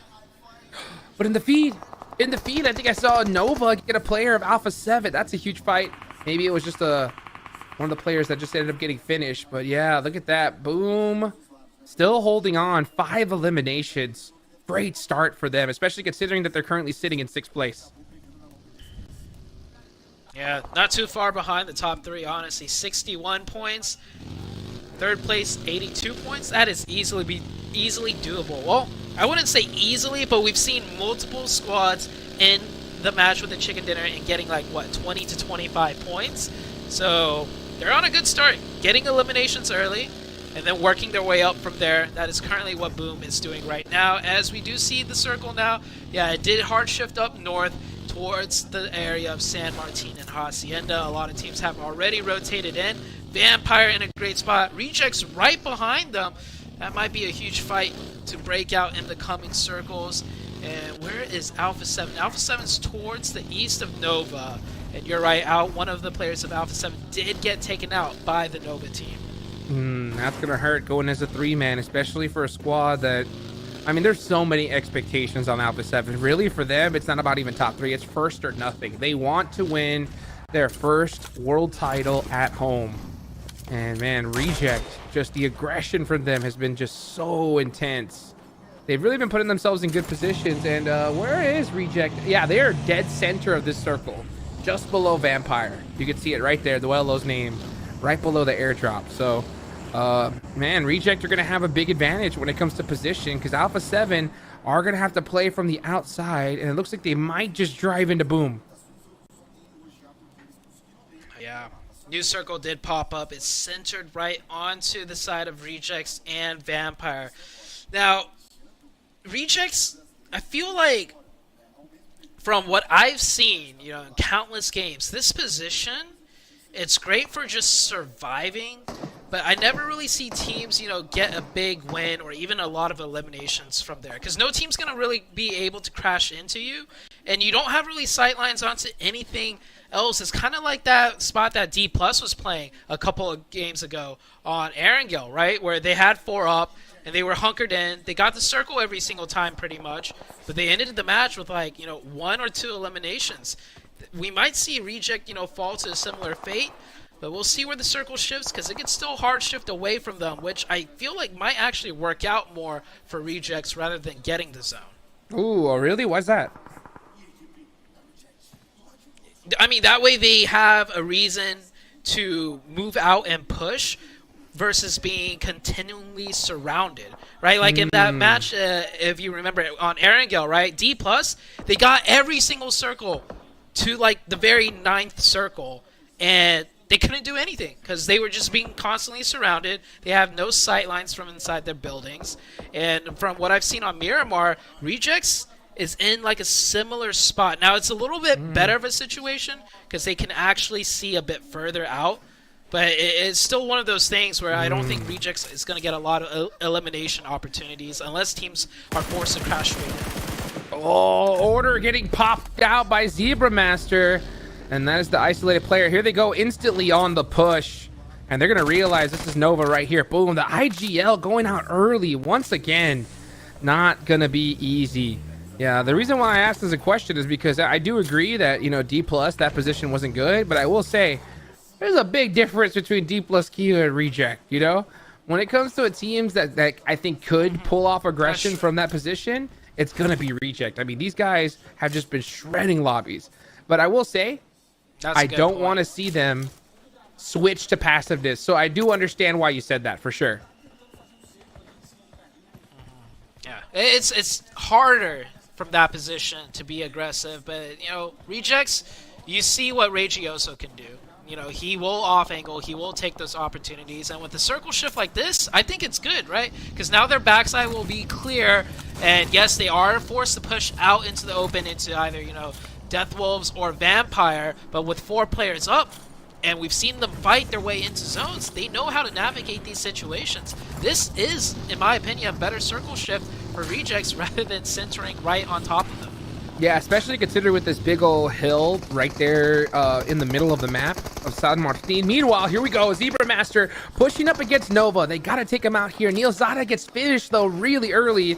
That's not going to be good. That's going to go ahead and bring it down to a 3v3. The fight is even. Let's see who's going to win it. Nova playing this really close together. Uh-oh, they're trying to show off some of that CQC action. Maybe they heard us, Zute, because Nova said, hey, you guys talking smack about our close quarters combat? How about some of that? How about some of that? How about some of that? I'm not going to give it to Nova, because that was definitely more so Zebra Masters just kind of not having the experience and just driving straight into them. There's no setup. There's no setup. There was no util being used. It was just run straight into them. And when you're just running straight into a team, even if they're not the best CQC team out there, you don't win that. You don't just run straight at them with no util or smokes or anything. So Zebra Masters do get taken out, and that is Nova. They're still going to hold strong with 3.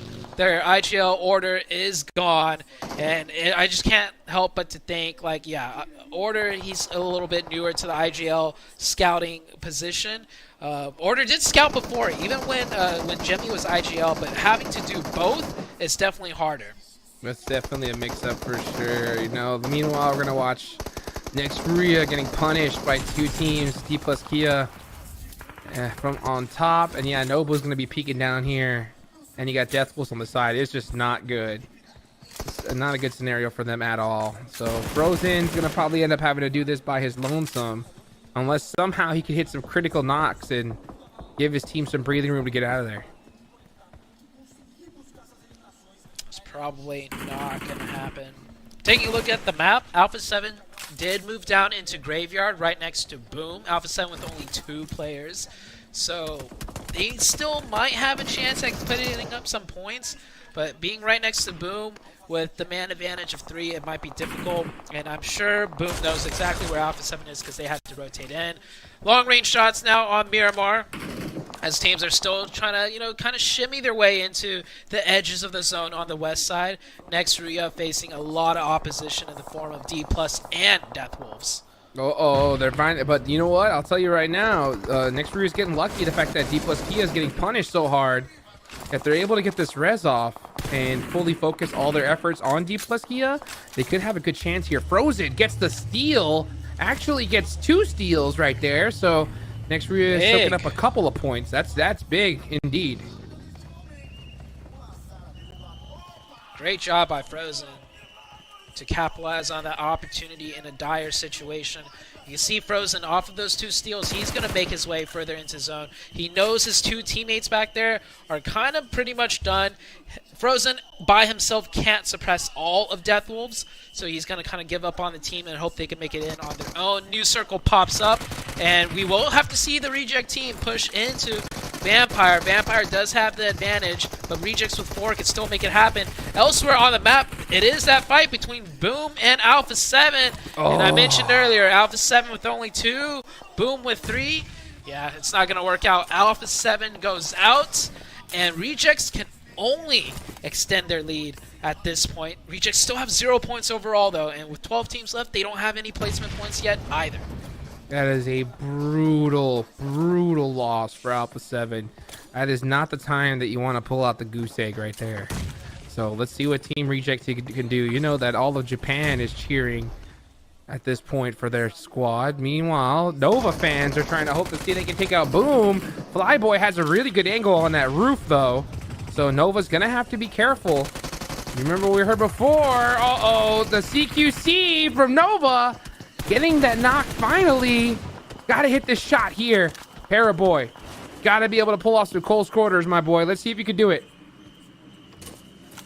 Paraboy in the 1v1. And gets spotted. He couldn't. Crazy. Running into that smoke. Catches a glimpse of him. And yeah, Paraboy does go down. Nova almost winning that 2v3. But it was not enough. Meanwhile, on the west side of the map, things are starting to slowly heat up as well. Vampire, Death Wolves, both on top of the mountain. Rejects will be looking to encroach upon the mountain too. Next three is still alive out there, and they do have a working vehicle. They might full send it into one of the teams out on the west side. We'll see in a second where they go. But Rejects still wary of their backside. Hey, one team member we got to give some love to is, hey, Zute, look at Boom. 10 eliminations so far. And they're in 5th place. They have the biggest gap. Wow. Yeah. Yeah. So I mean, if a good performance here, they can finally close that gap and put themselves in the running for 1st place tomorrow. So they need to finish off strong here. Well, let's see. They couldn't have asked for a better start, though. That's for sure. Meanwhile, Team Falcons are finally starting to get things started.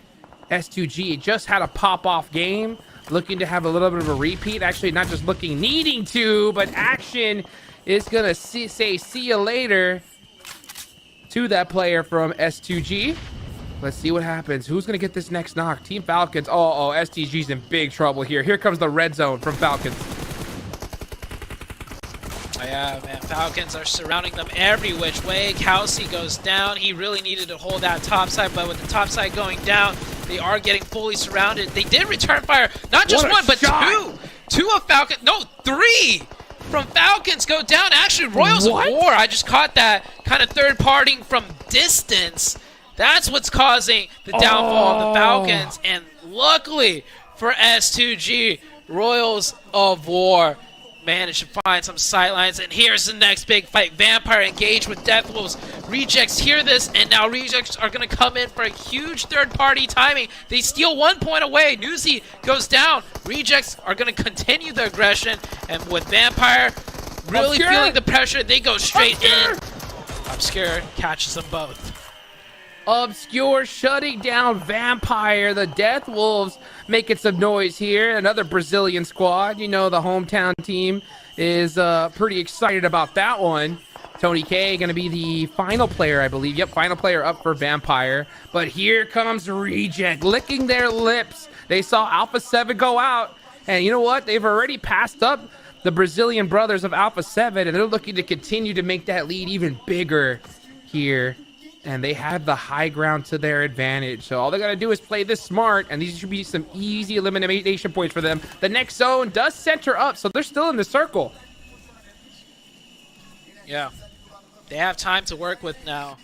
Rejects taking their time.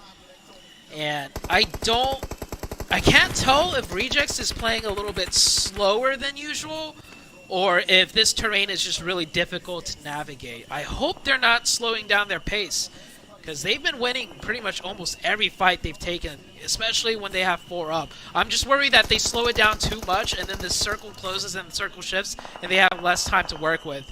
And, oh man, Duelo runs up by himself. Rejects. Maybe being in first place is a curse. They're no longer the kind of underdogs, and the pressure's getting to them, and they're making some mistakes. Well, like I said, you know, once you're on top, all these teams, literally from 4th place on down, are going to be looking to knock you out as fast as they can.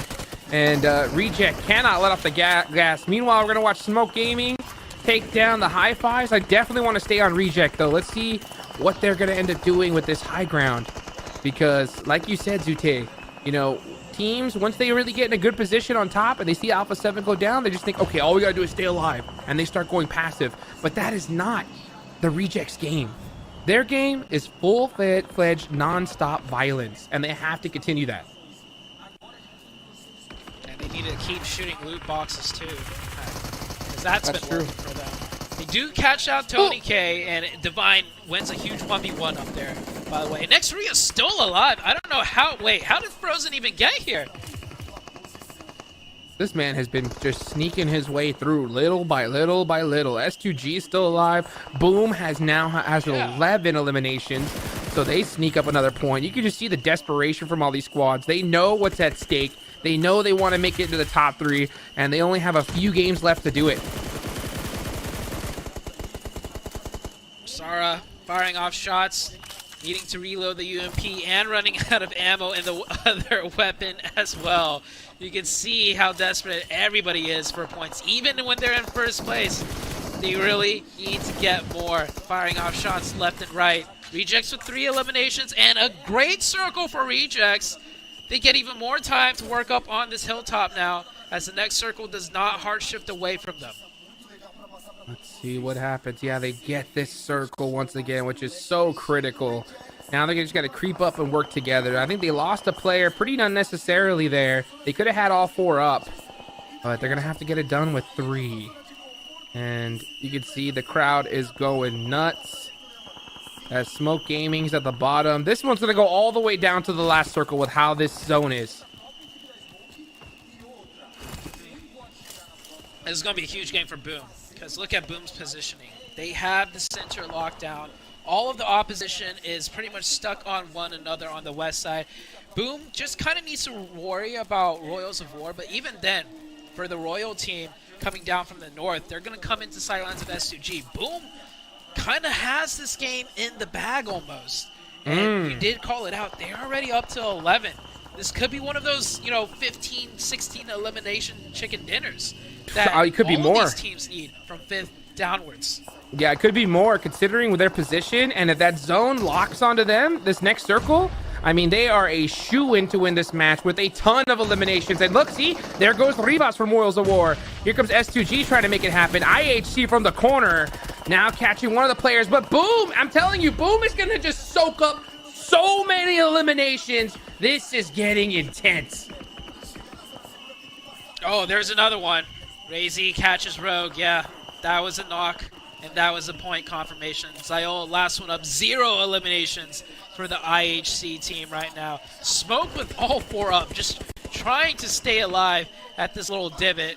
Zayol, can he do anything? Meanwhile, elsewhere, Rejects. I really want to see what's going on there, because they're getting really close to Frozen. I think that should definitely be the fight to really look at. Rejects is getting that revive onto their 3rd player that got knocked by IHC. Zayol crawling, slowly crawling. I think he's going. Oh, no. Is that a nade? Oh, that looks good. Oh, that was a perfect nade. Wow. what a nade there, throwing it up the mountain, and here comes Flyboy, ready to soak up some even more points.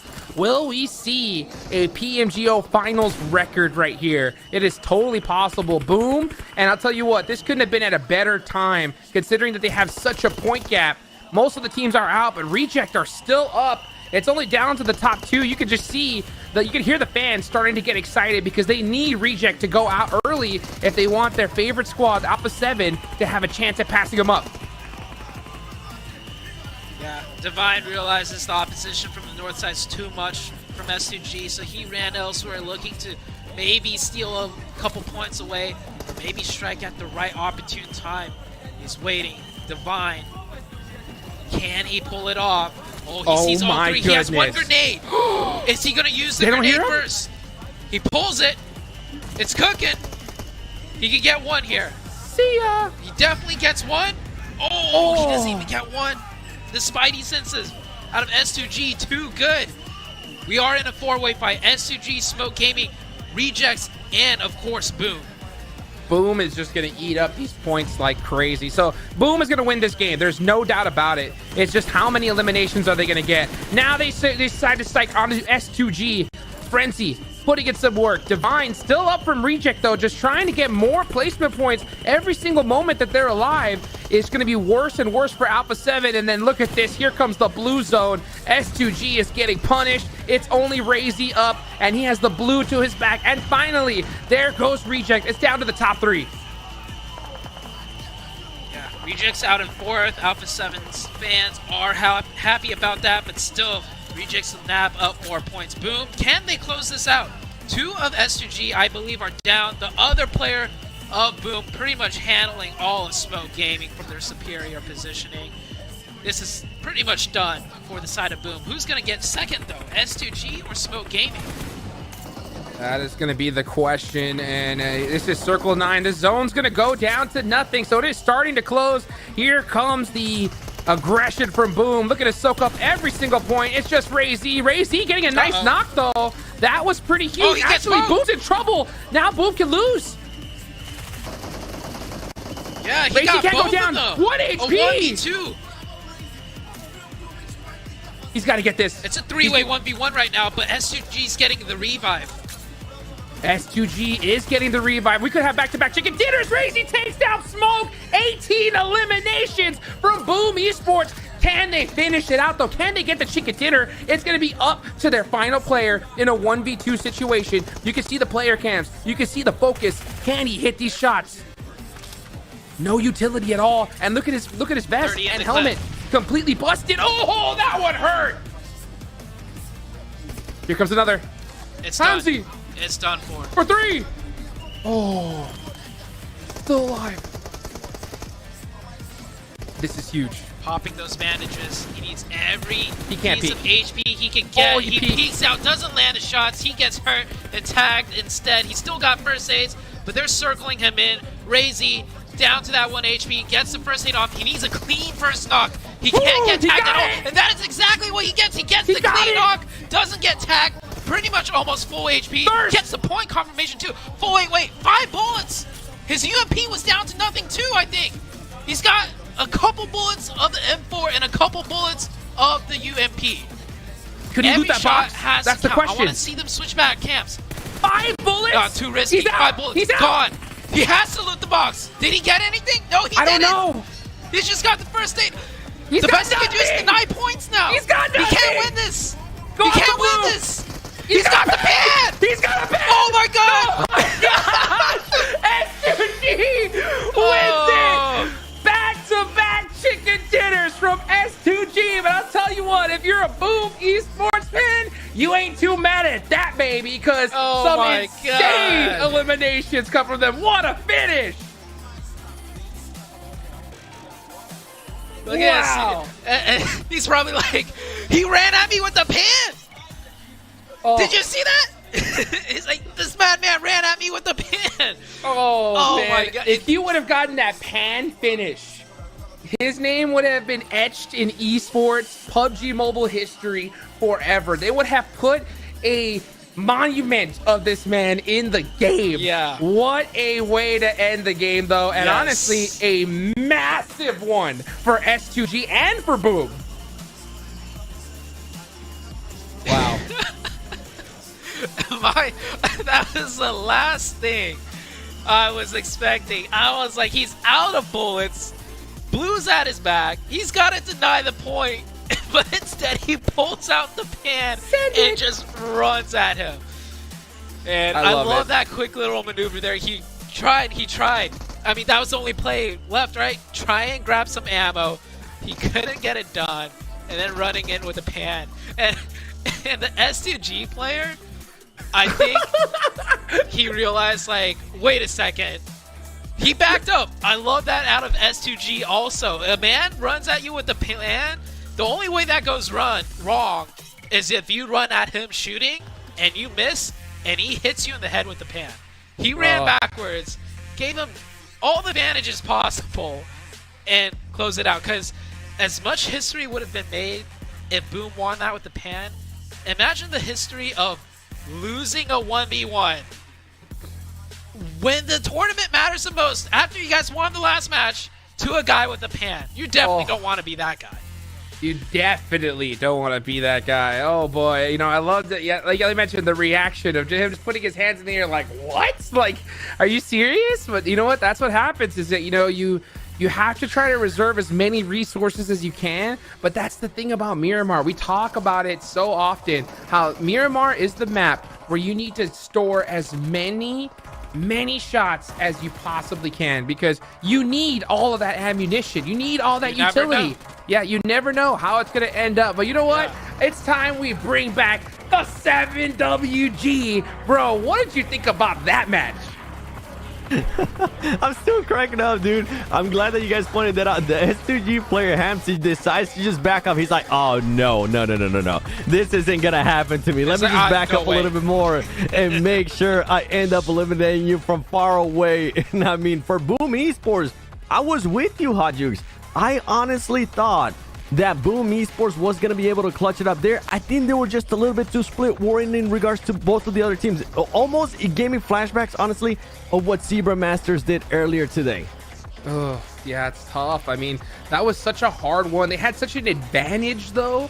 You know, when it comes to positions, they weren't sandwiched, right? They were literally just focusing on what was in front of them. And all it takes is one little mistake and boom, you know, it could go to another team. And that's exactly what happened. Regardless, though, the most eliminations we've seen in this tournament so far, right? I believe so. I believe it is. And you know who's happy right now? S2G fans. They said that they were going to end up being champions.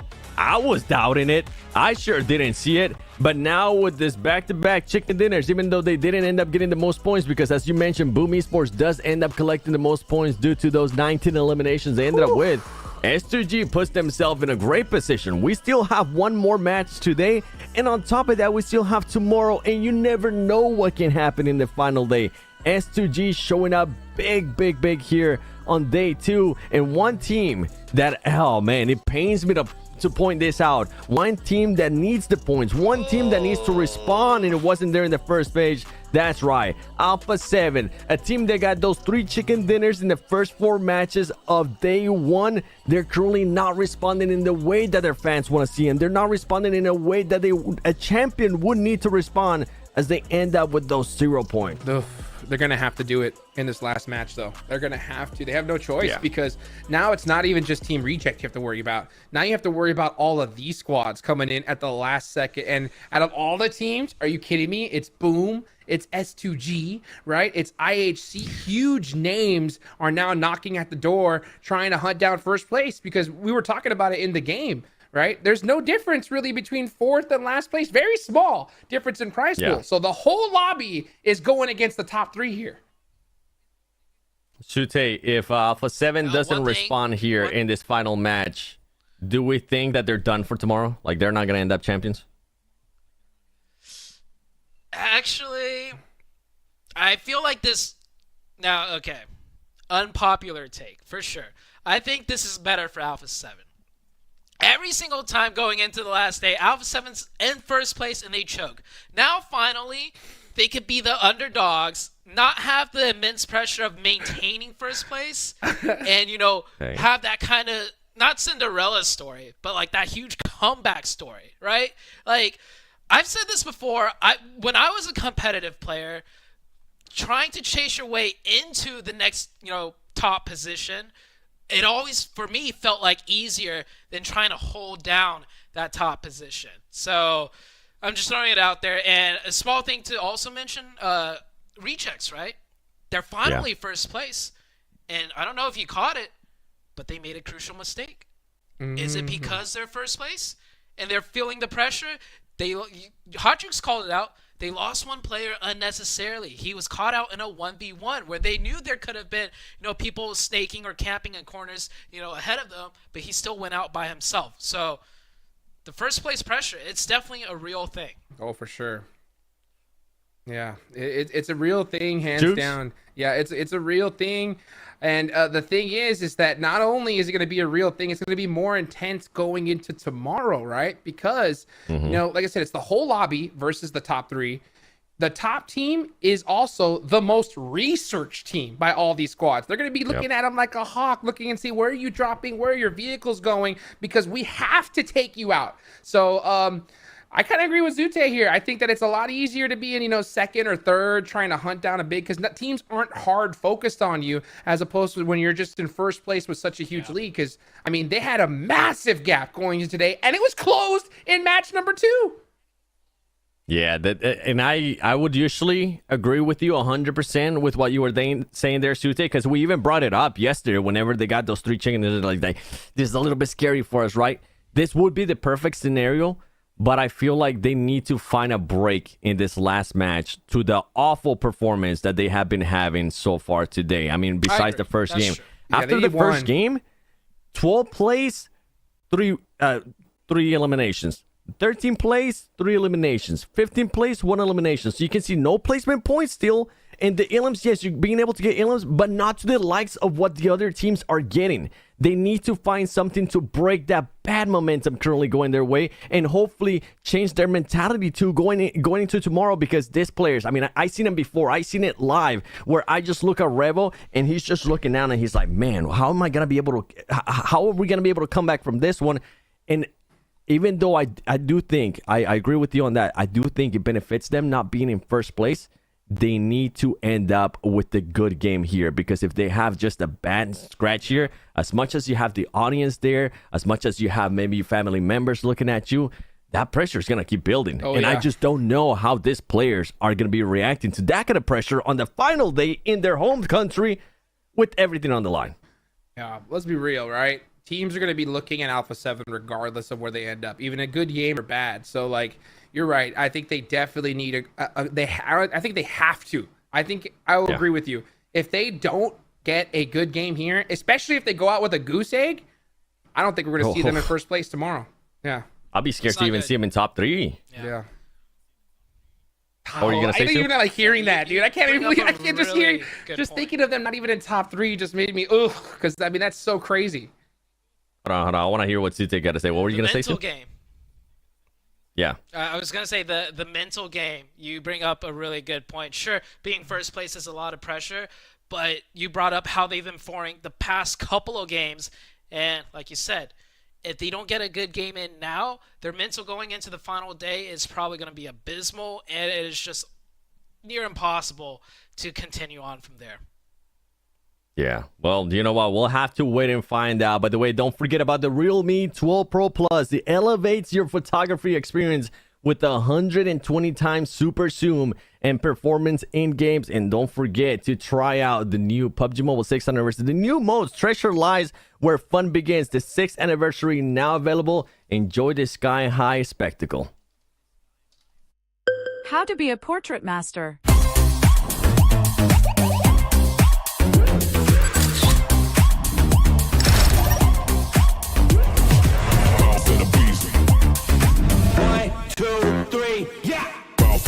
I'm a boss till I call. Boss to the beast, I'm a boss till I fall. I'm a boss on the beat, I'm a boss, spit it raw. I'm a boss, keep it G, and I walk in the talk. I'm a boss.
I'm excited, Hot Jukes, as we are already here on the final Miramar of...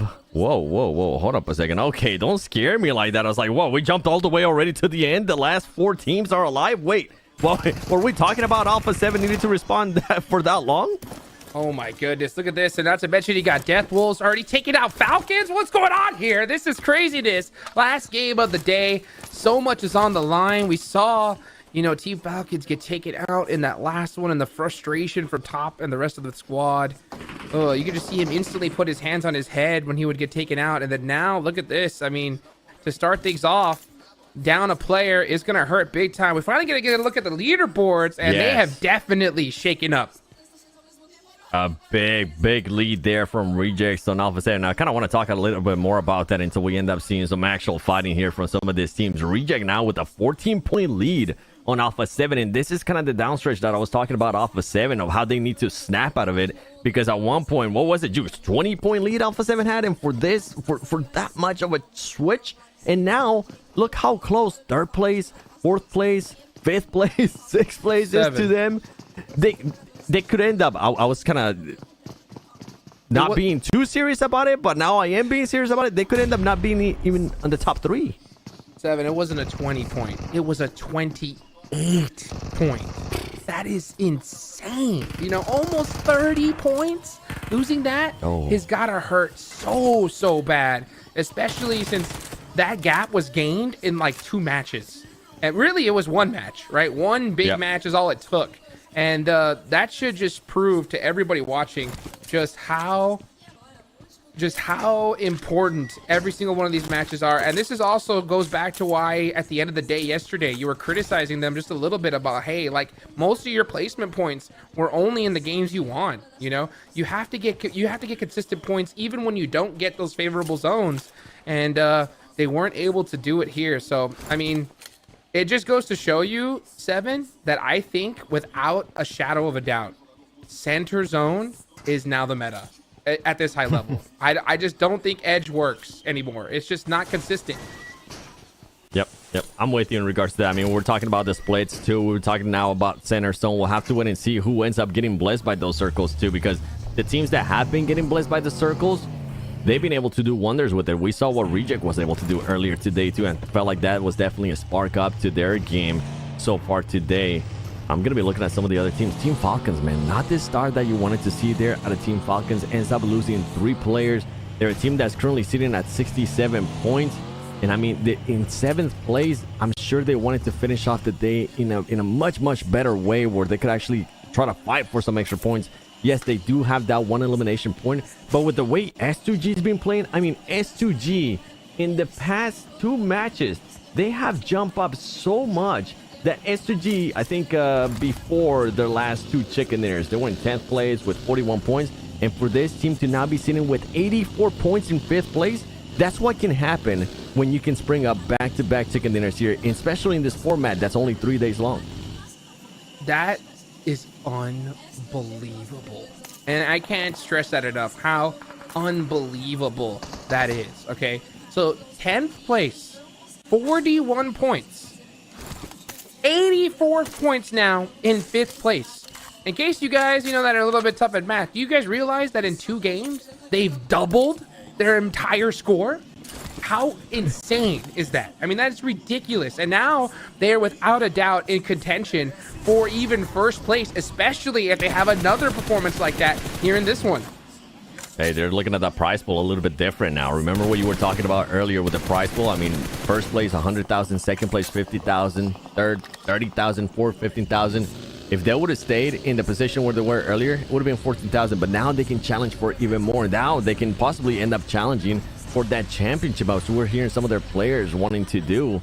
A team that definitely needs to snap out of it too, the bad streak that they've been on. It's Nova, because Nova is far away, but I mean, we know Nova can put up points as well. We know what Paraboy is able to do at times with being able to put up a lot of eliminations for his team.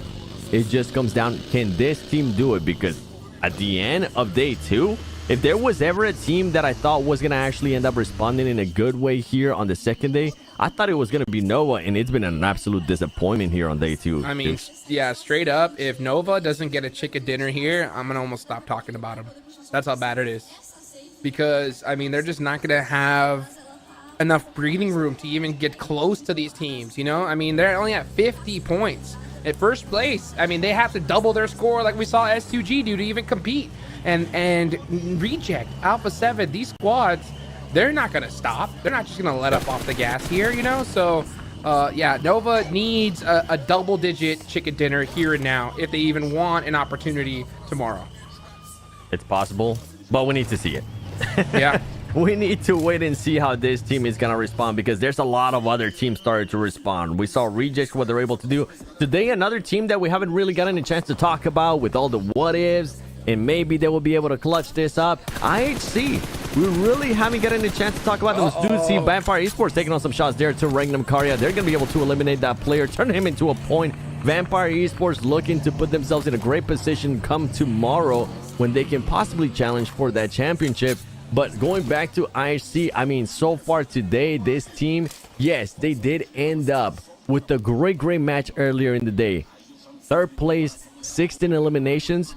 But besides that, they really haven't been able to do much. We've been seeing a lot of 13th place, 1 elim, 14th place, 1 elim, 5th place, 0 elims. So it's not the IHC and the fragging power that we've been used to seeing from yesterday. And right now, that's why everybody's starting to jump down over them, as we do have Vampire Esports. They're starting to feel that urgency. Hodges, they're going to be taking the fight here to Regnum Karya. Yeah, and that's exactly what they should do. They were able to catch Regnum Karya slipping. They took out Silas already. Or actually, no, they didn't take out Silas, but they took out 2 players from them.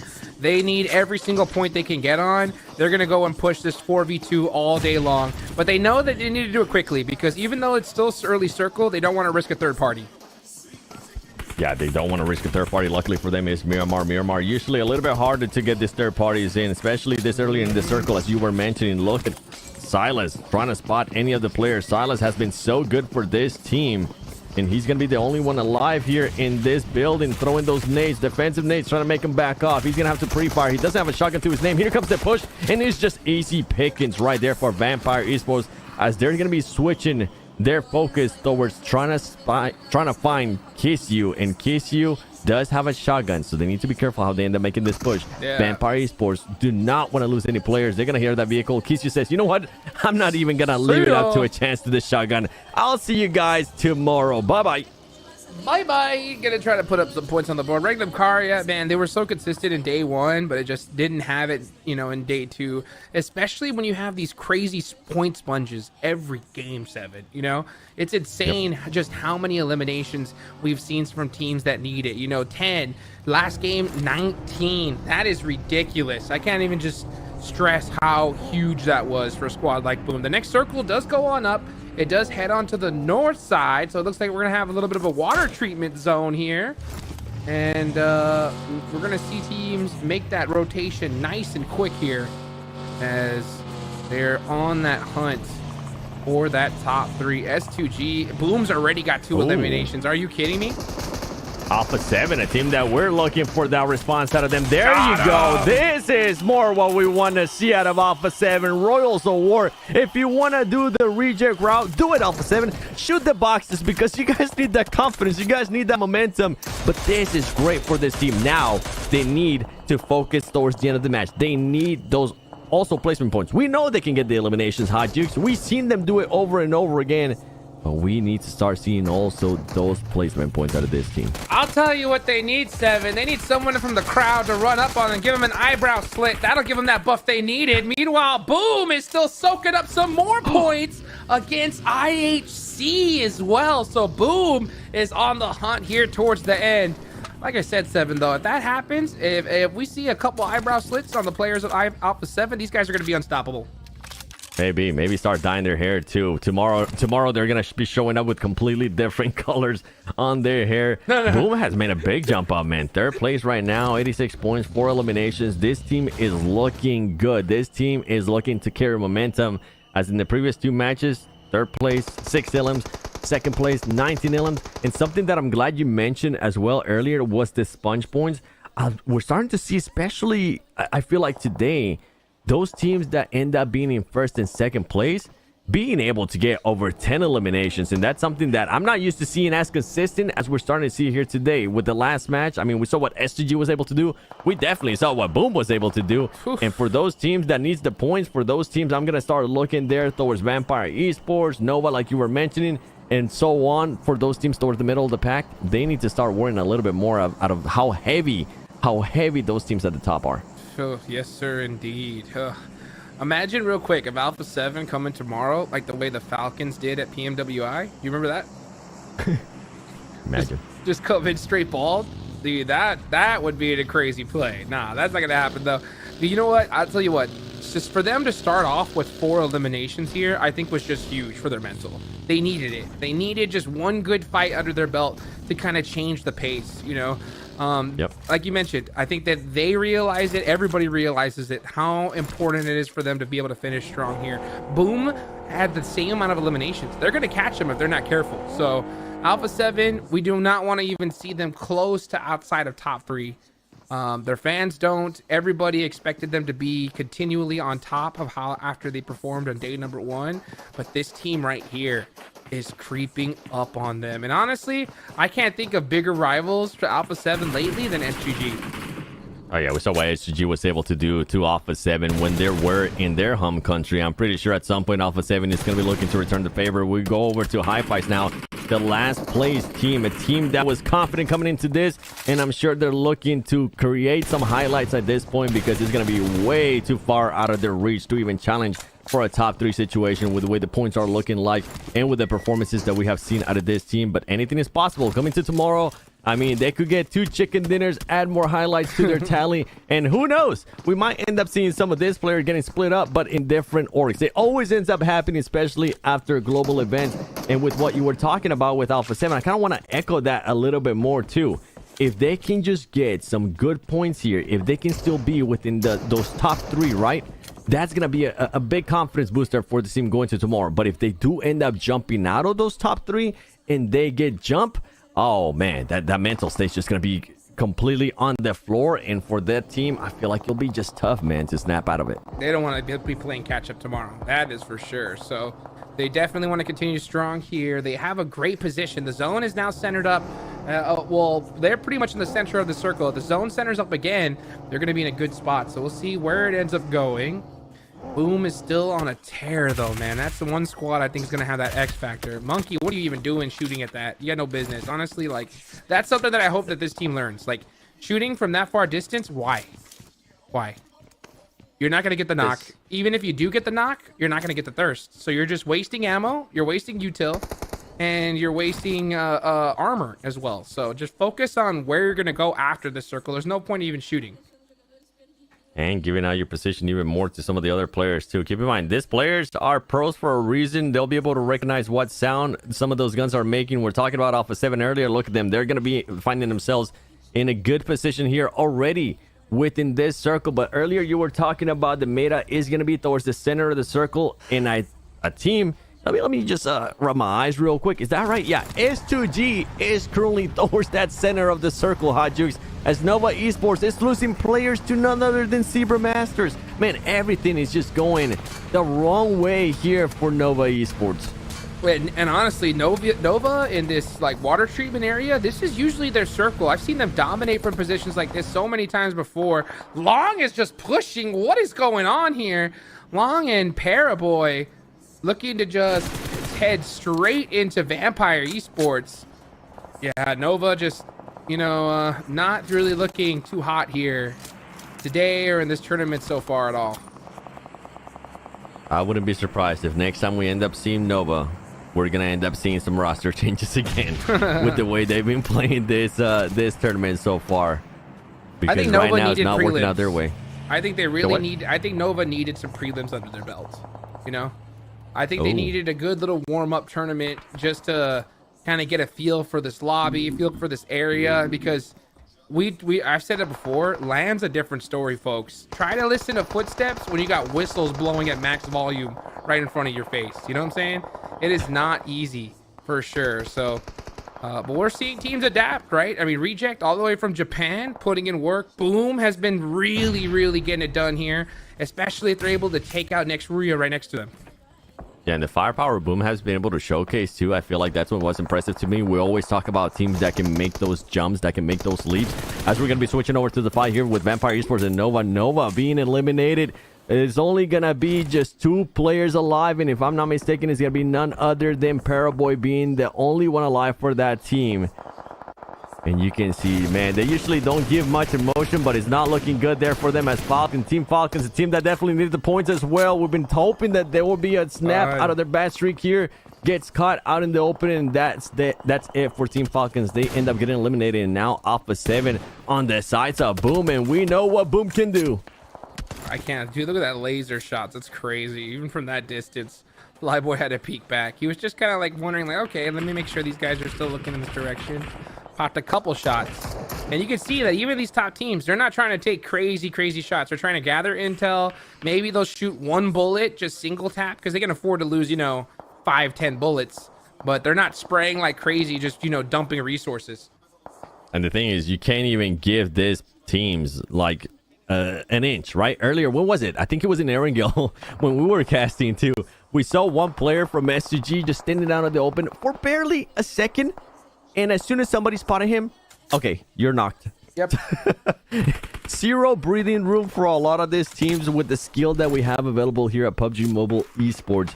Boom Esports, though, 4 eliminations. They know, they probably have an idea where Alpha 7 is going to be. They don't know that it's Alpha 7, but they at least know where that team is going to be at. And boy, if they, for some reason, do end up knocking somebody from Alpha 7 and confirming that into elimination, and they know it's Alpha 7, I wouldn't say that we'll see them rush. I wouldn't say that we'll see a big difference on them, but we'll start seeing them focus a little bit more towards that area.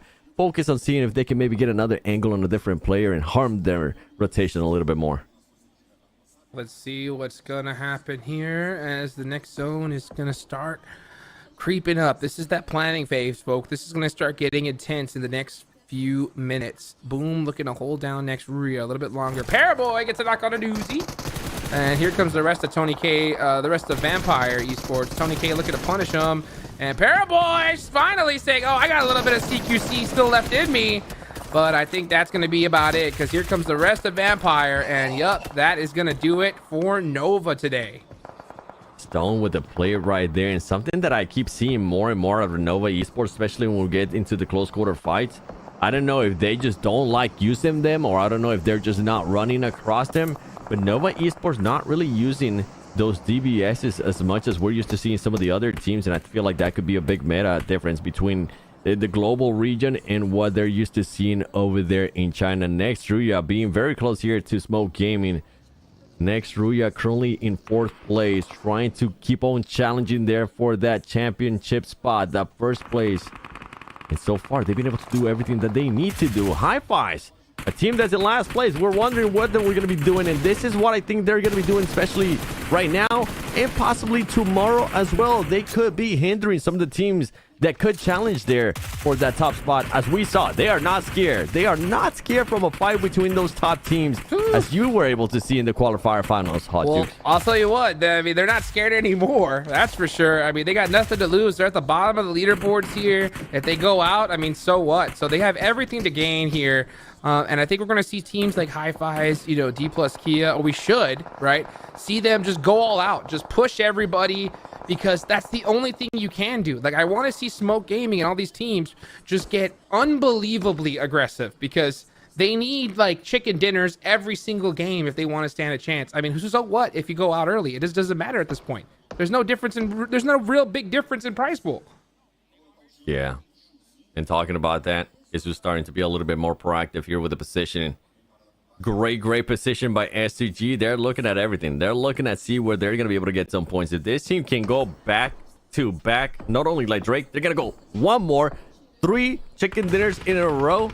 That would be insane for this team, and we will see an even bigger jump up in regards to the leaderboard, depending on what ends up happening there with Alpha 7 and Boom Esports. Boom Esports is going to have to worry about next Rhea. Next Rhea being able to spot one of the players there from Boom, and Razy gets knocked by none other than Swain. Swain's going to be able to spot another player. Oh, he moves just in time, but this was the opening that next Rhea was looking for, and they're going to be full sending it. They need to be careful, though, because Pombe from Boom Esports does have a DBC to his name, and we know what these teams are able to do with that DBS.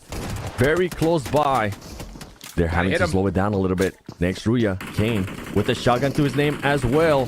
Who's going to end up taking this fight, Jukes? That's all he's trying to do. He's just trying to slow it down so that way they can get these reses off, but they're not going to be able to. They're forced to crawl way too far. So it is going to be a 2v3 versus Next Ruya. Oh, that knock from Frozen. So good. Boom, just getting picked apart. Next Ruya finally starting to wake up here. Great shot, though, from Frenzy. Wow.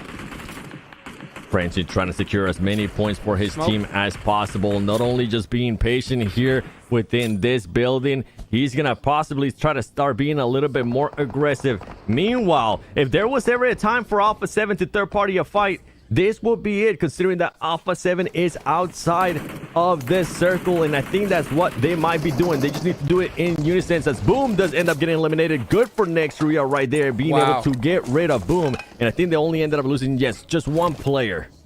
And then here comes Frozen. Gonna go ahead and get that Reza or get that heal off as fast as he possibly can, as they are playing on the edge of the circle. There's only 2 minutes and 20 seconds left on the clock. They're going to have to push up here. But like I was talking about, when it comes to these teams that desperately need these points, right? Next Ruya are in a great position, so they have to still play this carefully. But the rest of the squads, there's still 4 teams at the bottom still alive. They got nothing to lose. They got to go crazy here. And here comes Smoke finally looking to make the push. Yeah, somebody that's not scared to make this push is going to be Smoke Gaming. Next Ruya, though, they were able to heal off. They were able to get themselves set up now. Smoke Gaming, some of the players are currently low health. You can see there Kane with that shotgun, trying to see if anybody's going to be giving him an angle. And for some reason, Miyaki threw a grenade. I thought that was going to hit. It doesn't end up hitting. We're starting to get grenades as well from Alpha 7. Alpha 7 looking to see if they can get into this action, because if they, for some reason, are able to third party this would be massive for that team. Next Ruya trying to find those angles. Meanwhile, oh my goodness, somebody's stopped Neto, because that was a filthy 180. And not to mention, with the pump shotgun of all things, he's going to start applying the pressure even more. Smoke need every point they could get, but Next Ruya need these so much more. And Z-Wolf gets knocked by a mini up close and personal. And then now here comes a 3v1 to finish off Next Ruya. And can he pull off a miracle? He needs every single point he can get. He's stuck in the corner in the house. Crazy, but yeah, with the UMP, there's not much you could do. So there they go out in 9th place. No placement points. No placement points whatsoever, but I mean, I thought we were gonna wait until tomorrow to start seeing this kind of stuff. We're starting to see it right now. At the end of day 2, teams that need those points are starting to get eliminated by those teams towards the bottom that aren't afraid of taking a fight, aren't afraid if they're gonna lose or not because of where they are currently positioned. Zebra Masters yeah. Finally getting spotted there by Hi-Fi's, and that's gonna be massive for some of the other teams, because I think that Zebra Masters player was holding the angles there for Alpha 7. That's why Alpha 7 wasn't able to push up. And on top of that, I think I saw Hi-Fi's as well. Some of their players taking on some shots to Alpha 7. Alpha 7 is not in a good position. S2G right now in a great position, as they are going to have a lot of angles towards everybody, and they're going to just pick and choose who they want to fight. They got to watch out though, Jukes, because I'm looking at this circle here.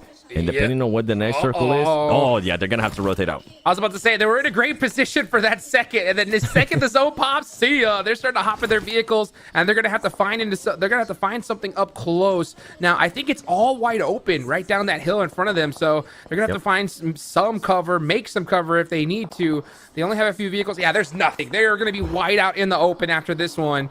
So it's going to be interesting to see what they can do. They can obviously push Smoke Gaming here and try to soak up some points. But we'll see what ends up happening. Meanwhile, Alpha 7 just trying to stay as quiet as possible. Dead center, an absolute war is happening though between Vampire and none other than Hi-Fi's. And it's D plus Kia with the third party taking out Vampire Esports. That one is going to hurt.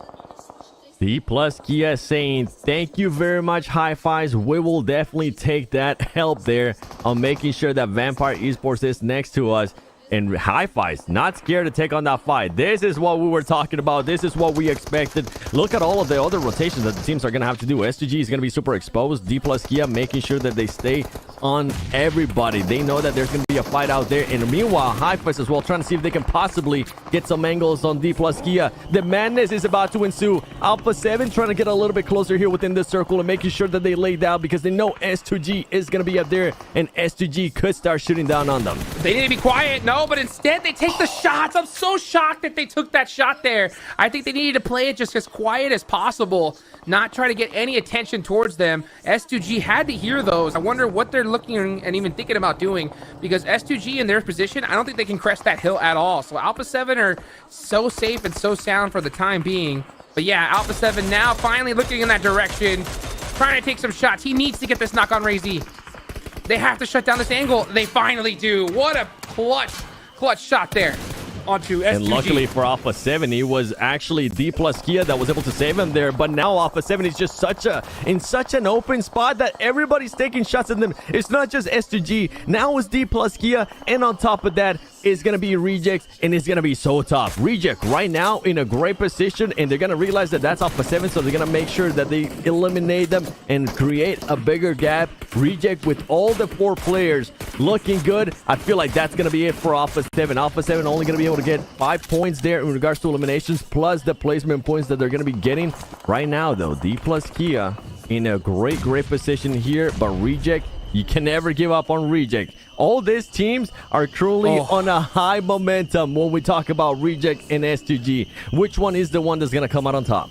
That's going to be the question, and that's why I was so shocked that Alpha 7 took that shot. I mean, I think at the same time, he was hoping to get that initial knock so they could push on the D plus Kia, but at the same time, they weren't even looking in that direction. So I think Alpha 7 should have just tried right then and there to just go for the drive. You know, crash on the compound, you know, see if you could take it, because you're going to go out no matter what if you stay there.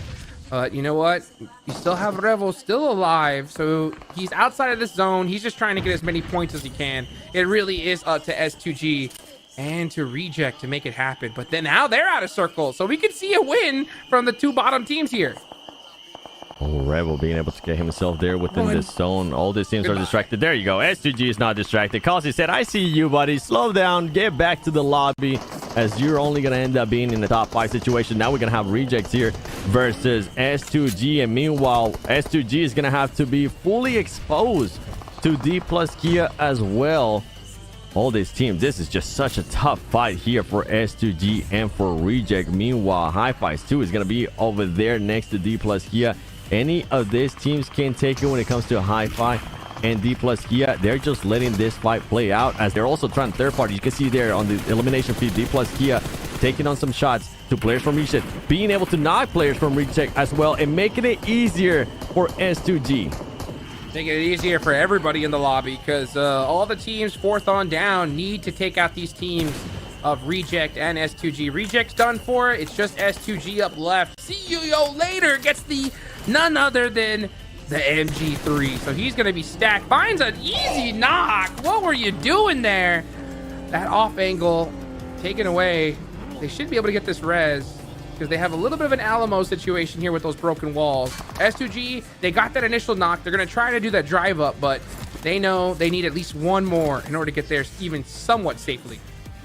CEO with the filthy angle there on that D plus player. And guess what? We are on your favorite circle, Hajux. Circle number 9. Everything's going to start closing in. These teams are going to be forced to fight. Hi-Fi's, meanwhile, with a bunch of smoke all over their place on their area, but they're not really going to be able to do much at the moment. I don't know who's going to end up winning this. I honestly, if I was to, if you were to ask me if my life was on the line, I wouldn't know. I wouldn't be able to pick anybody. If mine was, I'm betting Hi-Fi's. I think their position is just too strong considering how this zone is closing. S2G is hard focused on D plus Kia here. And with this zone starting to press, D plus Kia actually might push on the Hi-Fi's. If they do, S2G could be at a big advantage. But oh, that nade from Robs was just so brutal. Let's see what happens. Hi-Fi's now finally starting to get aggressive, doing what they need to do. And it's all theirs to win here in this final game of day number 2. And it might not just be it, because S2G still has 3 players alive. We've seen what they've been able to do. There isn't what ifs. There isn't what could happen. This team has showcased it. Hi-Fi's, as you mentioned, does have the advantage in regards to positioning here. D plus Kia is going to be out. S2G, all they need to find is just an opening to knock a player. They're going to be running around. I don't think they're able to spot the player there on the roof. As Hi-Fi's being able to surprise all these teams, comes out with the win. Hajux gets to keep his life, and I'm over there up in the clouds, baby. Let's go. High Fives, I think are on a little bit of a cloud right here. It's not going to be too high up in the air because they did win the game, but they are so far down on the leaderboard. Yep. Regardless, winning a chicken dinner in a global open like this is a major achievement if you're a team that came all the way from the qualifiers here, Seven.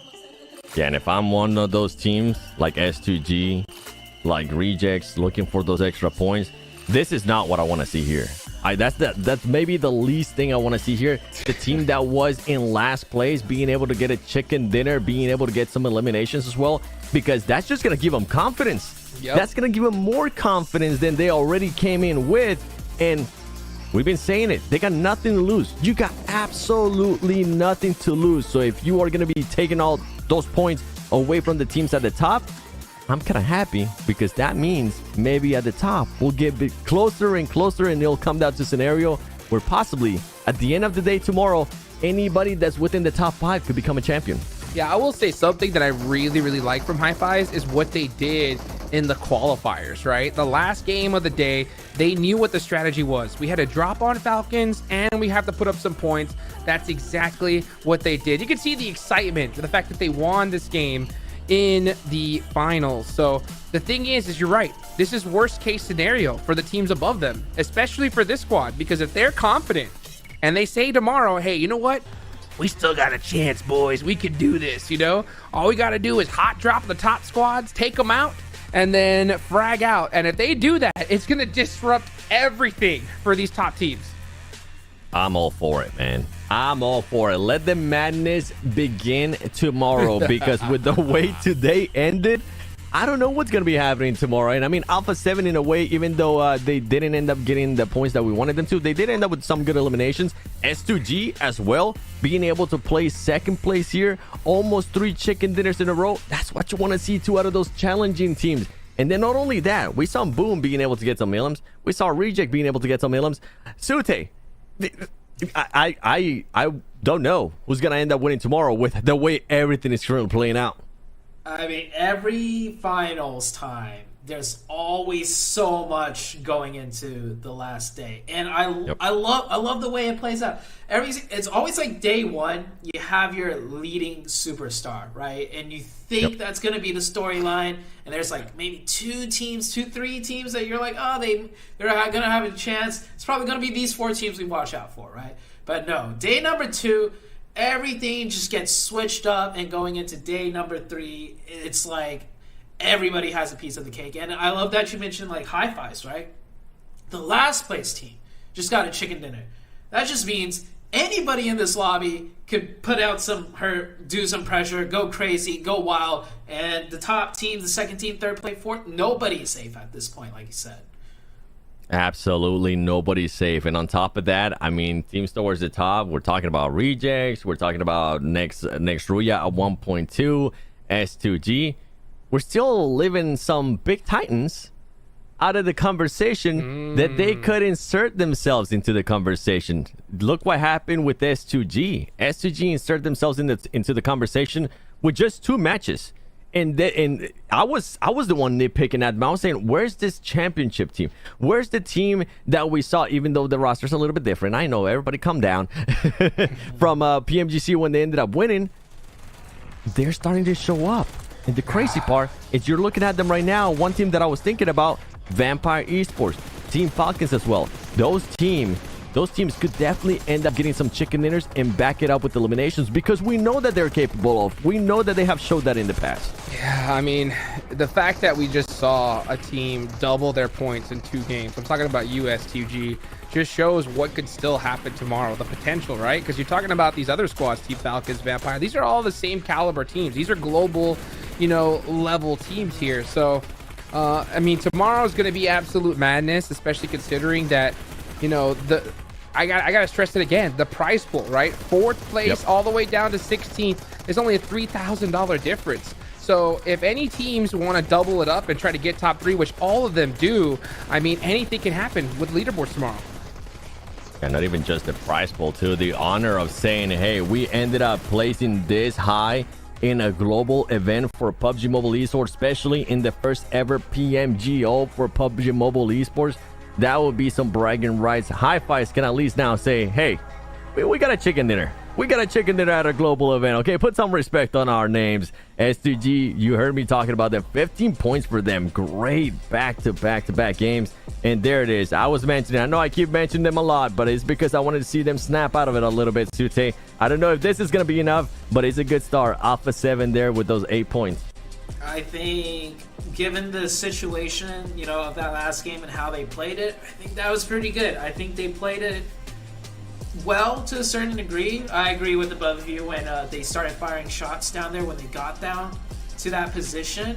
It was a little bit risky, but I feel like they would have gotten spotted out regardless if they shot or didn't. So, you know, when you have 4 players up, try and do something with it. And they tried. Bad situation. I think they made the most out of it. It just all really comes down to tomorrow. And the MVP coming out from Hi-Fi's. It will be Rob Zopp with that 5 elimination streaks. Yeah, I mean, that's very, very good performance from them. And you know what? When it comes to Alpha 7, I'll say this, right? That's what we need to see from them. I mean, that's what we needed to see from them, right? Is when they didn't get zone and they get stuck in a bad position, they put up points. And that's been their problem, right? Is, yeah, when they get the zone, they get a chicken dinner and they go crazy. We know they could do that. But they haven't been able to get something on the board, right? They've had too many goose eggs here, and I think that's why we see them struggle. But so it's good to see them at least put something up 7. Yeah, it is. I mean, they ended up getting their vehicles blown up. If they would have had maybe 2 vehicles there, I think we would have seen a completely different story when it came to Alpha 7 and the push that we were hoping. I know you were mentioning at one point, Hodges, maybe they'll end up just crashing those the vehicle into D plus Kia. It didn't end up working out for them. You know what? It is what it is. At least you finally break that bad streak that you had. You got some placement points. On top of that, you got some eliminations. Good to see a team that didn't get those placement points, a team that didn't get those elimination points. IHC, man, we were so hyped up on this team that today I felt like it was just a completely different IHC from what we saw yesterday.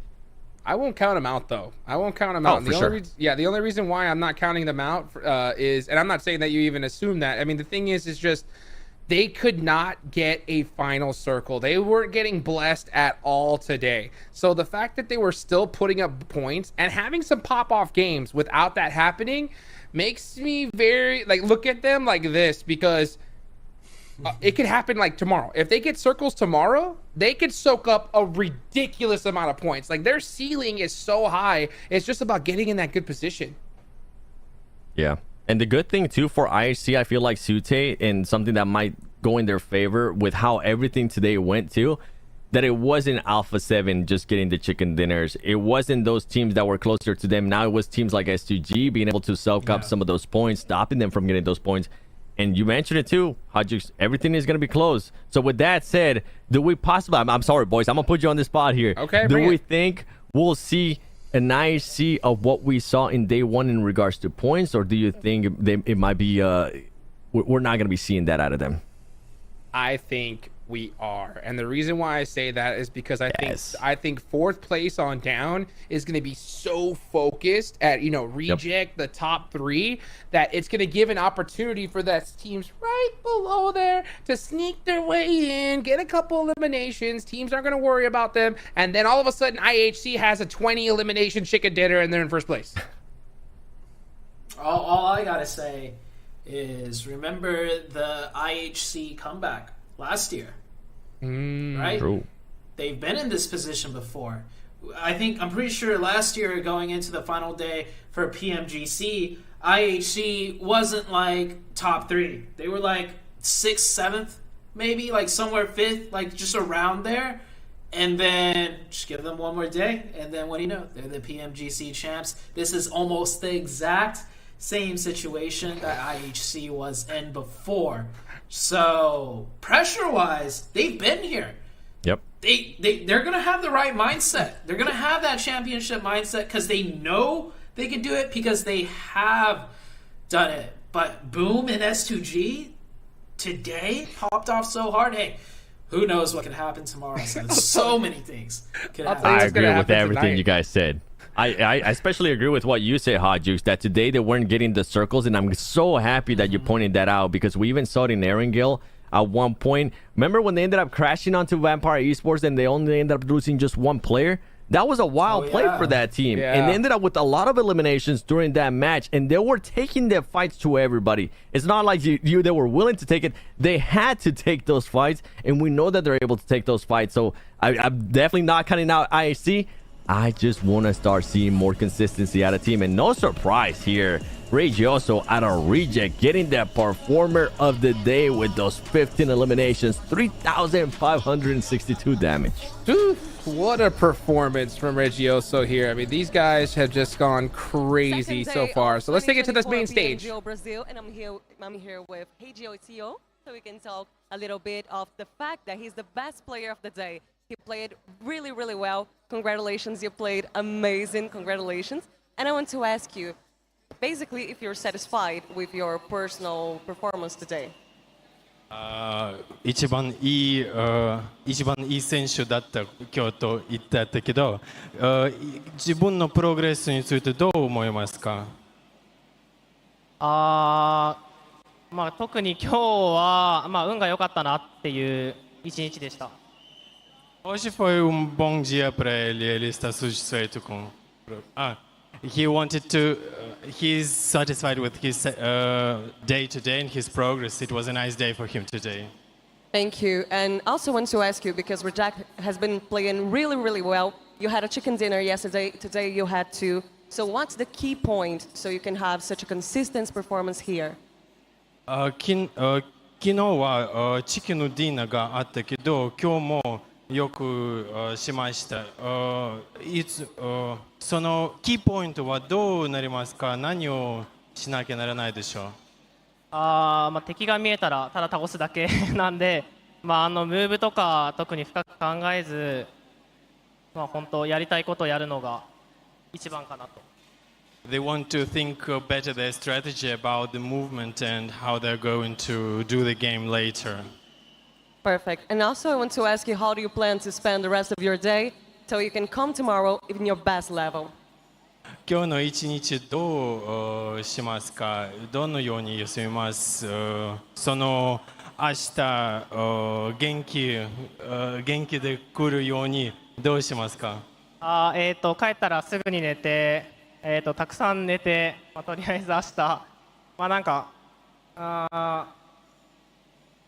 遊びの気持ちでやれたらいいかなと思います。They just want to come back to the hotel and sleep a lot, and they're sure they will come tomorrow full of energy. Perfect. And last, I want to ask you, how do you feel about the possibility of winning the 2024 PMGO, especially when it comes to the fact that it's the first international tournament of the PUBG Mobile's scenario in this year? 今年の一番目の国際イベントで、そのイベントで勝つの可能性についてどう思いますか？勝てるかどうかは明日になってみないと分かんないんで、ただ1位を取ってる姿を想像しながら、全員で楽しくやれたらいいかなって思ってます。First of all, they enjoy their time here and they say that they are going to do everything they can to. They will see that tomorrow, yeah. Tomorrow they will come and see how it is going on. Perfect. Thank you so much. And again, congratulations on your performance, not only yours individually, but also to your whole team. You were amazing. Congratulations. And we continue with more content of 2024 PMGO Brazil. Thank you so much. See you soon and stay tuned in your stream. Hi, Jukes, Chute. I've been inspired by that interview. I've been inspired by the performance. So you know what? Let me try my Japanese. Performanso arigato. That means thank you for your performance there, Reject, because boy, it was one for the books, as they are currently in first place there with 111 points, and Alpha 7 at least closes up the gap a little bit in second place with 99 points. But look at S2G. This is getting too scary. I love this, but I'm also look at that. Even boom, 91 total points. Any team literally on this first page could make a crazy run tomorrow after what I've seen today. Yeah, I gotta agree with that. After what S2G showed us, right? 6 games, heck, even 3 games can turn it around for any of these teams. And maybe not 11th downwards, like around the 50-point mark, but still, 6 games is a lot of games, a lot of potential. It is going to be a lot of potential, man. Anything can happen tomorrow, boys. Before we end the day, any final words, anything that surprised you on this day too? Oh, I mean, obviously, S2G doubling their score of 40 points in 2 games. At this level, it's unbelievable. I mean, the fact that we're seeing such big point sponges is really making me scared tomorrow. All I know is that I am not envious of Alpha 7 at all. Tonight's sleep is going to be rough. If they get any. How about you, Sute? Can we just fast forward to tomorrow? Like, let's just get it done. It's too much hype. Too much hype, 7. I'm with you. I'm having to monitor my heart here. I'm having to calm down, especially with the performances that we have seen today. We got a chance to see Team Falcons. We saw what they were able to do. Maybe we'll end up seeing them tomorrow, or who knows? Maybe we'll have another surprise on the final day of the PUBG Mobile Global Open Brazil 2024. Make sure you guys tune in. Once again, my name is The Seven Worlds Gaming alongside Hot Jukes and Sute, and we'll see you tomorrow.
On the wind, baby, I can barely see the ground. Driving in, yeah, I can feel the rush to be the one hit.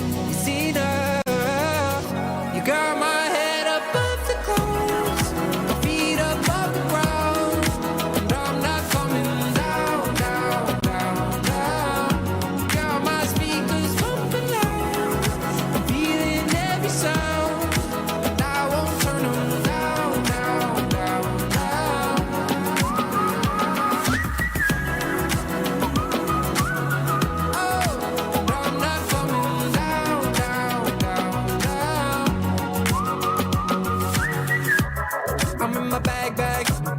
Treasure ship and raise the flag. Magic in the lamp can't tie me down. We're living fast, baby, even if we crash. You gas me up when I'm breaking down. Driving in, yeah, I can feel the rush to be the one hit. It's enough. You got my